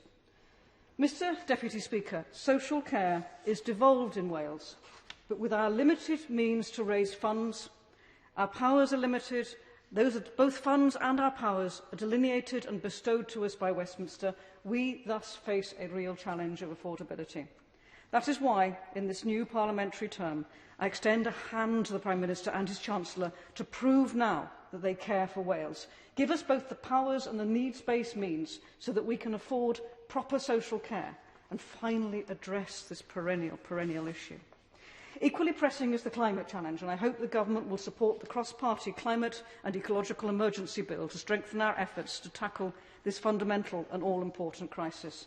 In that spirit, I hope the Government will recognise the need to correct the stymieing inconsistencies in devolution settlements and devolve the Crown estate in Wales to Wales, as has occurred, of course, in Scotland. Control over our natural resources and their rents is essential not only for their sustainable management, but also to help generate the capital investment necessary to deliver our net zero future. This would improve upon the current restrictive borrowing limits imposed by the Treasury on the Welsh Government and better connect Wales's natural heritage and resources with their sustainable use and productions. Finally, Deputy Speaker, I hope the Prime Minister will join me in welcoming Wales's decision to return a pro-devolution Parliament, with a government committed to overhauling the UK's constitutional framework. Levelling up has so far proved to be a ruse to centralise power in Westminster. The Internal Market Act has shown itself to undermine devolution, and this government has already broken its manifesto promise to Wales that we would not be a penny worse off when we left Europe. Actions, of course, speak louder than words, from our personal lives to our politics. And no doubt the Prime Minister and the Leader of the Opposition will join me in echoing today the comments of a Labour Senedd member who noted that we are at a crossroads between independence and a polarising hard British unionism based by and large on a growing English nationalism with its epicentre in 10 Downing Street. We must achieve radical constitutional change, as Labour argues in Wales. Will they argue it here too? A welcome first step would be to further tax powers to help with our post-pandemic recovery. The next must be the devolution of policing and justice system to Wales, evidence given by the Thomas Commission and voted for by the people of Wales. It will be a pleasure, if the opportunity arises, to work with the Leader of the Opposition to further these constitutional objectives. They were borrowed from Plaid Cymru, and the Labour government, only Labour government in the UK, could strengthen their own hand considerably, further their own principles considerably, if they actually admitted this. In sum, Mr Speaker, our nations face pressing challenges that touch our loved ones, our homes, our climate and our nations. This parliamentary term is when we must address these challenges, and I look forward to the opportunity to work with the government and the opposition as best they can to find solutions. I'd like to thank Liz Saville-Roberts, because not only did you promise to try and come sub 10 minutes, you delivered on your promise. It's 7 minutes. Well done. Dr. Andrew Morrison. Mr. Speaker, I too will endeavour to do the same. Mr. Deputy Speaker, I very much welcome the gracious speech. I'm in awe of the person delivering it, and I'm in awe of the manner of its delivery. How fortunate we are in our head of state. Can I congratulate my honourable friend, the member for North West Cambridgeshire, and my honourable friend, the member for South Ribble. They delivered wonderful speeches, full of good humour, full of good sense, kind and generous. Mr. Deputy Speaker, COVID mercifully appears to be retreating in the UK, at least faster than Darius from Alexander. But every day that passes has been chipping away at our liberties, the prospects of our young people, our mental health, our health in general, the economy, and our institutions, great and small, including this one. It's a terrible price to pay, and it's time to bring it to an end. More than 2/3 of adults have now been jabbed. 1/3 have been jabbed twice. Yesterday, more people will statistically have died on the roads than of COVID. There is no prospect of our National Health Service being overwhelmed. And if I'm worried about a virus this winter time, it's seasonal flu. It's not a COVID third wave. The Prime Minister made clear earlier on, in answer to an intervention, that there will be a full review, a comprehensive inquiry into the management of this pandemic, and I very much welcome that. It would be remarkable if after all of this we didn't review what had gone on and learn the lessons from it. I do so hope that it won't be a witch hunt. There's nothing to be gained from that. We throughout this have been in uncharted waters. There's no route map for this, and people have done the best they can in the circumstances that face them and with the information available to them. It's important that we learn the lesson, because just around the corner it's more than likely we'll have a new variant or new variants. It's equally likely that something else, even worse, may crop up. I think it's also pretty apparent that in the early stages of this pandemic we were not as well prepared as we should have been, and I've been critical in particular of our public health institutions that were, to my mind, not fit for purpose, focused as they were on modern pandemics to do with lifestyle in particular, which are very important in themselves, but I think also took our eye off the ball when it came to traditional old-fashioned public health around infectious disease. That's a pity, because in this country we've got a very strong tradition of public health. We've got a very strong history in infectious diseases and dealing with them, and our institutions around infectious disease, bacteriology, virology are world-beating. This country, of course, is the home to West Country Dr. Edward Jenner, West Country farmer Benjamin Jesty, less well known, who really set the science of vaccination afoot and made this country the world leader. In recent times, perhaps, we've unfortunately not learnt some of the lessons as well as we should have done, forgotten others. I'm also very sympathetic to ministers, health ministers, who in the early stages of this pandemic pulled levers and found nothing really happened. That's a perception from the backbenchers, but it's why I think that I will likely support those things contained within the gracious speech that hint at strengthening the ability of ministers to control some aspects of healthcare in this country. And that's a difficult thing for me to say, because I was 10 years ago a parliamentary private secretary in the Department of Health when reforms were going through at the time, which in the full light of day perhaps we might have done somewhat differently, and in my opinion have not always been helpful in relation to managing this crisis. I'm particularly keen on further reforms to public health.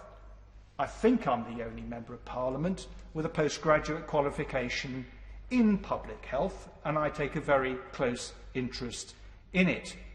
And there is no question in my mind that our public health institutions need to be strengthened in order to face down more effectively the infectious disease threats of the future.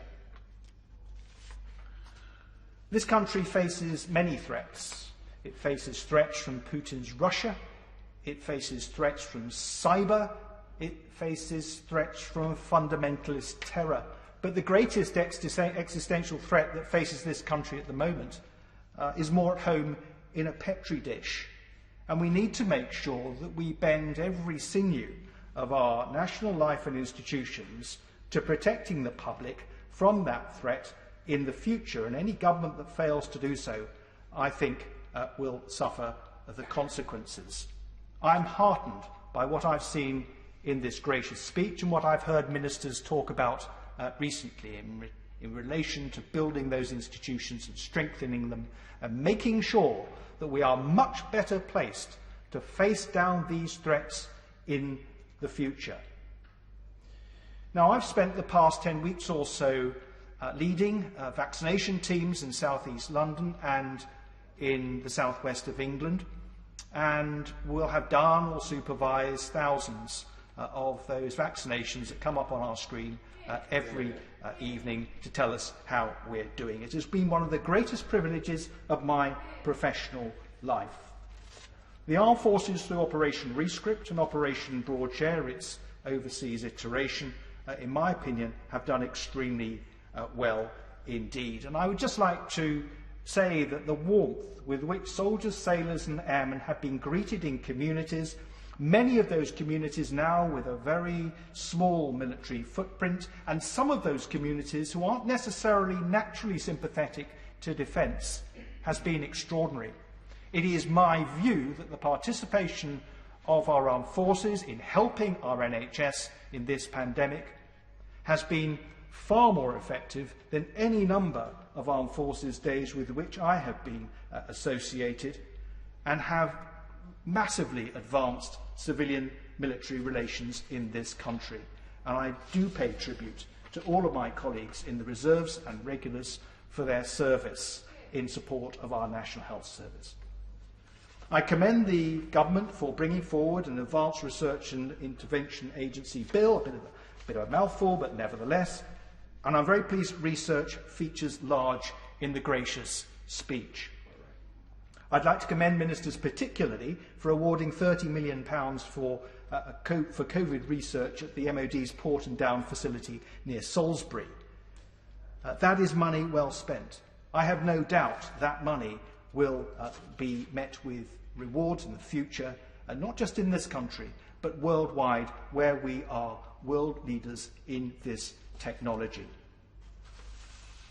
I'm very pleased that the gracious speech highlighted the government's leadership in promoting access to vaccination worldwide through COVAX and the UK's approach to vaccine development and acquisition. But just a small word of caution. You can ship out as much vaccine as you like to developing countries, but if they do not have the infrastructure with which to deliver that vaccine programme, you will be largely wasting your time, and you will find that outside the big urban centres and the elites, your good work will not be felt.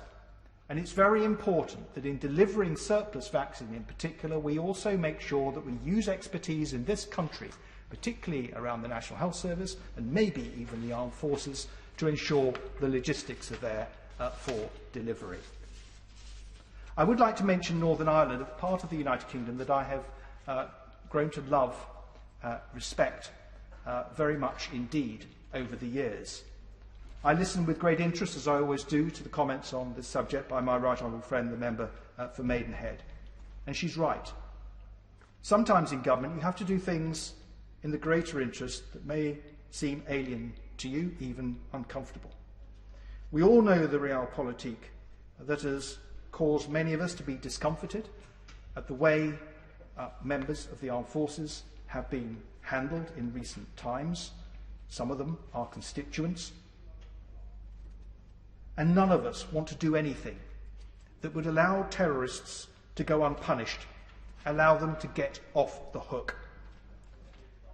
But that ship sailed in 1998, and we have to acknowledge that there's been a generation of relative peace since. Like my right honourable friend, I remember when I was growing up, those images, night after night after night. A line must be drawn so that this wonderful, wonderful corner of our country can move on, look into the future and not to the past. Though there was no bill that dealt with it specifically, I nevertheless commend the government for its recent language around a social care bill. I would have liked to have seen a firmer commitment to it, but nevertheless, I have the sense that this is a piece of work that will be done in this Parliament. And I very much hope that that means, in part, a Dilnot-style cap on the cost of care. We pull risk in our National Health Service. That's what it's all about. But we didn't do that in the 1940s. That is a piece of unfinished work. And whilst we will certainly debate integrated care, and that's important, we also need to grasp the nettle of who pays.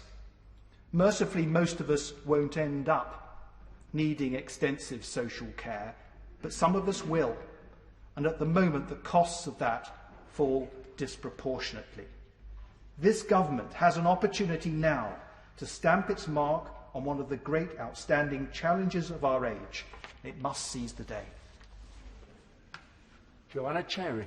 Thank you, Mr Deputy Speaker. It's a pleasure to be back in the Chamber. It's the first time for nearly 5 months that I've appeared physically rather than virtually, and much as I long to see Scotland regain its independence, I recognise that this is one of the great debating chambers of the world, and it's always a privilege to speak here. And it's also a pleasure to follow the Honourable Member for South West Wiltshire, who speaks so knowledgeably about matters of public health. Since the last Queen's speech in December 2019, the 4 constituent parts of the United Kingdom have been through very tumultuous times. The United Kingdom left the European Union on the 31st of January 2020, but the pandemic almost eclipsed the end of the transition period at the tail end of last year. But that doesn't mean to say that traders haven't felt the pain of being out of the single market and the customs union, particularly in the Scottish fishing industry. As a result of the pandemic, many of our constituents have suffered grievous loss or serious illness. Others have suffered the associated health, social and economic impacts caused by the necessity of lockdown. And in many ways, the elderly have suffered most. At the outset, there was the terrible death toll in care homes, but elderly people have also suffered from the pain of being unable to see their loved ones at a time when their society and guidance was most needed. But of course, young people have suffered too the disruption of their education and their social lives, and mental health has been greatly impacted. Jobs have been lost, and businesses, particularly small businesses, have struggled. The pandemic has indeed exacerbated the inequalities which already existed in our society, and I was disappointed to see no acknowledgement of this in the Queen's speech. At the very least, I would have expected to hear confirmation of measures to address the September cliff edge on furlough. Yes, things might be going well at the moment, but we cannot assume that they will always go well in relation to the virus. I'd also like to have seen measures to address the cliff edge and self-employed support, the reduced hospitality VAT, and also the £20 uplift universal credit. It's also very disappointing to see no measures to end unfair 0 hours and fire and rehire contracts, nor to deliver a real living wage for all. Citizens Advice Scotland have reminded us that the last year shows how vital our social security safety net is. But universal credit doesn't feature in the government's legislative agenda, and this risks missing lessons from the pandemic. While universal credit survived the influx of new claimants, in part by easing verification procedures and conditionality, fundamental aspects of its design have continued to put people in hardship, and they will continue to do so unless we reform them. Reform is urgently needed in that department. Now, in the Queen's speech, the government say children must have the best start in life, but this will not happen unless we tackle the scourge of child poverty, and I would like to have seen some outlining of measures to do that. The British Government might do well to take a leaf out of the Scottish Government's book. The Scottish Government established a Scottish child payment in the last Parliament and are committed to double it in this next Parliament, and child poverty campaigners have described that as a game changer. Can the UK Government match that sort of commitment? I wonder. And likewise, I'm sure people in England will be disappointed to still see no concrete plans for social care. Again, the British Government might do well to take a leaf out of the Scottish Government's book. The SNP election manifesto pledged to take forward the recommendations of the Independent Feely Review and to establish a national care service for Scotland in this current parliamentary term. It will oversee the delivery of care and improve standards in care homes, as well as improving training and, importantly, staff pay and conditions for our care workforce. And also it will give support to unpaid carers. Madam Deputy Speaker, that's the kind of concrete action that led to the SNP winning a historic fourth election victory last week. And this brings me to the Constitution. The British Government say they want to strengthen and renew democracy. Those were the words used in the Queen's speech. They want to strengthen and renew democracy and the Constitution and strengthen the integrity of elections. Well, they would do well to start by respecting the outcome of the election that we had in Scotland last week. As I said, it was a historic fourth election victory in a row for the SNP, won with a record 47.7% share of the vote and on a record turnout. And it was won on a very firm manifesto commitment to deliver a second independence referendum. And it's no use the benches opposite arguing otherwise, as the Conservative and Unionist Party in Scotland put preventing a second independence referendum at the heart of their campaign and have ended up with only 21.9% of the vote and 32 seats. The SNP have twice as many.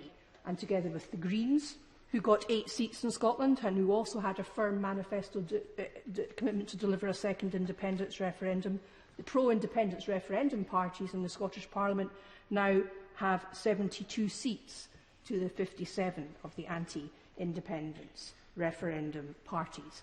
And of course that was the position in 2011, the exact same position, 72 seats to 57, when David Cameron came to the negotiating table and negotiated with Alex Salmond an agreement to hold an independence referendum.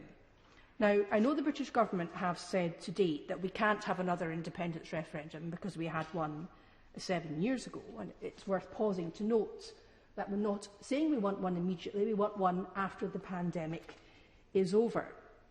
But the British Government would do well to listen to the former senior civil servant, Kieran Martin, who oversaw the delivery of the Edinburgh Agreement in 2012 and who is now a professor at the University of Oxford. And he said last month that if the independence parties, pro-independence parties in Scotland won another majority, there would be no legitimate justification on which to resist a referendum. And he is, of course, correct. And I would remind the benches opposite that in 2019, in the general election, the current Prime Minister secured an 80-seat majority on just 43.6% of the vote, considerably less than my party secured last week in percentage terms. And that result, he has been used by the Conservative and Unionist Party to justify far-reaching consequences for all of us in the United Kingdom, altering both the nature of the Union and relations with our neighbours radically. So what's sauce for the goose, Madam Deputy Speaker, is sauce for the gander. Now, of course, the Scottish Government has a plan to initiate legislation for a second independence referendum in the Scottish Parliament, regardless of whether or not the Prime Minister gives us a Section 30 order. And I'm very proud to have been instrumental in persuading my party to adopt that approach. But the Prime Minister should have the guts to come to the negotiating table, as David Cameron did in 2011, to ensure the referendum is held on an agreed basis. The Union of Scotland and England, Madam Deputy Speaker, is a union of consent. It is not a union enforced by force of law, and the British Prime Minister would do well to recognise that. Now, I want to say something positive about the proposals in the speech, because I'd like to give a cautious welcome to the Government's plans to protect freedom of speech. I wouldn't wish to give their plans unqualified support without hearing more about them, but I'm in no doubt that the Government have correctly identified that there's a problem with free speech in our universities, and I would welcome more public debate about it. The Joint Committee of Human Rights, of which I'm a member, identified issues with freedom of speech in our universities in a report which we issued in 2018. We didn't find the wholesale censorship of debate in universities, which media coverage has suggested, but we did find that there were issues and recommended some reforms. And I'm afraid since that report, the situation has got worse. For example, while society has worked hard to tackle sexual harassment, it is common now at universities across the United Kingdom for feminist academics who speak up for women's sex-based rights under the Equality Act to be harassed and threatened. And I've previously spoken on the floor of the House about the experiences of Professor Selina Todd, Professor Kathleen Stock and Professor Rosa Friedman.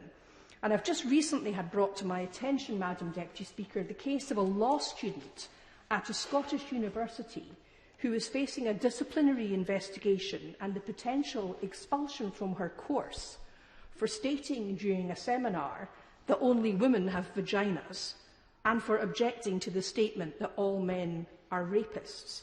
Now, this woman's a final year mature law student, and she's undergoing this investigation and the threat of being thrown off her course in the middle of her final year while doing exam work. It is farcical, Madam Deputy Speaker, that a law student, a female mature law student, should be facing disciplinary action for stating a biological fact and challenging a sweeping statement. But the reality is that university authorities are under pressure from those who wish to silence feminist voices, and universities need support and encouragement to stand up against what can sometimes be very nasty and very threatening campaigns. And, Madam Deputy Speaker, when I say nasty and threatening, I know whereof I speak. But that's as far as my support for the Government's legislative programme goes. And I would just want to point out to the Government that there's no point in legislating to protect freedom of speech in universities while at the same time legislating to undermine freedom of expression and assembly, as they are doing in the Police Crime and Sentencing at Courts Bill. And I would implore them to look at that afresh, to see what the all-party parliamentary groups on the law and the Constitution and the rule of law are saying about that, and also the Joint Committee on Human Rights. Now, finally, Madam Deputy Speaker, looking to the international aspects of the Queen's speech, the Government said that they want to uphold human rights and democracy across the world. Now, if they are really committed to doing that, then why does the Government frequently fail to do that when it comes to the Palestinian people? The inaction from the international community, including the United Kingdom Government, to properly defend and support Palestinians in the face of Israeli government and Israeli human rights abuses is not indicative of a country which supposedly centres human rights and democracy abroad. The excessive force used by Israeli forces on worshippers at Al-Aqsa and against families in Sheikh Jarrah in occupied East Jerusalem only prompts the mildest of criticism and zero consequences for those responsible. Those families, Madam Deputy Speaker, are facing forced transfer and dispossession of their homes, which would constitute a war crime. In the last 24 hours, we've seen a grim escalation with 24 people, including 9 children, killed in Israeli attacks on Gaza. And whilst we should rightly condemn the rocket attacks coming from Gaza to Jerusalem, we should also condemn and take action on the events that led up to these escalations and the excessive response to it. If the UK government really wants to be a human rights defender, then it should fully support the ICC's investigation into an alleged grave crime committed in the occupied Palestinian territory, and it shouldn't undermine it. So please, can we have real meaning to the words of upholding human rights and democracy abroad? Thank you, Madam Deputy Speaker. Thank you. As Mr Deputy Speaker has previously said, we're trying to manage without a time limit because there's lots of time left, but there are also a lot of people who wish to speak. And so it would be courteous if people would speak for around 8 minutes. And if that were to happen, then everyone who has indicated they wish to speak would have an opportunity to do so, and we could manage without a time limit. Otherwise, I'll just put on a time limit. But it's much better if we can self-regulate without a time limit. Bob Stewart. Thank you, Madam Deputy Speaker, and on a time limit, I hope. I listened very carefully to the gracious speech, and I made the assumption that the promise to address the legacy of the past with regard to Northern Ireland is referring to a government commitment to protect veterans from vexatious and repeated prosecutions. That assurance was solidified when I looked at the media Q&A which accompanies the Queen's speech, which is where it is put much more specifically. Madam Deputy Speaker, my good friend, the Veterans Minister, also promised this to me in the Chamber on the 21st of April, and now I expect it to happen. Privately, I've also been assured from a very high level that such action to help veterans and indeed other members of the security forces is imminent. I hope so, because honestly it is a matter of huge importance to me. I speak as a supporter and a member of the Justice for Northern Ireland Veterans campaign. Personally, I served over 3 years on operations in Northern Ireland. I've been involved in several actions there, witnessed several terrorist murders, and have also lost too many soldiers and friends who were working alongside me. I've also held innocent people caught up in terrorism who've died in my arms. It devastated me then, and it still does to this day. So to me, this commitment to finally sort out a cessation to legacy vexatious prosecutions is exceedingly personal. I understand that the new bill might involve introducing what could be called a qualified statute of limitations, with the presumption that no charges should be brought against security force personnel for alleged offences before the Good Friday Agreement of 1998. Quite rightly, Madam Deputy Speaker, this plan is based on the fact that if no new compelling evidence against such people has been brought forward, such a prosecution ends. Let me be clear.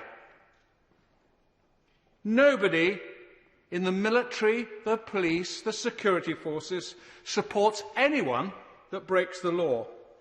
And if someone does so, then it is right that they face the full vigour of the legal system.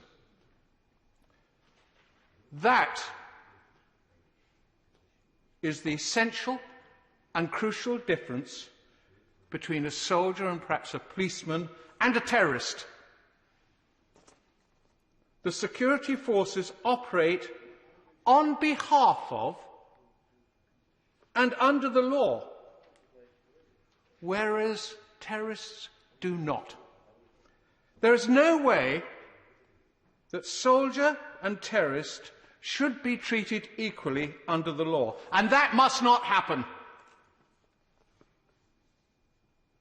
So I'm delighted that at last we're beginning to see this matter resolved for a number of veterans who to this day still dread a knock on the door and being hauled off to Northern Ireland from retirement.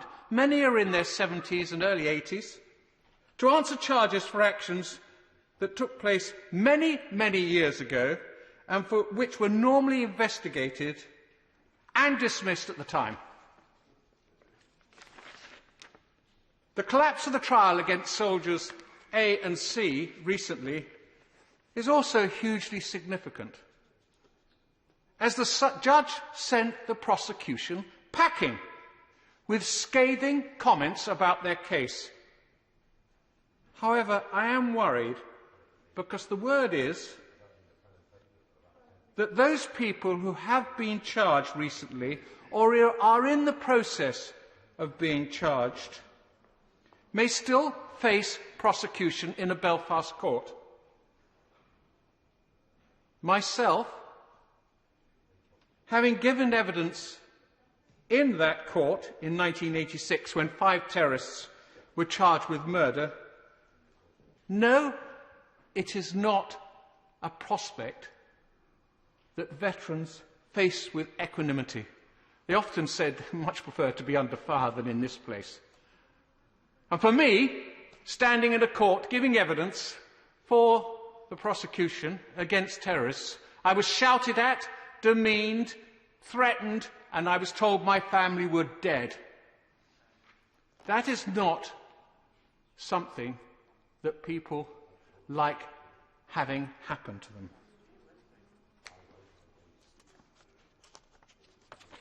Forgive me, I'm just turning my page. I gather there are 7 more trials of veterans in the offing, about 7 more trials, with perhaps another 16 more veterans also in the frame for prosecution. I feel that these should be stopped in their tracks and hope very much this will happen. Perhaps the same logic which sent the prosecution of soldiers A and C out of the court with their tail between their legs will prevail here too.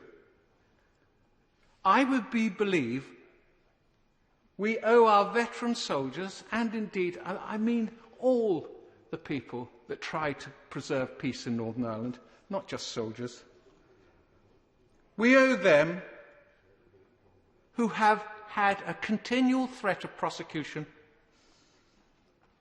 for many years. We owe them a debt, and we should sort this out.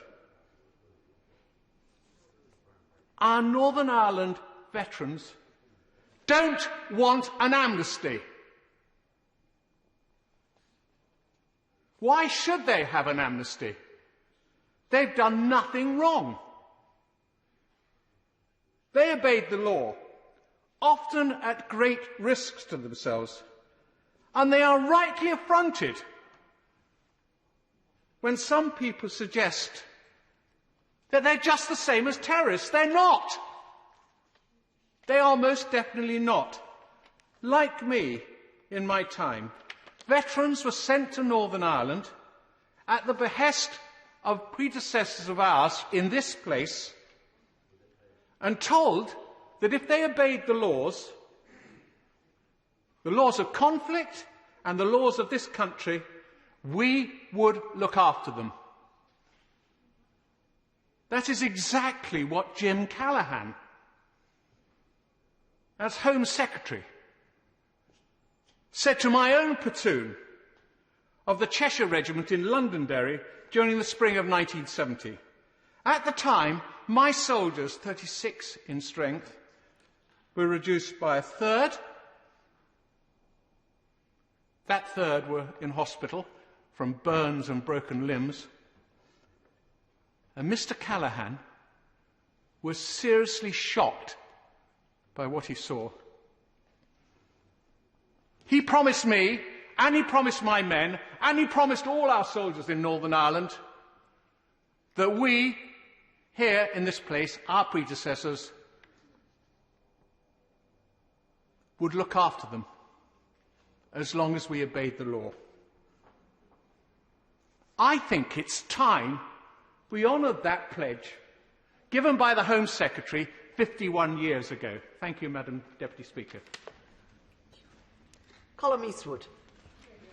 Thank you, Madam Deputy Speaker. Daniel Taggart was murdered by the Parachute Regiment in Ballymurphy in August 1971. These are the words of his daughter, Alice Harper.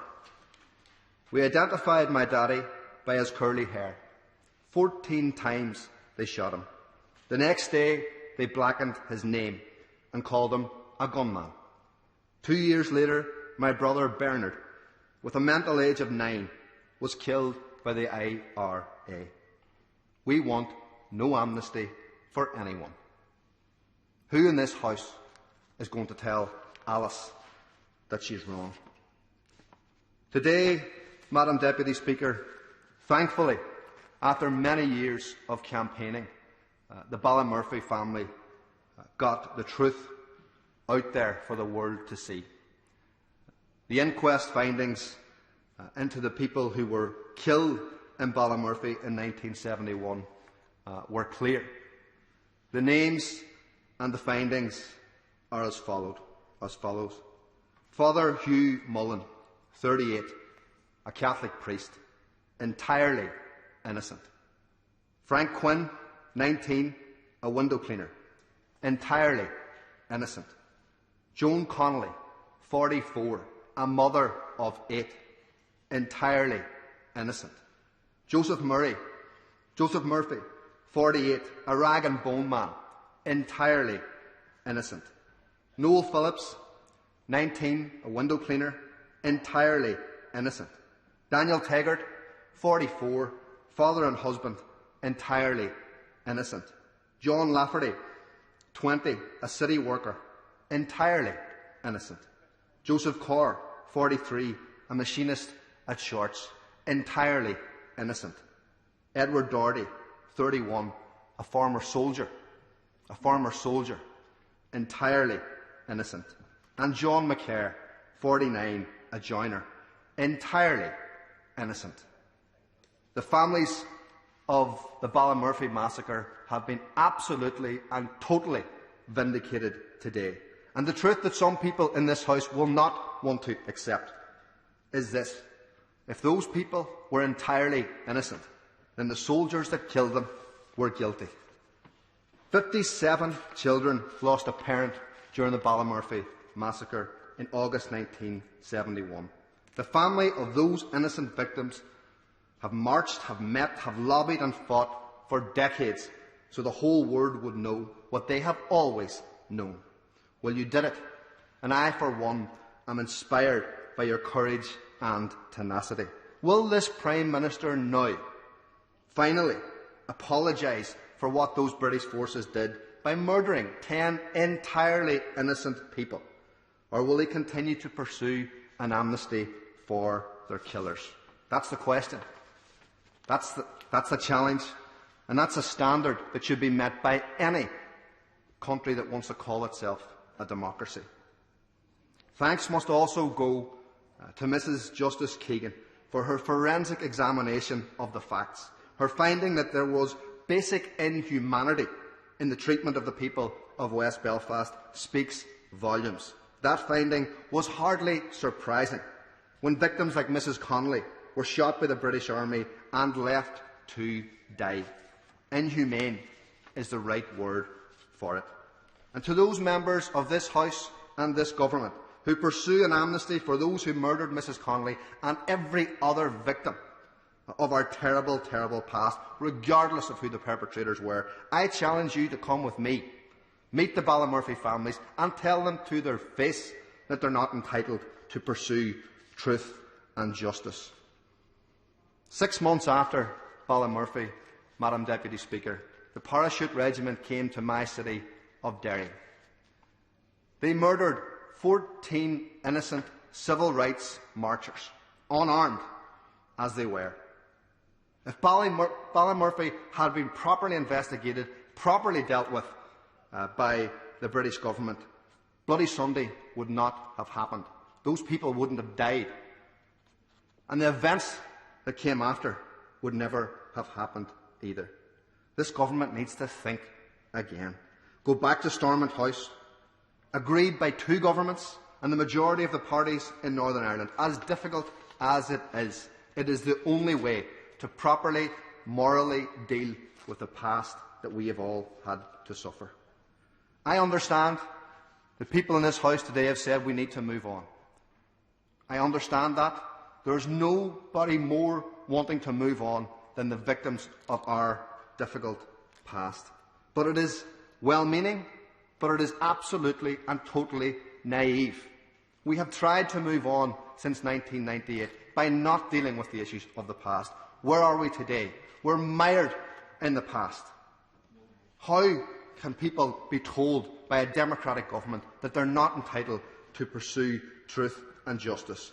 Does anybody in this House really believe, as the government says, that paramilitaries, the IRA, the UDA, the UVF or the British state will give willingly the truth to the victims as they are entitled to it? Well, if you do, let me tell you about Paul Witters, a 15-year-old boy from my city, shot by a rubber bullet fired by the RUC on the 15th of April 1981. His file was finally released a couple of weeks ago. Half of it has been redacted and withheld until 2059. What could possibly be in that file that people need to be worried about? 40 years ago today, Julie Livingston, 14 years old, in Lenadoon in West Belfast, was hit and killed by a plastic bullet fired from a British Army vehicle. The file has been closed until 2064. What's the justification for that? How does anybody think that we're going to get to the truth by asking politely the British state or the IRA to give it to us? Why does Joanne Mather's family have to wait for the IRA to give her the truth? 29 years old, 1981, murdered by the IRA for collecting a census form, leaving behind her baby son. Jean McConville family had to wait decades to find out where the IRA had buried their mother. Why does anybody believe that any of the state or paramilitary actors will give the truth to the victims that they so desperately deserve? I implore you, I understand that we need to move on. We need to move on. But what we are going to do, if we don't deal with this properly and morally and decently, we are going to entrap future generations to deal with this, to live with this, to campaign for truth and justice, and it will go on and on and on. The way to make it stop is get at the truth. The only way to get at the truth, as we have learned, is proper judicial investigatory processes. That's the only way we will ever get to the truth. As uncomfortable as all of that is the truth as we have learned it. Thank you. Hear, hear. We now go, not by video link, but by audio only, to Philip Dunn. Thank you, Madam Deputy Speaker, and my apologies that my internet crashed a little while ago, so I'm grateful to you for letting me participate orally. And I'm very pleased to contribute to this debate the day after the Prime Minister has confirmed that the country will move to the next stage of relaxation of restrictions on Monday, after 14 months of COVID-dominated disruption to our daily lives, but also in the week after such a seismic set of mid-term elections with such strong waves of support for the government, not just across most of England, but with gains in Scotland and Wales, and of course the blue wave through which I'm pleased to welcome the Honourable Member for Hartlepool to these benches. The focus of the government's programme is delivery of manifesto commitments from the general election 18 months ago, meeting the aspirations of people across every part of Britain, including in rural areas which have so often been left behind. The levelling up agenda needs to reach beyond Whitehall, not just to the great urban centres of the North and the Midlands, but to rural communities everywhere. I was pleased to see publication before Easter of the Rural Proofing Policy Paper, and will look for these principles to be applied to the 30 bills outlined in the gracious speech as these pass through this House. Before I turn to the main thrust of my remarks, I'd just briefly like to welcome the Health and Care Bill, which will build on the new ways of working brought in to cope with the pandemic to improve outcomes for patients by focusing on prevention and closer collaboration within the NHS and with local authorities. But on social care, we must make progress during this session to develop a long-term plan and then legislate during this Parliament, as other honourable members have said. Current funding mechanisms are causing real pressure on families of those who require residential and domiciliary care, as well as on local authorities whose budgets are increasingly dominated by the costs of providing care. I particularly welcome the procurement bill. As a former minister with responsibility for procurement in both defence and health departments, this will allow for the public sector to be able deliberately to buy British when this makes sense and represents value for money, which we could not do even for food and drink when subject to EU procurement rules. I'd like to focus my remarks this evening on environmental measures, including the focus on green jobs as the economy recovers, where the committee I chair will soon be making recommendations to the government. The animal welfare provisions are welcome and will deliver on specific manifesto pledges. And I particularly welcome reintroduction of the Vital Environment Bill, which was a casualty of COVID, preventing its passage in the last session. This establishes the new overarching regulator for the environment following Brexit. And I'm pleased that my right honourable friend, the Secretary of State, has set up the new Office for Environmental Protection in shadow form to start undertaking its work. But the main issue I wish to welcome is today's announcement by the government that it will introduce 3 amendments to the Environment Bill to take forward the principal objectives of my private member's bill, the Sewage Inland Waters Bill, another casualty of COVID, as its second reading was deferred 5 times and so ran out of parliamentary time in the last session. The Environment Minister has shown admirable determination to support me, the 135 other members across this House, and the almost 45,000 members of the public who signed a petition to end sewage pollution, to address the truly shocking state of our sewage and drainage infrastructure. The spotlight of data transparency has begun to reveal the state of water quality in our rivers. On the 31st of March, the Environment Agency published the astonishing admission from water companies, detected by monitoring equipment progressively installed in the last few years at sewage treatment plants and other drainage assets, that raw sewage was discharged into our rivers on over 400,000 occasions for more than 3 million hours during 2020. Much of this was done within the limits permitted by the Environment Agency. In effect, the water companies have been licensed to spill. The reasons for this are complex, but reflect a lack of adequate investment in our drainage infrastructure to keep pace with housing and commercial development since the 1960s. The consequences for the aquatic environment and the species reliant on our waterways are increasingly devastating. I don't have time to go into the causes and effects here, but I am genuinely delighted that the government has adopted the principles of my bill, and I shall monitor its progress carefully through the remaining report stage in this House and its passage through the other place. I was also pleased to hear the Prime Minister this afternoon highlight the role of the new infrastructure bank in levelling up investment to modernise the country's infrastructure. There will be plenty of opportunities to help fund creaking and leaking sewage and drainage infrastructure, much reliant on the legacy of our Victorian forebears. Levelling up needs to accommodate digging down if we're to improve water quality and meet the binding environmental targets.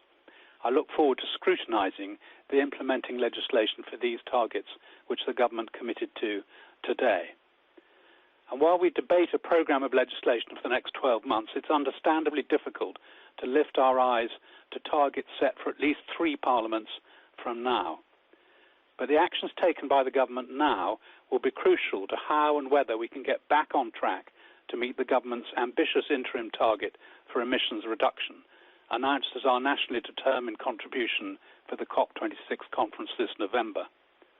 The draft statutory instrument setting the level of the UK's sixth carbon budget for the period from 2033 to 37 was laid shortly before prorogation and must be put to the House for approval by the end of June, and this envisaged a reduction in UK total emissions of 78% by 2035 compared to the 1990 baseline. Madam Deputy Speaker, there is no greater environmental protection target than the one the House will shortly be invited to agree.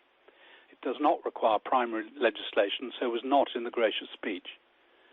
My honourable friend, the Exchequer Secretary to the Treasury, recently told our committee that the government cannot spend its way to net zero. I happen to believe that while there is a place for legislation, we cannot rely on legislation to achieve net zero either. But the strategies and measures to be published by ministers in this session ahead of COP26 will be so crucial in setting the policies required to deliver climate change targets over several sessions to come. We should also look to my right honourable friend, the Chancellor of the Exchequer, in his net zero review, how he plans to balance as equitably as possible the contribution of households and businesses and public funds towards different elements of the transition to net zero. To paraphrase a renowned finance minister from another age, the government's objective must be to secure the largest possible reduction in emissions with the least hissing. Thank you. Thank you. We now go by video link to Stephen Farry. Thank you very much, Madam Deputy Speaker. I want to start on the topic of legacy, and in doing so to reference the outcome of the inquest into the Ballymurphy massacre that was announced today. The Ballymurphy families have received complete and utter vindication. They have been on a long and tortuous path in seeking justice, and one that they have pursued with immense courage and dignity. Not only were the victims completely innocent and the use of force utterly without justification, but the families have had to put up with the libel that the victims were IRA gunmen. Even in the most challenging of circumstances, those deaths should never have occurred. There is a need now for reflection on the part of the UK government regarding the role of its predecessors, both in terms of how this massacre was able to take place and how it was handled afterwards. More immediately, there is a need for the government, through the Prime Minister, to give an unqualified apology to the families. It should be recalled that the then Prime Minister David Cameron gave such an apology in the immediate aftermath of the conclusion of the Bloody Sunday inquiry. I have to say I'm particularly disappointed that the Prime Minister today in the House, and indeed no other government minister, has taken the opportunity to go on record in response to the inquiry outcome, and all we have seen is a response from a government spokesperson. That is shameful and not good enough. The timing of the announcement of a legacy bill, especially one so controversial and disputed, on the same day as the Ballymurphy inquest outcome, was also both deeply careless and insensitive. While there is rightly a focus today on the Ballymurphy families, there are, of course, many others across Northern Ireland and across these islands, from all backgrounds and all walks of life, who are seeking truth and justice. The proposed bill in the speech today is flawed both in terms of process and in terms of substance. We already have a legacy process agreed by the UK and Irish governments and most of the Northern Ireland parties in the form of the Stormont House Agreement. While far from perfect, it has the potential to deliver outcomes in terms of both truth and justice. As recently as January 2020, with the New Decade New Approach Agreement, this government gave a commitment to the implementation of that agreement. What has changed? The approach of the government seems to be framed through the lens of addressing the false narrative of vexatious investigations. Indeed, ministers are unable to give any such concrete examples. With this approach, we end up with a legacy process that starts with addressing this one perceived problem and then bolting on whatever else we need to get there. The net effect of the proposals will be to close off the route to any prosecutions. This would apply not just to army veterans, but to Republican and loyalist terrorists. Is this a price that colleagues are willing to pay? I'm afraid that there are a number of members who are engaging in wishful thinking if they believe they can have one without the other. And furthermore, it must be recognised that for every veteran who wants to see an end to all prosecutions, there is another who does not wish to be equated to the terrorist and who does not see the need for protection from the law. I would ask that the government makes clear that it will not proceed without buy-in from the Northern Ireland political parties and the Irish government. Moving on, I want to touch on a number of other themes. The Prime Minister is talking about the nature and quality of the union of the United Kingdom. But let me be clear. That union, if a union is defined by English nationalism and populism, it will not last. A majority of people across the UK and in Parliament have imposed a hard Brexit on Northern Ireland, with a large degree of indifference to the consequences. The Northern Ireland Protocol is there as the minimum required to address the particular circumstances of Northern Ireland and to protect the Good Friday Agreement, but it is a blunt instrument. The focus must be on practicalities, not scrapping the protocol without a genuine or plausible alternative, but getting as many flexibilities and mitigations as possible. Yet, you can only get so far in trying to square a circle. A fundamental consideration must be that the nature of Brexit via the Trade and Cooperation Agreement and the degree of divergence from the European Union must be reassessed. The greater that divergence, the greater the impact of the protocol and the damage on Northern Ireland. The UK can, through the TCA, as a sovereign country, seek to negotiate a bespoke veterinary agreement with the European Union, like many other countries around the world have done. This would not only help Northern Ireland economically, but would ease some of the current tensions that we are witnessing. Moreover, it would help all of the UK agri-food sector. We must also be mindful of increasingly substandard and flawed democracy. Devolution settlements have been undermined, with powers restricted and decisions taken over the heads of the respective assemblies. Standards of openness, transparency and accountability are increasingly being broken with seeming impunity. Civil liberties are being increasingly compromised, and I'm particularly concerned at the powers in the Police, Crime and Sentencing Bill. We're not yet an elective dictatorship, but we do need a democracy based upon rights, the rule of law and checks and balances. And in that regard, I'm especially concerned at the attempts to undermine judicial review. Also, we do not need to see a cultural war, but we are seeing too much populism from the government and the demonisation of various outgroups. The government's plans for immigration are particularly toxic and pernicious in that regard. Experts estimate that as a result of climate change, there could be between 25 million to 1 billion people forced to leave their homes by 2050. And governments like the UK must lead the way in supporting countries really suffering loss and damage. Finally, I want to focus particularly on the issue of climate change and the need for a Green New Deal. Despite the rhetorical commitment to delivery of net zero by 2050, the government does not have the policies and programmes in place to achieve that. As a co-signatory of the Climate and Ecological Emergency Climate Bill, I am deeply disappointed that the government has chosen to not to advance such legislation. A bill that establishes a strategy framework for the bold, joined-up change necessary to fulfil the UK's international climate responsibilities and to facilitate the transition to a zero-carbon economy is greatly needed. Such a bill has been drafted by climate and ecology experts and has the backing of over 100 MPs representing all opposition parties and has major public support. Emerging from the pandemic, we will face a weakened economy, significant job losses and more entrenched inequalities. Time is running out to tackle the climate emergency. Yet in doing so, we can also build a future that we not only want but also need. We should learn the lessons from the past year build a new society, invest in thousands of green jobs and transform our economy to be both sustainable and equitable. Throughout history, periods of great upheaval have sparked incredible change, from the New Deal in the aftermath of the Great Depression to the birth of the welfare state and the NHS after the Second World War. We should be thinking and dreaming big, and we need a recovery plan that better protects us in the future. Any New Deal this time must be a Green New Deal, and any economic recovery stimulus must be for a green recovery. Experts are increasingly stressing the need for major investment-led green recovery, because addressing the climate emergency goes hand in hand with economic and social transformation.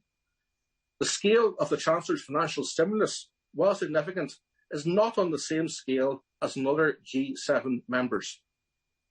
While I do welcome the increased focus around skills from the government, this does need to be channelled into supporting the Green New Deal. The Green New Deal can help us to create thousands of secure green jobs by stimulating our economy and reskilling workers, preserve our planet for future generations, and build an inclusive, equitable society for everyone. Thank you very much. Thank you. Well, my plea for people to take about 8 minutes hasn't worked. So after the next speaker, I will impose a time limit of 8 minutes. David Mundell.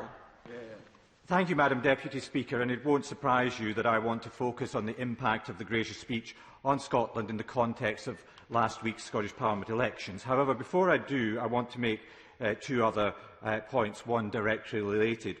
As we all know in this House, elections always involve winners and losers, and the loss of my former colleague John Scott, the MSP for Ayr, for the last 21 years by just 170 votes was keenly felt across the Scottish Conservative family.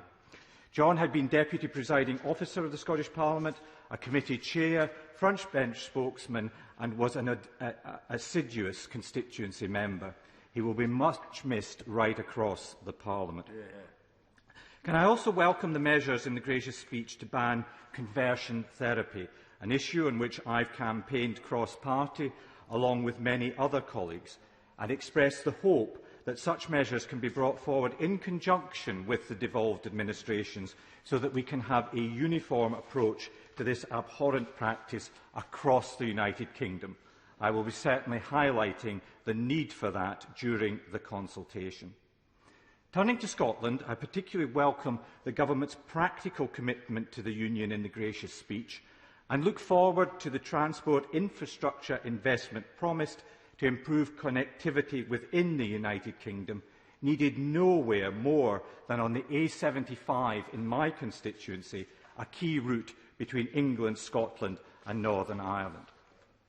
This Government's commitment to working constructively with the Scottish Government for the benefit of the people of Scotland has been evident throughout the pandemic, not least in the vaccine rollout, and was evidenced again in recent days by the Prime Minister's initiative in bringing together the UK Government and devolved administrations to work together to fully overcome the pandemic and plan for recovery. That is where Nicola Sturgeon's laser focus should be, and not on talk of another divisive independence referendum. Now, despite the outrageous assertions we've heard from the Westminster leader of the SNP here today, the real story of the election on the 6th of May in Scotland, as Alex Massey highlighted in today's Times, was the incredible success of the Scottish Conservative and Unionist Party.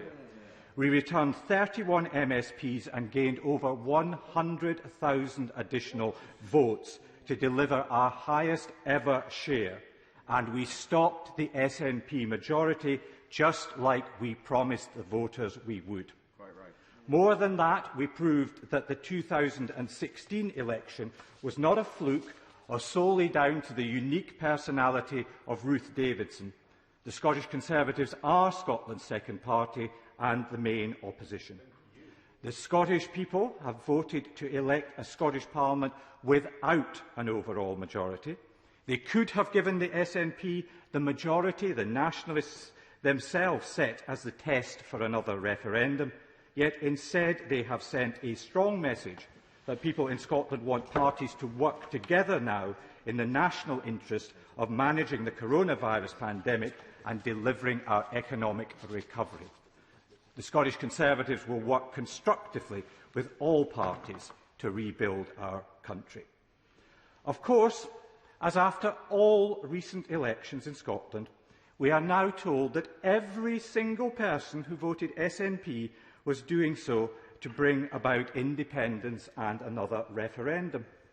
Strange then, Madam Deputy Speaker, that despite the SNP registering with the Electoral Commission the slogans "Vote SNP for IndyRef 2" and "Both votes SNP for IndyRef 2" as planned ballot descriptions with the Electoral Commission for last Thursday's election, they instead used Nicola Sturgeon for First Minister.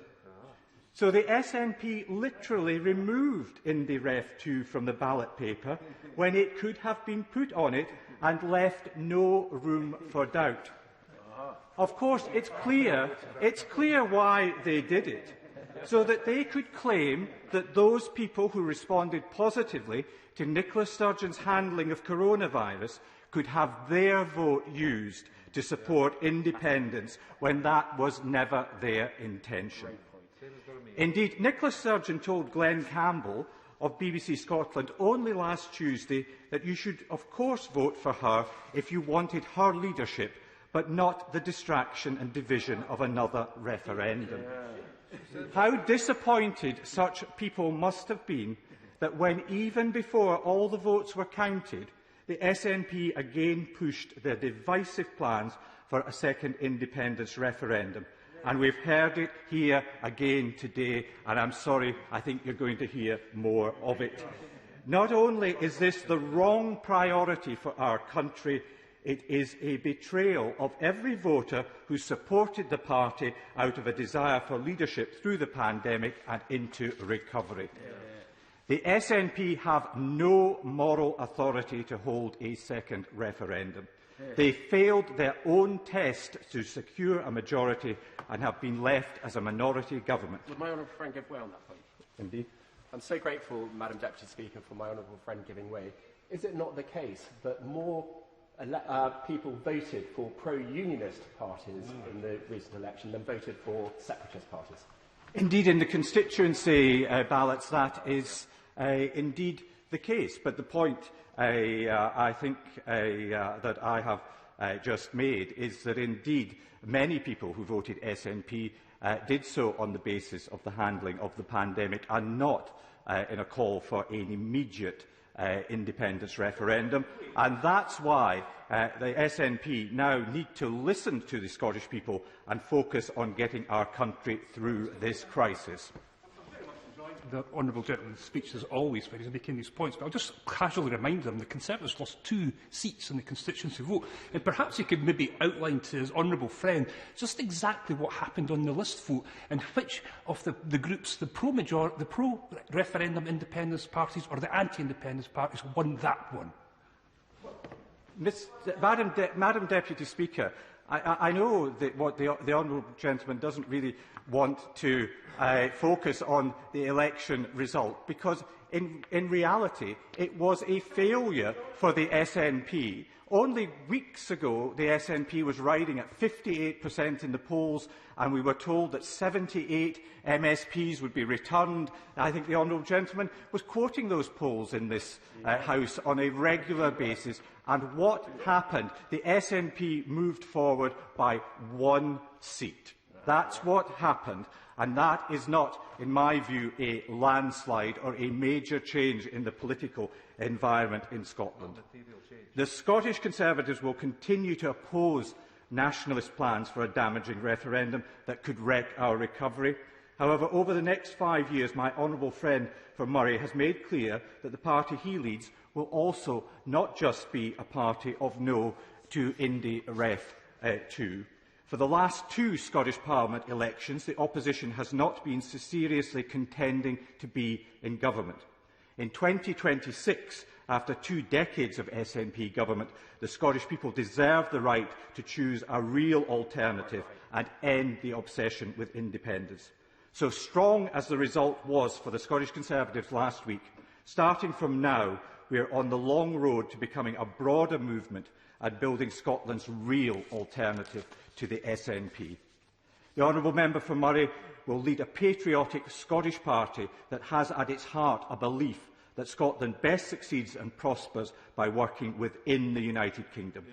We will continue to be a strong opposition at Holyrood while aspiring to be an ambitious government dedicated to growing our economy, restoring our schools, rebuilding our communities and supporting our NHS.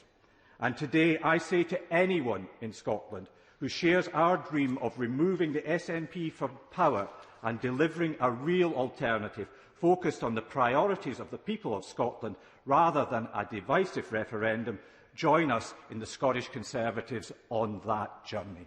Yeah. We now have a time limit of 8 minutes. Sammy Wilson. Thank you, Madam Deputy Speaker, and it is a joy to follow the member for Dumfriesshire, Clydesdale and Tweeddale. First of all, because I agree with the point which he has made about the A75 and the importance of developing that road because it's dangerous and also because it's a vital link between GB and Northern Ireland.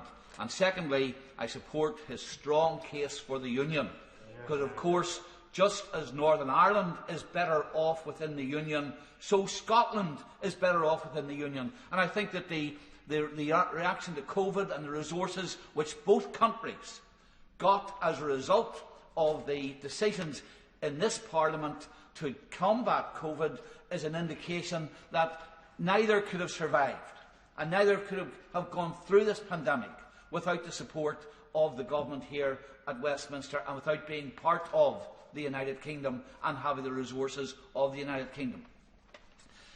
But I would just say, Madam Deputy Speaker, that as we move from the pandemic and the COVID, dealing with COVID to recovery, it is equally important that the government recognises that if it's going to cement the Union, then there must be clear evidence that in that recovery programme, in the levelling up programme that all parts of the United Kingdom are given the attention which is required to ensure that that economic recovery is effective and that the businesses which have been damaged by restrictions, the people who have lost jobs as those restrictions find themselves given opportunities. And in Northern Ireland, the difficulty, of course, is that part of the programme which the government has outlined in the Queen's speech today will be faced with difficulties because of the Northern Ireland Protocol. I mean, first of all, the government has said it will support industries and where there is national priority. Northern Ireland remains under the EU single market rules. Any support which the government is likely to give to businesses in Northern Ireland can be challenged and will be challenged, I have no doubt, by the government of the Irish Republic, businesses in the Irish Republic and the European Commission. The government has said that it wishes to release regulations. That will have an even greater impact because, of course, since Northern Ireland, under the protocol, a monstrous decision to remove all democratic control of laws in Northern Ireland, place them in the hands of Brussels, any relaxation of regulations UK-wide cannot apply to Northern Ireland. So the advantages of deregulation, which I believe is right in many instances. Let me give one example. The government, and I welcome the government's commitment to improved animal welfare. And one of the things I hope they will do is to stop the export of live animals to the continent because of the suffering that causes. Yet those rules could not apply to Northern Ireland because we will still be subject to EU regulations on the export of live animals. And I could give lots of other different indications of that. So the first thing the government has to address is the protocol. If we're going to have an equal chance in the levelling up agenda, then Northern Ireland must not be economically and democratically disadvantaged by the imposition of Brussels rule, which we're left with as a result of the protocol. The second thing that I want to come to is the commitment which the government has made to setting binding environmental targets. Now, I know that ahead of COP27 in Glasgow, the government is engaging in international virtue signalling. But there is no point in setting these kinds of targets unless it spells out what the impact on people are going to be. And I know that the member from Maidenhead in her speech today said, oh, you can reduce CO2 emissions and still have economic growth. We have done that. Well, the truth of the matter is, of course, we have reduced CO2 emissions by divesting ourselves of many of our heavy industries and energy-intensive industries. The steel industry, aluminium industry, and many other energy-intensive industries. We have simply, it's not that the CO2 emissions have stopped being emitted. We have simply moved it to another country. But if we're going to reduce CO2 emissions, set these targets, then the government has to spell out how is it going to do it. More renewable energy? Does that mean we add to the £12 billion per year that electricity consumers pay on their electricity bills for subsidies for renewable energy? Does it mean that we're going to find that there are greater restrictions on people's ability to fly because we make flying more expensive, one of the big producers of CO2? And what impact does that have on people's ability to go on their annual holiday? That we insist that people have more expensive ways of heating their houses. It's estimated to make houses energy efficient, £20,000 investment in heat pumps, etc. Are consumers going to pay that? That the Committee for Climate Change has said we'll have to stop eating less dairy products and meat. Are we going to even tell people what their diet should be? If we're going to set these targets, then the government has got to be honest that you can't simply set a target but not spell out how you impact on people's choice, on people's freedom, and what we would regard in a free society as the ways in which people can make those choices. Madam Deputy Speaker, the Prime Minister has said that he wants to put rocket fuel into the economy after the pandemic. I hope that it is rocket fuel and not a damp squib. My fear is that the issues about the union, if the government does not deal with the Levelling Up programme properly, if it does not deal with the divisive impact of the Northern Ireland Protocol and the impact which that has on Scottish nationalism as well, then he is not going to achieve that objective. If we continue to pursue these high-level climate change and CO2 reducing targets, then are we going to find more and more that people's personal choices are affected and fuel poverty increases as energy bills go up and we chase away energy-intensive industries and lose jobs? And if we are going to move in that direction, then I believe that we don't have a government which is free market, free choice and pro-union. We will have a government which actually acts against all of those particular fundamental principles of the Conservative Party, and that's why I want to see, and I believe it is important we see, what the actual details of this Queen's speech come out to be. Sir David Amess. Welcome today's Queen's speech and the measures which were announced. While the occasion was a sheer shadow of what it normally is, the one constant that was there was Her Majesty the Queen, in spite of grieving the loss of her husband, the Duke of Edinburgh.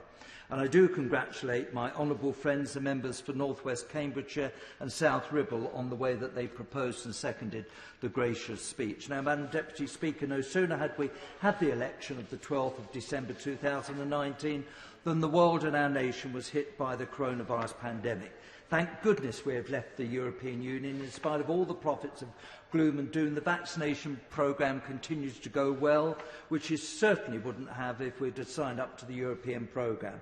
And yes, in the fullness of time, there must be an inquiry into the pandemic. And just as importantly, we need to find out, or the world needs to find out, how the nightmare started in the first place. I'm very pleased that the gracious speech address commitments to dealing with the impact of the pandemic on public services. And naturally, I'm delighted with the Conservative Party's performance in the recent elections at every level. In Southend, we gained 3 seats, making us overwhelmingly the largest party. Last night, I was outside the official residence of the Mayor of Southend Porters for the unveiling of the new flag post and the illumination of the building. I do pay tribute to the outgoing Mayor Councillor John Lamb and his wife Pat, who have had a challenging year but have raised money for the Royal Institute of Lifeboats and for prostate cancer. I do wish the new Mayor well next week when she is installed. Now, turning to the details of the gracious speech, I welcome the commitment to continue to protect the health of the nation by continuing the vaccination programme. I'm delighted to learn that the NHS will innovate and embrace technology and that patients will receive more tailored and preventative care closer to home. It is good to hear that we will be pioneering new treatments against diseases like cancer. I'm really pleased that the Government is committed to supporting health and well-being of the nation, in particular with regard to mental health. I hope the Government does share a draft mental health bill soon, which will ensure users' views and choices are respected and places an emphasis on early detection and coping strategies. And I was very pleased that the gracious speech in 2019 also included a promise to reform the 1983 Mental Health Act. Let's get on with it. I absolutely understand what a difficult issue social care reform is to deal with, but I hope the Government acts on its manifesto and fixes the social care crisis by developing and implementing a clear plan on giving every older person the dignity which we very much think they deserve. I have constituents who rely on carers allowance and whose elderly parents have dementia. As if the stress and worry about their parents' health wasn't enough, they're also concerned about losing their family principal private residence when paying for dementia care. I hope the Government will ensure that no one who needs care will have to sell their home and that cross-party talks will take place to tackle the adult social care issue as promised in the manifesto. There is a disparity in fees charged by care homes for residents funded by the Council or those which are self-funded. This needs to be addressed. I'm delighted that the Government will strengthen the economic ties across the Union. We are so much better together, as we've heard in previous speeches. Whatever commitments are made in the gracious speech, the Government must certainly ensure the public finances are returned to a sustainable path. In so doing, I am pleased that we are committed to help more people to own their own homes whilst enhancing the rights of those who rent. As the Chairman of the All-Party Parliamentary Group for Fire Safety and Rescue, I welcome the draft Building Safety Bill and a profoundly important step towards remedying the faults of the building safety regime. We need to ensure that leaseholders are not left to pick up the pieces of the broken building safety system, and we continue to have dialogue with the new building safety regulator to oversee building safety for high-risk buildings. There must also be regulation of construction products with a third-party certification so that public does have confidence in the safety and quality of construction products. I also welcome legislation which will support the voluntary sector by reducing unnecessary bureaucracy and releasing additional funds for good causes, something I intend to touch on later tonight, Madam Deputy Speaker, in my Adjournment debate. I am absolutely delighted that legislation will also be brought forward to ensure the United Kingdom has and promotes the highest standards of animal welfare. Wonderful news for the animal kingdom. Perhaps one of the greatest recent successes is the Animal Welfare Sentencing Act. I am delighted that the maximum sentence for animal cruelty offences has increased from 6 months to 5 years, and this should hopefully reduce incidents of animal mistreatment and pet theft. I also hope that the Environment Bill will make legislative changes to our natural world that will benefit animals. Now that we have left the European Union, we are free to put environmental principles into law and introduce legally binding targets. I would also like to see this bill include increasing local powers to reduce coastal and ocean pollution, a control on the use of harmful pesticides, especially for bees, and a plan to work with the Department for Transport to combat harmful pollutions from vehicles. I also welcome the announcement that the government will strengthen and renew democracy and the Constitution. My goodness, the Fixed Term Parliaments Act did not work well. Legislation will be introduced to ensure the integrity of elections. I very much welcome that. And it's ridiculous to have these unnecessary long election campaigns. Having been a Member of Parliament for 38 years, I've, just like my Twitters, I'm sure, faced online abuse, although I can handle it on Twitter. As the ease at which you can stay anonymous online increases, so does the abuse. I do hope the online harms bill complies with the Equality Act and ensures internet safety for all, especially for children, whilst harnessing the benefit of a free, open and secure internet. I note that the gracious speech says that ministers will deepen trade ties in the Gulf, Africa and the Indo-Pacific. In that regard, I have in mind particularly Qatar and Maldives. I happen to be the chairman of both all-party parliamentary groups. I'm pleased that the government will continue to provide aid where it has the greatest impact on reducing poverty and alleviating human suffering. So in conclusion, Madam Deputy Speaker, we are, as always, told that other measures will be laid before us. It is my earnest hope that next year, on the occasion of Her Majesty's Platinum Jubilee, we will not only be unveiling a statue of the Queen, not only unveiling a memorial to Dame Vera Lynn, but yes, it will actually happen and Southend will be declared a city. We now go to Florence Ashalomi. Thank you, Madam Deputy Speaker, and it's an honour to follow the honourable gentleman who's been an MP since I was the age of 2. I'm grateful to be called to speak during this important debate, and it's wonderful to see Her Majesty in the chamber today, highlighting those important issues. As we start to recover from this dreadful pandemic and rebuild our society and economy, the role of Parliament has perhaps never been more important in determining the direction of travel for our recovery. This occasion is always an opportune moment for us in this House and in the other place to reflect on what we achieve and how we want to achieve it in the coming year and beyond. And this year is a poignant time to reflect on where we are going. I listened to the speech of the Right Honourable Member for Uxbridge and South Ryde earlier, and I welcome some of the measures he announced. The ban on conversion therapy, a practice which is so desperately cruel and immoral, is long overdue, and I urge the government not to delay in bringing this bill to the House. Vauxhall has a long and proud history of supporting the LGBTQ+ community, and we've been waiting far too long for this to be made law. I welcome the government's focus on jobs and skills, but the devil will be in the detail. Madam Deputy Speaker, so many of my constituents became unemployed as a result of the pandemic.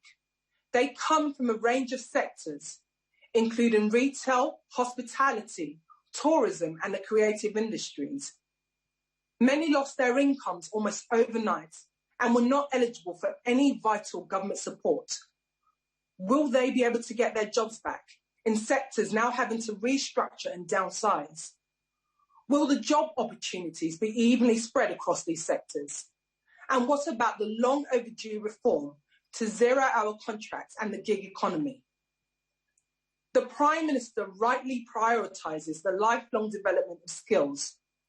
But will our long-established adult education institutions, like the historic Morley College in my constituency, founded in 1889 in Waterloo to support working men and women, be properly supported and funded to deliver on the government's agenda?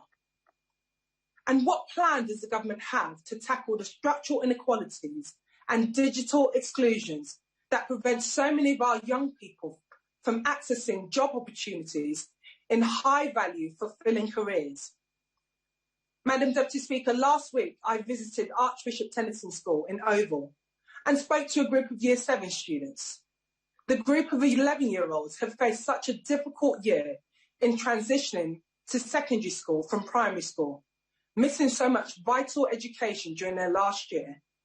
However, this group was so bright and ambitious, and it's so important that they have the access to all the opportunities so that they can fulfill their potentials. This is what levelling up should mean. And let us not forget that it was the public sector that kept all of us going throughout this past year, led by our wonderful health services, our local councils, the police, our schools and social services.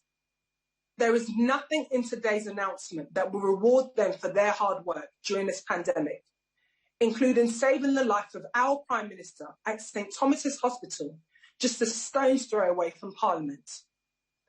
As the head of my union, the GMB union, said today, this is an historic missed opportunity at a time when unscrupulous employers are exploiting the pandemic to attack good quality jobs. And finally, Madam Deputy Speaker, it is always welcome to hear the government say what they want to do and that they want to build more houses. We know that increasing supply is one of the tools in the box we have to solve this housing crisis.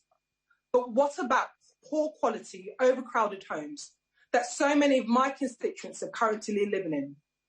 They will not be able to afford any new homes. The recent fire at New Providence Wharf is a harsh reminder about the thousands of victims still living in buildings with dangerous cladding, almost 4 years on after Grenfell. There are no excuses. This is yet another missed opportunity by the government to enshrine in law the rights of leaseholders to not have to pay for mistakes they did not cause. Thank you. Thank you. We now go to Ian Liddell-Granger. Madam Deputy Speaker, thank you very much indeed. I'm delighted to take part in this debate because today, as you probably know, Madam Deputy Speaker, it is Somerset Day, an event of such historical insignificance that it took a letter from the Secretary of State himself to remind me. Somerset Day, unfortunately, is a publicity stunt with no genuine history behind it, and it was invented 6 years ago to offer credibility to then leader of the county council. The one today, I'm afraid, was waving a rather obtuse flag, which shows an overweight dragon with blood pressure problems and a background of fluorescent custard. It is an interesting debate we've had, and interesting also, Madam Deputy Speaker, to listen to Her Majesty. As somebody who's been involved in the Commonwealth, I do absolutely agree with the government. We have to do our bit for overseas aid. I know we've cut the budget, but there are so many other things we do. Things to do with governance, things to do with children, things to do with education, things to do with healthcare, which we are seeing especially now. And I'm always grateful the amount of time and effort the government put into the Commonwealth. It's a massively important organisation, as you know, Madam Deputy Speaker, and it's one that has cross-party support and enormous support throughout the world. But I do think this gracious speech has hit on some interesting issues. First for me, of course, is jobs, because down here in the heart of Somerset, we are building the Hinkley Point C nuclear power station. We haven't stopped. We've continued on throughout the pandemic. We're also known for large distribution centres. They've carried on throughout the pandemic. We do an enormous amount of manufacturing. It has all carried on throughout the pandemic. So therefore, we are incredibly grateful for the money that the government has made available to keep those businesses going, to keep the wheels of commerce turning. And I will say on skills and learning, we have probably the best tertiary college in the United Kingdom, Bridgewater and Taunton, which does a phenomenal job. But I would like to just put a couple of things of caution. The first is the rural deficit. If we want to really get, let's say, evening up between rural and urban and whatever, Madam Deputy Speaker, we must put more money into the rural communities, where Somerset, which I also represent, is by and large fairly poor. It's a huge area. It's a massive area made up of a national park, an area of outstanding national beauty, a coastline, and dare I say, it's floodplains. You couldn't make it up. But we do need that money to keep us going. And thereby hangs a problem for me, which is, of course, planning. The government is quite right to say we need more houses. I don't dispute that. I agree. But I would be interested to know where we stand on floodplains, national parks, areas of outstanding national beauty, and areas that perhaps we shouldn't build on because they are part of our heritage. And that needs to come out in the detail. As if it doesn't, I think a lot of people will worry. But I will just bring back to one point, which is not in the Queen's speech, and I am really sad about this. My Right Honourable Secretary of State for local government has important legislation on planning today, as we know. But I wonder how much of that has thought about other problems. He has intervened, I'm afraid, to say that he'd like to stop district councils in Somerset from holding a referendum. The district councils want to give people of Somerset a voice about the plans to reform local government. I think we're all favour of democracy, Madam Deputy Speaker. But the County Council doesn't want the people to be asked. It wants to tell them. The County Council believes that the Somerset County Secretary of State will ignore the results of this referendum. He said so. And accept the county's plans to form a giant impersonal unitary authority. That is not in the spirit of what we've heard today.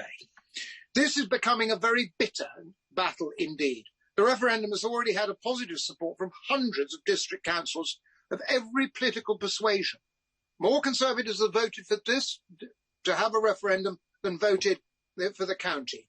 It will start next week, whatever the Secretary of State says, and it'll cost money, considerably less than the £1 million already spent by the county, who've got their own delivery team and 24 people in their press office, more than the number 10, intriguingly.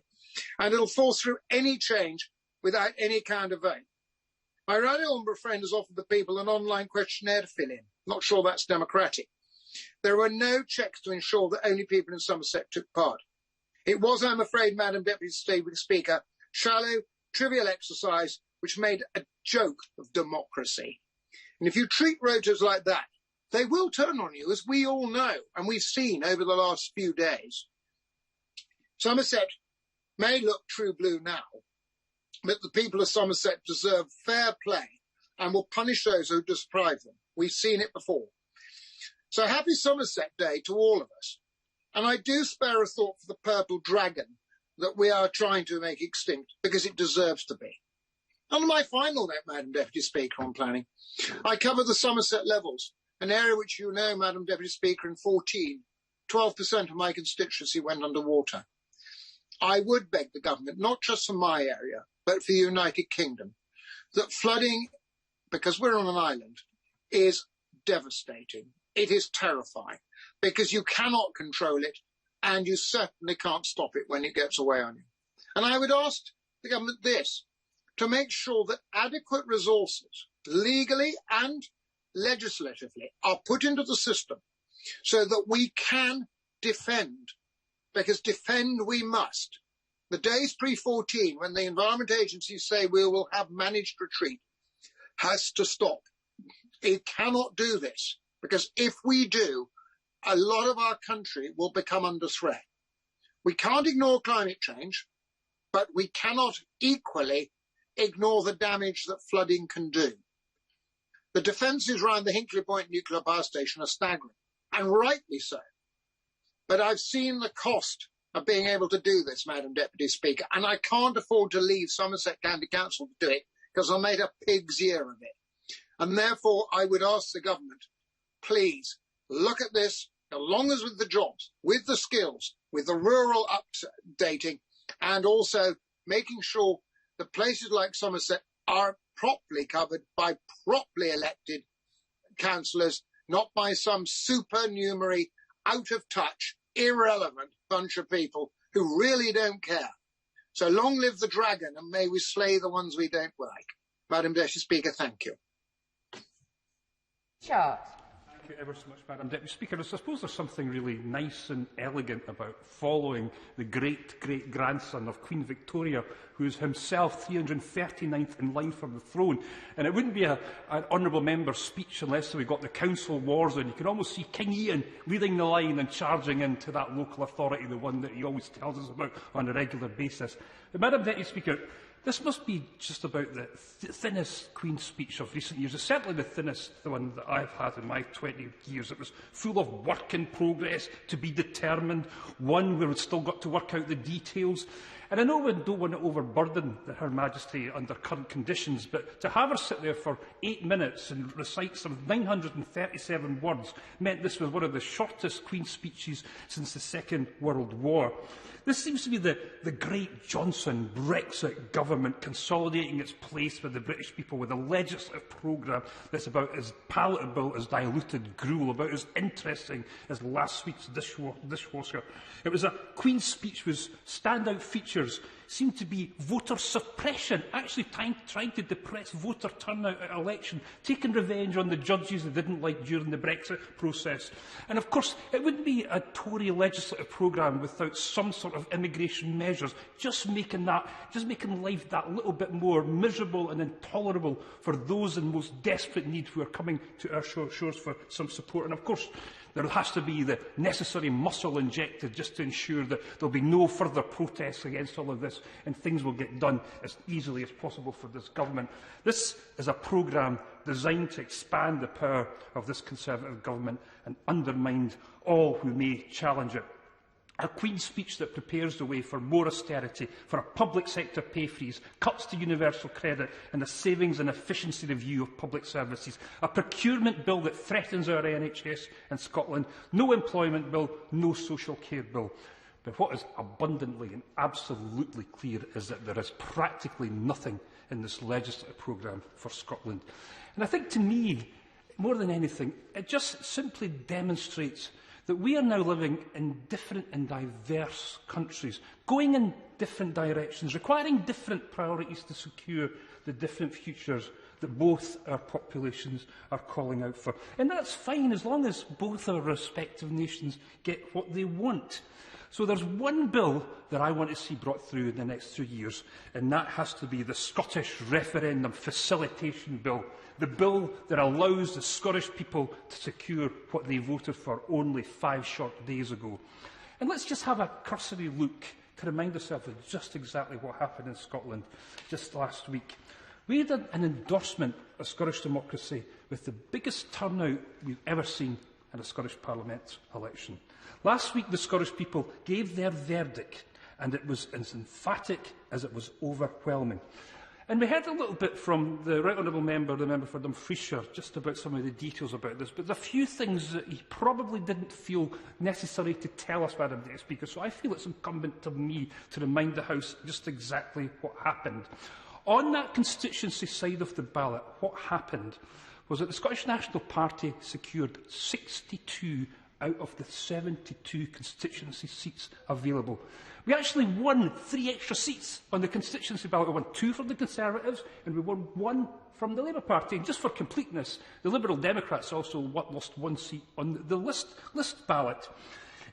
It was the highest ever number of constituencies ever won in a Scottish Parliament election. In fact, it was the highest number of constituencies ever won in any election in the United Kingdom. Such was the whole overwhelming nature of that success.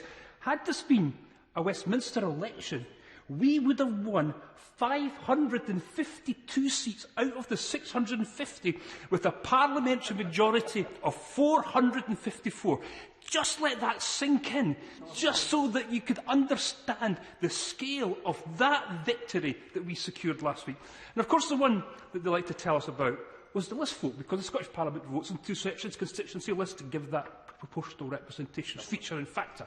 Now, this is where all the honourable members opposite got all their seats. We only got 3 in the constituency side. This is where they got everything else. And thank goodness it's a PR election, because we need an opposition in Scotland, and thankfully they were able to secure that on PR. But they've taken comfort from this. But as I reminded the Right Honourable Gentleman, for the first time ever in a parliamentary contest, parties that supported an independent Scotland secured a majority vote, a slender one at that, but it was a majority that they had.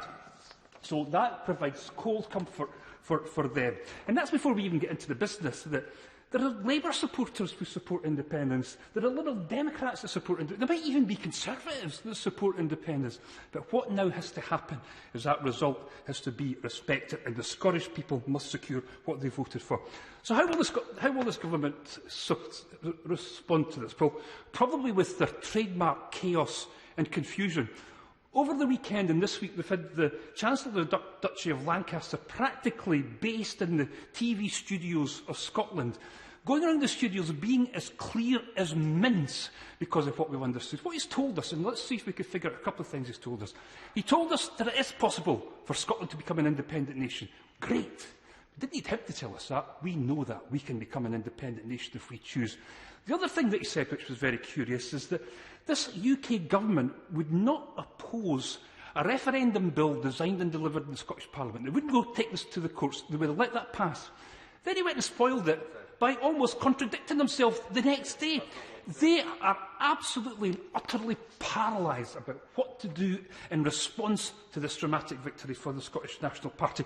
They don't know whether to clobber us and make things worse for the Scottish people, deny us our rights, or whether to try and cuddle us. This is the tension that they're in just now. They have no idea how to respond to this.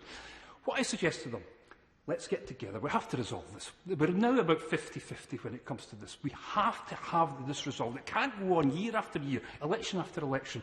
The Scottish people are going to have to decide whether they want to remain in Brexit Britain, determined and designed by a government they didn't vote for, or whether they want to become an independent nation run by people who they directly elect and will make the decisions about their future. That's the sort of thing they're going to do. And they call this the great levelling up Queen's speech. For Scotland, it was the hollowing out of our democracy, of the powers of our Parliament, and a direct attack on the institutions that we have running our country. With their internal market bill, the levelling up fund, it's the Scottish Government that should be in charge of determining the priorities for spending in our nation, not the Conservative Party, not the Duchy of Lancaster, not the Prime Minister. So, Madam Deputy Speaker, there's one thing that was decided and determined in this election, and that is that the Scottish people must have their say about the future of our country. The only people who could make that decision is the Scottish people themselves. We are going to have to sit down, let's work together, determine a way to take this forward, and for goodness sake, let the people decide. Speaker. Though the previous speaker is misguided, he is always entertaining. So it's a pleasure to follow on from him and to take part in this speech, the debate on the Queen's speech. Of course, we await detail, and those who have been criticising the lack of detail have, of course, been jumping the gun. The detail will follow when the bills are published. And that's what's of particular interest, quite rightly, is social care, something that the Prime Minister has promised we're going to tackle, and I'm confident that we will indeed do so. It was a pleasure to note that much of the content of the speech was to do with the government's levelling up agenda, which I fully support. And we are fortunate in my constituency that the levelling up began some years ago, because we actually were granted the first town deal 4 years ago when the Greater Grimsby town deal was established, and that's been of great benefit. I was pleased to hear talk of infrastructure in the speech, and though that's got a wider context, I'm not going to waste the opportunity of reminding ministers of the two particular projects in my own constituency that are in urgent need of attention. And that is to eliminate the concrete surface on the A180, which causes no end of disruption to the lives of many residents. There is a cost involved, but one that I hope that the Minister on the front bench will remind the Transport Secretary is one that has got to be found. The other one is my campaign for a direct train service to be restored between Cleethorpes and London King's Cross. That was cancelled by British Rail in 1992. We now have an opportunity to restore that service for almost no cost. There are 6 daily trains between London and Lincoln. 1 or 2 of those could easily be extended to Cleethorpes at almost zero cost. Again, I hope the Minister will report back to the Transport Secretary on that. The A180 is particularly relevant because it is the main route into and out of the port of Immingham, which, along with the rest of the Humber ports, has been granted free port status, something that I've long campaigned for. And it's important to note that the bid from the Humber ports actually scored high in every category. And the steering group that's been established to guide the project through are eager to get this off the ground and up and running within months. And we were fortunate to have a visit from the Chancellor of the Exchequer a few weeks ago and reminded him that we're on the starting blocks and we're eager to support. We need the government officials and the department right behind us, and we can be up and running very quickly. Turning to the proposals on planning, I agree that there are changes that are needed to the planning regime. In particular, the point that's been made by my right honourable friend from Maidenhead and others earlier, we've got to ensure that the planning permissions that are already granted are actually delivered. That would prevent a lot of the tensions that build up when big planning applications are put in for further estate on the edge of our villages. So I would urge caution on the way the government proceed on that. We've got to carry local communities with us, and we've got to give them a voice, and one that will actually be listened to. I turn now to the debate about ID and voter registration and the like. Up until recently, I must confess that ID cards would be anathema to me, something that I would have opposed tooth and nail, because there's no doubt that it does change the relationship between the citizen and the state. But I think it's fair to say that public opinion has moved on. We need these badges to go in. Virtually every shop and office you go into, the staff have badges, they have ID. We have to have ID for fairly routine things like collecting a parcel from the post office. So I think public opinion has moved on, and certainly to ensure the integrity of our electoral system, I think it is a small price to pay to have to show some ID when you go to vote. Law and order, of course, is always of particular importance to our constituents. I'm pleased to say that in my own area, indeed my own local party chairman was elected as the Humberside Police and Crime Commissioner last week, which is a tremendous result. And I know that Jonathan Everson will prove an admirable in that post. And he will want to see robust and visible policing. That's what our constituents continually remind us that they want. And in terms of the Home Office, can I also at this point mention immigration? Our constituents are quite prepared to accept controlled immigration, but they want to ensure that the government does have control over it. And we must be much more robust in our approach to this. And I know that my right honourable friend, the Home Secretary, is on side with this and will do all she can to push through the necessary legislation. It will certainly have the support of the overwhelming number of my constituents. I think the important thing about last week's elections is that it showed that people do notice what is happening in their local communities, and they do recognise the parties that identify with their particular priorities. If it's possible to listen to a silent majority, I would urge the government and my colleagues to listen to what the vast majority of people want, rather than the social media world and lobby groups and so on. If I can give one particular example, it may be that members have heard the name Suggett's Lane in this chamber before, because it's come up 3 times at Prime Minister's questions, and I'm delighted that with my right honourable friend's support we are now getting closer to replacing the level crossing with a bridge. But when I was out canvassing with our candidate in Suggett's Lane and the neighbouring area, it was quite clear that that is what did mattered. It's a local issue. It's what mattered to people. They want that level crossing replacement, a bridge that they can take their children and their grandchildren and have easy access to Cleethorpes Beach and to the facilities of the resort. We listened to the local community in Sucketts Lane and elsewhere, and they delivered, Madam Deputy Speaker, a Conservative councillor for the Sucketts Lane area for the first time in the existence of North East Lincolnshire Council, which now goes back 25, 26 years. So identify with the local people, listen, if it's possible, to the silent majority, and that's what the government is doing. We've got a raft of policies that demonstrate the levelling up agenda, and that we want to ensure prosperity for all our constituents. Thank you. We now go to Angus Brendan McNeill. Thank you very much indeed, Madam Deputy Speaker Angus Fisker. It's a great pleasure to speak after the Honourable Member for Cleethorpes. Good Tory MP, I've got to say. Fine man and a member of the International Trade Committee, which I chair. We're fortunate to have him on the committee. His courtesy and dedication are almost second to none.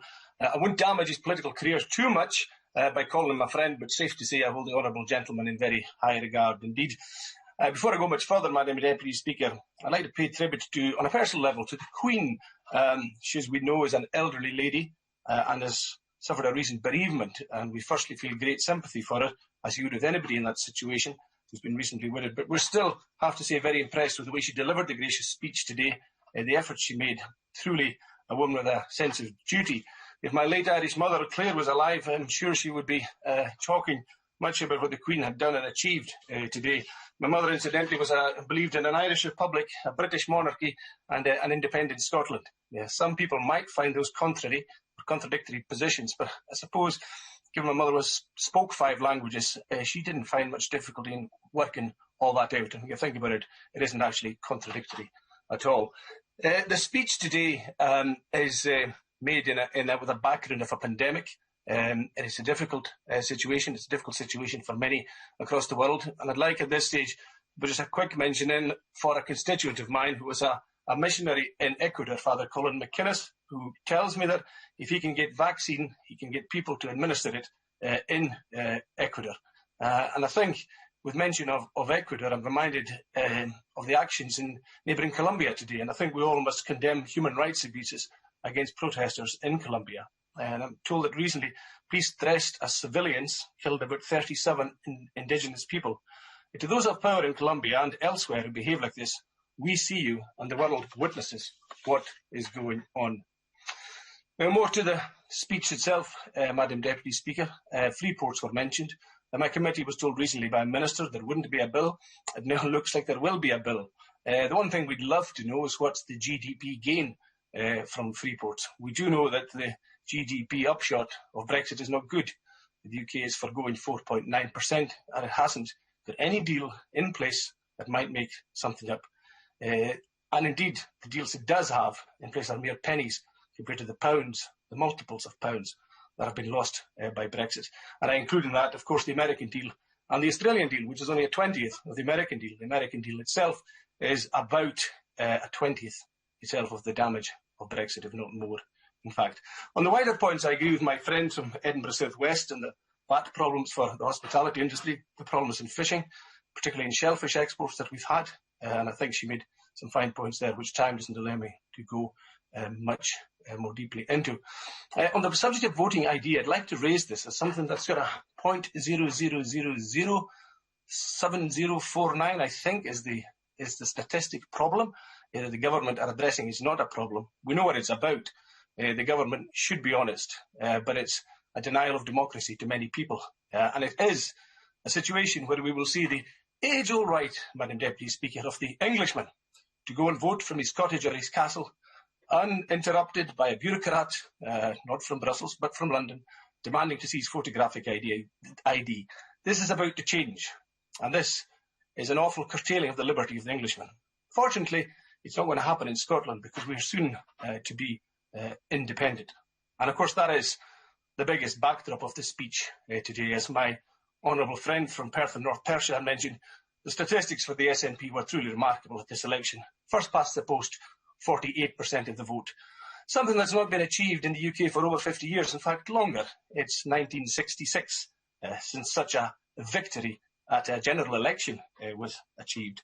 And the SNP got 85% of the seats that had never been achieved in the United Kingdom.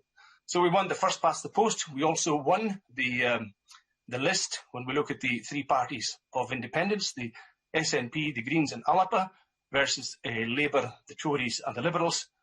We won that. And the combined vote from the two, Madam Deputy Speaker, for those who disagree with it, was actually 2,685,805 versus 2,657,698.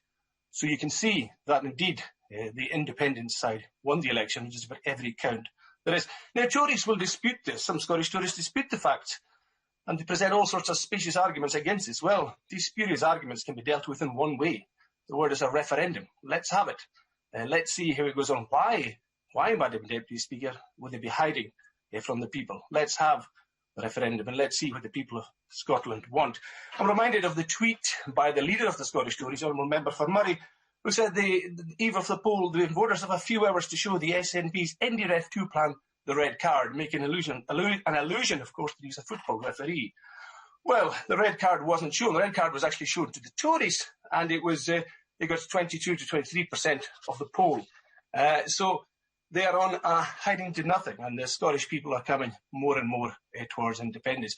I noticed that in the Daily Telegraph, not a paper I admit I pick up very often, but it came my way that the Daily Telegraph and Vernon Bogdaner had an article arguing for going different ways depending on a referendum result. And perhaps he was referring to the 2016 referendum when Scots voted to remain in the European Union. And I wear the lapel badge of Scotland and the European Union, not as a symbol of the past, Madam Deputy Speaker, but a symbol of the future and what is yet to come. But I'm grateful for Vernon Bogdaner's support for this, because obviously he's clearly meaning that Scotland should no longer be part of the United Kingdom. And this is the way things are going. We voted to stay with the United Kingdom. We were promised in 2014 that if we stayed with the UK, that would happen. We would stay with the European Union. I hope I didn't misspeak there a second ago. Scotland very much is a European nation, and that's where we'll find ourselves. The health response to COVID, Madam Deputy Speaker, is something that's being used very much that the Scottish Government can't move towards independence. Well, we've moved and had a general election in Scotland. We've also seen in the last week the UK Government, in the height of a pandemic, managing to send gunboats to the Channel Islands. So a lot of things can be happening at the moment. The Scottish Government's health response will likely be over this autumn. The economic response, we cannot allow that to be shaped by Tories we don't vote for from Westminster, shaping and turning our society in ways we don't want. We're dealing with economic extremists when we're talking about the government at Westminster. They're extreme for everything they do, and in the light of European actions and movement, they're particularly extreme. There's nobody else like them in all of Europe, and we can see that from the voter ID that they're borrowing from the crazies in America, and they should stop doing that. One way or the other, we will have our independence. We'll either have it in a referendum, and if those are blocked, we will have it in an election, either in 2026 or one contrived before that. The Scottish people will speak at the ballot box. They will vote for independence, and it would be better if the UK Government were to behave nobly before that, because afterwards we don't want to see them embarrassed. We want to see them doing the right thing. And finally, Madam Deputy Speaker, I'll leave you with a point. My cousin wanted to go and live in Italy, but realises she can't. She isn't fortunate enough to have an Irish mother, as I have. But she said the answer was independence, before I could say it. People are telling me about independence before SNP politicians can. That's how Scotland's changing. Thank you. Thank you, Madam Deputy Speaker. It's a privilege to speak in today's debate, An Pobl Ynys Môn, on behalf of the people of Ynys Môn, and it's a pleasure to follow a member that has an island constituency too. I entered politics to give a voice to those that have no voice, and to try my very best to make tomorrow a better day for as many as possible. And I'm proud to be part of the team that's making this happen. But we need more. We need more of the same. So I'm delighted that this Queen's speech builds on the government's levelling up agenda. And on Ynys Môn, it's an agenda that is much needed. Ynys Môn has one of the lowest GVAs in the UK, and it's seen the loss of significant local employers over many, many years. It's been marginalised, and every year it loses young people who leave in search of good jobs and secure employment. With each one that leaves, a little more of the heritage and our Welsh language that we are so proud of leaves too. It is my job to give my community a voice that this government will hear. Communities across Annismore are tenacious and determined, but for years they've had no voice. They need a government that will enable them to see the fruits of their determination, and I'm determined to be that voice and ensure Annismore gets its fair share and my constituents across the island see the benefit. I'm unshakable in my tenacity for jobs, jobs, jobs, investment and training. All the things that are here in this Queen's speech. It's manna from heaven for a champion like me who wants the best for those that I represent. This legislative programme is hardwired for opportunity, sparking aspiration for our communities, not just on Anglesey, but across the UK. People want to know the UK government is an enabler in the COVID recovery, that it can get training and jobs that are highly skilled, that they can own their own home and have job security. And it's all here in this Queen's speech. And the Prime Minister is right. We cannot go back to pre-pandemic days. We must do even better. Already on Annismore, progress is happening. We're a hotbed of cutting-edge technologies, from marine energy businesses like Morlice and Minesto to wind and solar developments, and Wilver Networth, the best nuclear site in the UK. Thanks to the UK government, £4.8 million will be invested into the Holyhead Hydrogen Hub, meaning jobs and investment. We also have leading research and innovation through Bangor University and Menai Science Park. And I'm talking to companies who want to invest in Annismore, companies who are excited about my bid for Anglesey to become a free port. Madam Deputy Speaker, this is the beginning of a momentous chapter for those communities left behind. Let's build using this Queen's speech as our guiding light. Jim Shannon. Madam Deputy Speaker, it's an absolute pleasure to follow the Honourable Lady Vera this morning. In the short time that she's been here, the Honourable Lady has certainly made a name for herself and is an excellent MP for her constituency, and it's a pleasure. And thank you, Madam Deputy, for allowing me to be part of today's debate on Her Majesty's programme for government. And can I say what an honour it is to be here today for the Queen's speech and to hear Her Majesty's remarks. As always, I offer thanks for her and prayers for her continued health each day. Whilst we've not just yet had the information that we were looking for and cannot speak to the detail of the proposals, there are a few areas that I'd like to maybe highlight perhaps and seek some clarification on if possible. As the Democratic Unionist Party spokesperson for health, I was pleased to see reference to changes to strengthen the NHS. However, I had hoped to see specific reference to the mental health needs that are rife across this nation. And maybe that's one of the things that hasn't been mentioned today. Information from the Royal College of Psychiatrists highlighted that we are seeing record numbers of referrals to mental health services. The most recent figures are for December 2020, showing an 11% increase compared to the same time last year. And the UK Household Longitudinal Study found that during the peak of the COVID crisis, average mental health distress was 8.1% higher. So when we look towards the delivery of the 5-year forward view for mental health, the government has set targets, and so far those targets have not been achieved. The latest public data shows 2 out of 3 extra posts are unfilled. So we have more pressure on the on-staff sector, and I'd be grateful if government would set out how they will seek to address this shortfall legislatively rather than aspirationally. In Northern Ireland, in my own constituency, we are facing a mental health crisis like we've never seen, and we must know that we can and will deliver better. So I would urge government to give this a priority that it warrants and designate a mental health bill specifically to turn aspirations into legal obligations. And also, I'm very pleased that the Prime Minister referred to his commitment to the social care bill. It's good news. This weekend just passed, Madam Deputy Speaker, I had a family that approached me who the lady has got advanced dementia. Our house is going to have to be sold, and probably the family may go into debt to try and deal with those things. So I think the Right Honourable Lady from Maidenhead referred to it earlier on and her contribution. And I think it's one of the things that I'd like to highlight as well.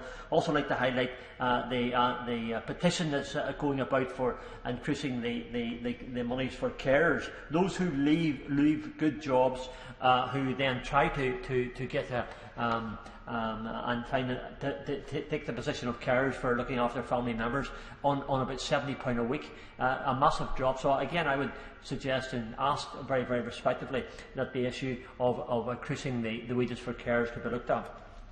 Another issue I wish to refer to is the lost learning in the Queen's speech again, and again I welcome that because it's really, really good news, especially for those in the early years. The Duchess of Cambridge in early years questions showed the lack of support for parents as being something that was a huge issue. That she had recognised that. When we consider the effect of the pandemic and producing lockdown babies who have never attended a mother and toddler group, never learned to play and share with another child, never sang a nursery song in a room in a group, this is a huge impact, and it will carry into other years. A teacher in my constituency has just told me, who specialises in early years in reading recovery, has said she can tell the difference between a child who has been socially active and one who has not. She can tell when a child was read to regularly, and those who have not been, and told me it can take intense therapy to get this right. So there's a year, 14, maybe 15, even maybe longer months that have been lost. We have too many children who will be impacted not in learning their letters but in social behaviour and mixing, and I believe it's imperative that we make it free of charge safe classes available through every trust and even through willing faith-based groups to host mother and toddlers etc. through the summer when usually these things end. Again, it's in the Queen's speech and I welcome that and it's good to see it, but we need to work with the voluntary sector to address the issue of lockdown toddlers before it in itself becomes a crisis. I want to speak as well, if I could, on the importance of the union. It's vastly important. I'm afraid that I'm sorry that colleagues from the Scots Nats party aren't here. And my reading of the polls are clear. The majority of people in Scotland said that they were not in favour of independence, and those figures indicate that. Seats for the Scots Nats doesn't mean it's a majority of all the people in Scotland who vote out. But I do think that there's a task for government to do, for us all to do, to sell the good points of the Union for everyone in the United Kingdom of Great Britain and Northern Ireland. And by doing so, we can convince, hopefully, our Scots Nats friends that their future doesn't lie in independence with the EU, but lies with us in this House, in the great United Kingdom of Great Britain and Northern Ireland. I also note that the Queen's speech refers to the strengthening economic ties through rail and bus links, but I don't just see a terrible lot coming for Northern Ireland in that, and again I would ask to see what's happening there. I also referred to the air passage to Northern Ireland and the importance of connectivity and reduction of air passenger duty. Those are things that we need to see as well. I would commend government for their legislative change proposal for the ID legislation for voting. We have it in Northern Ireland. It didn't stop people voting, and indeed it gave people identification for other purposes, for travelling as well. And the ID cards themselves were turned out to be a small fee for a photograph, and you were there. I'm also very pleased to see the welfare strategy and Their Majesty's commitment to having a carbon neutral nation. Good stuff in the Queen's speech, things we should all welcome, and pleased to see it. And it's important for the transport sector to deliver a sustainable change. Again, these are all good things. The human rights commitment by government to a global effort to get 40 million girls across the world into school. I'd like to speak lastly, Madam Deputy Speaker, about the Armed Forces Covenant. By passing the legislation with additional national insurance contribution breaks for those hired veterans, and also for the treatment of veterans living in Northern Ireland. Whilst I assume that Her Majesty's reference to addressing the legacy of the past is directed at correcting the lack of progress in the last session, my party and myself, Madam Deputy Speaker, are very clear what we were looking for. We were waiting with great anticipation the work to bring into line all veterans regardless of when and where they serve, not in certain spheres of the world, in Northern Ireland as well. I ended the last session highlighting the needs of Northern Ireland veterans, and I start this one in the same way. Veterans who served in uniform and operated legally with honour, with great courage, with great fortitude, deserve to be treated with equality. And I say to the government, please do the right thing and bring legislation on this issue. Let us show that our moral and legal obligation extends to those who have served on every occasion and from every region of this great nation of ours, the United Kingdom of Great Britain and Northern Ireland. Assurances were given, and I believe, Madam Deputy Speaker, now is the time to see the evidence of that assurance. I thank Government for the Queen's speech, for the programme that they set out, which seeks, I believe, to bring us through the COVID times to better times, to bounce for the economy that we're all looking forward, and what we can all achieve and enjoy together. Better, Madam Deputy Speaker, United Kingdom of Great Britain and Northern Ireland, always better together. Thank you. Dean Russell. Thank you, Madam Deputy Speaker. And it was a true privilege to follow the member for Strangford, who always gives such an eloquent speech and so heartfelt. And it's an honour, and I'll do my best to follow him. It's also an absolute honour to speak today. Watching the Queen's speech earlier, you forget that just a few weeks ago she sadly lost her lifetime partner. And I remember the last time I spoke here was to pay tribute to him.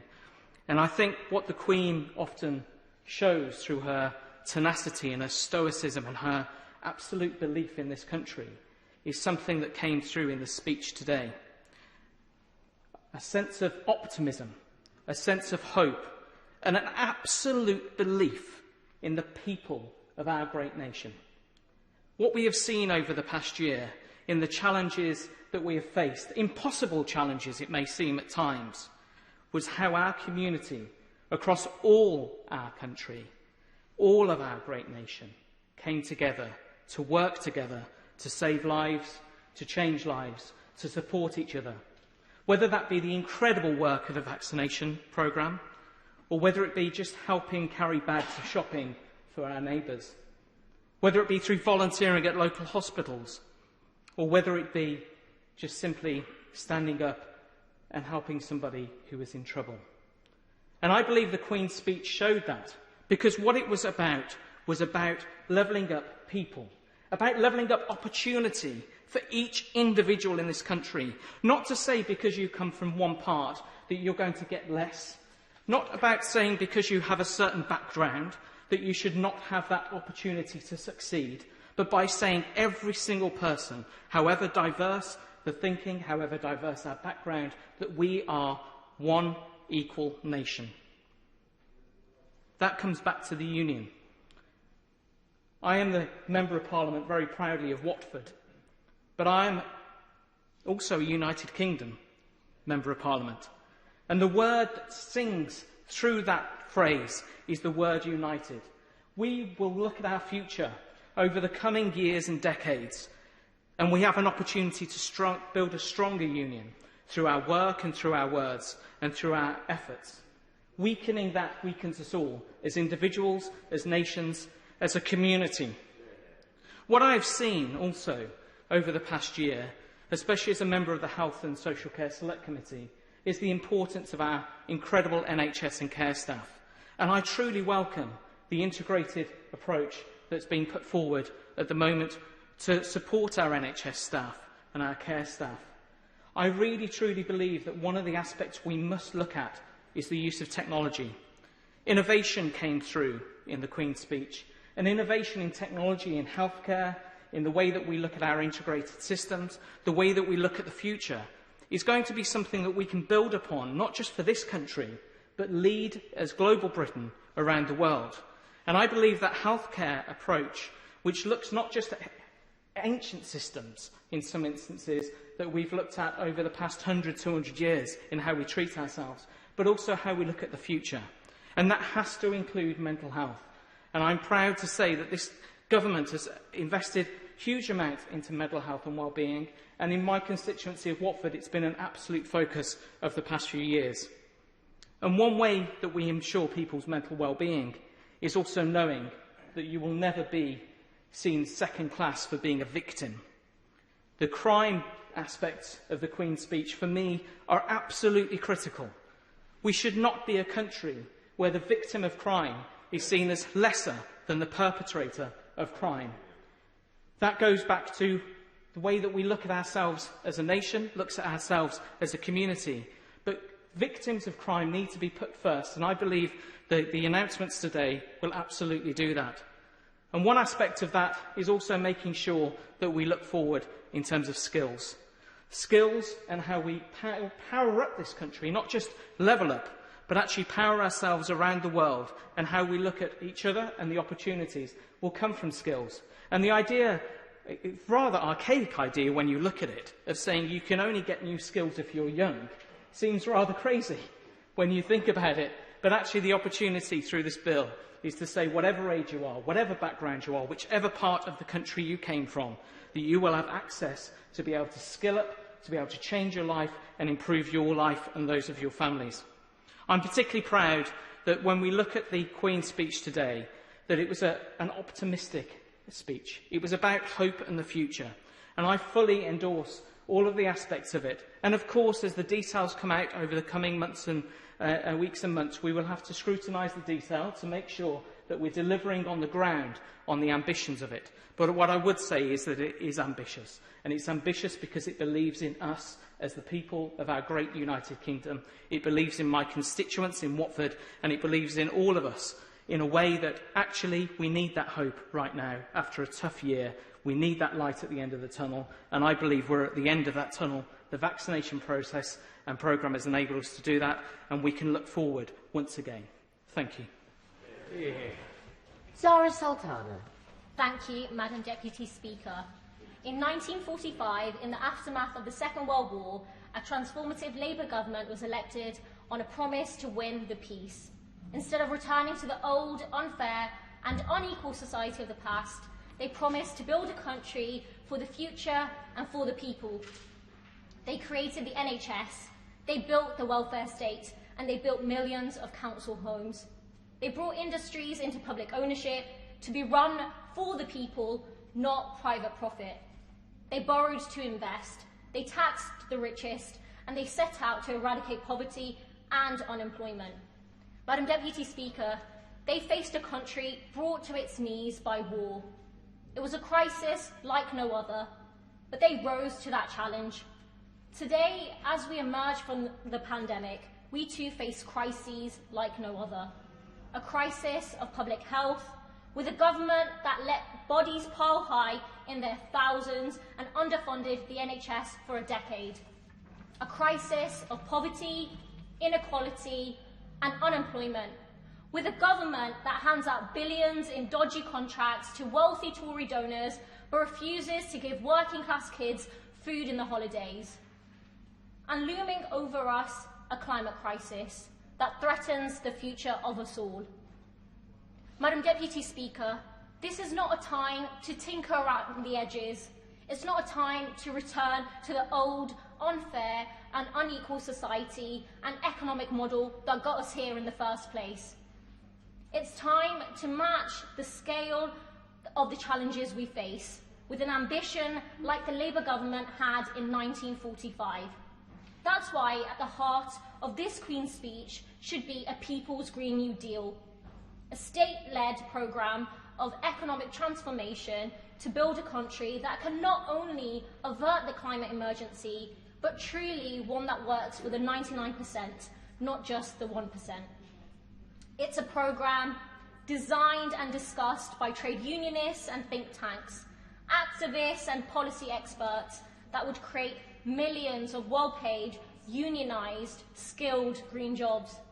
By mass investment in green technologies, expanding and electrifying public transport, building electric vehicles with investments in gigafactories like in places like Coventry, creating a national care service, and retrofitting the country's homes, cutting both costs and carbon, from an economy controlled and run for profit to a society that is working for all of us. To do this, you need to bring industries into public ownership. That's rail, mail, water, energy and more. And you need to empower workers. That means repealing anti-trade union laws so the needs of the many come before the greed of the few. This programme could revitalise industries in Coventry, across the West Midlands and the country. It would kickstart a green industrial revolution, building everything from electric cars to wind turbines. And while we do this, we need to be tackling inequality, raising the minimum wage and ending poverty pay once and for all. giving our NHS workers a 15% pay rise to make up for a decade of lost pay, and raising taxes on the very richest and the biggest businesses, with a windfall tax on corporations that have made obscene profits during the pandemic. Madam Deputy Speaker, a programme like this can rise to the challenges we face. It meets the needs of the people and takes on the fossil fuel billionaires that are polluting our planet. That's what a true people's government would do, but that's not what this Queen's speech is doing. Instead, it tries to take us back to business as usual, to the rigged economy of the past. And let's look what's in it. Reforms to planning and the NHS. We've seen what Tory reforms mean. It means cuts and deregulation, creating the next generation of slum housing. That's not what I'm saying, that's what the President of the Royal Institute of British Architects has warned about the White Paper. Today, a campaign to protect rural England branch has called the plans a disaster. Health academics have described the NHS White Paper, and I quote, as consolidating the market paradigm in the NHS.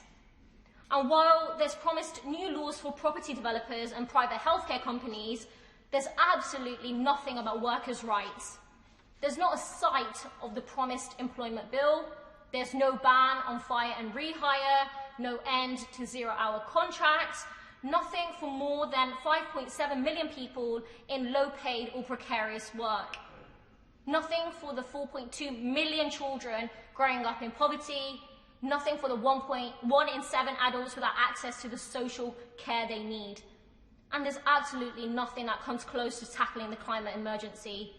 This is not building back better, this is building back for big business and bad bosses, for Tory donors and property developers. And while it's deepening economic inequality, it's also attacking our democratic rights. The Electoral Reform Society has called the government's voter ID plans, and I quote, dangerous, misguided and undemocratic. This isn't about stopping voter fraud. This is about voter suppression. It's about stopping young people, it's about stopping black and ethnic minority people, and it's about stopping poorer people from voting. In short, people who are less likely to be voting for this government in the first place. And if we don't like this, well, the police crackdown bill represents an unprecedented attack on our right to protest, and groups like Liberty have warned this. So if the government gets its way, not only are people being disenfranchised, even our right to protest has been curtailed. Madam Deputy Speaker, this past year we have seen that it's not millionaire bankers or hedge fund managers who keep society going. It's our nurses, it's cleaners, it's teachers, it's shop assistants, it's taxi drivers, it's bus drivers. It's the working class in all of our diversity. And it's about time we built a society run by and for them. Thank you. Felicity Buck. Thank you, Madam Deputy Speaker, and it is a great pleasure to speak on the first day of the Queen's Speech debate. I'd like to focus my remarks on 3 areas which are of great interest to my constituents: housing, the environment, and the economic recovery after the pandemic. Let me start with the environment. This government has got a very proud record on the environment. We were the first country to legislate for net zero by 2050. Since 2000, we have decarbonised our economy at the fastest rate of any G20 country, and since 2010, we've cut emissions by the most of any G7 country. What we have done with offshore wind is truly phenomenal. So it can be said that if you vote blue, you truly get green. However, there is more to be done. So I welcome the fact that the Environment Bill is back in the Queen's Speech.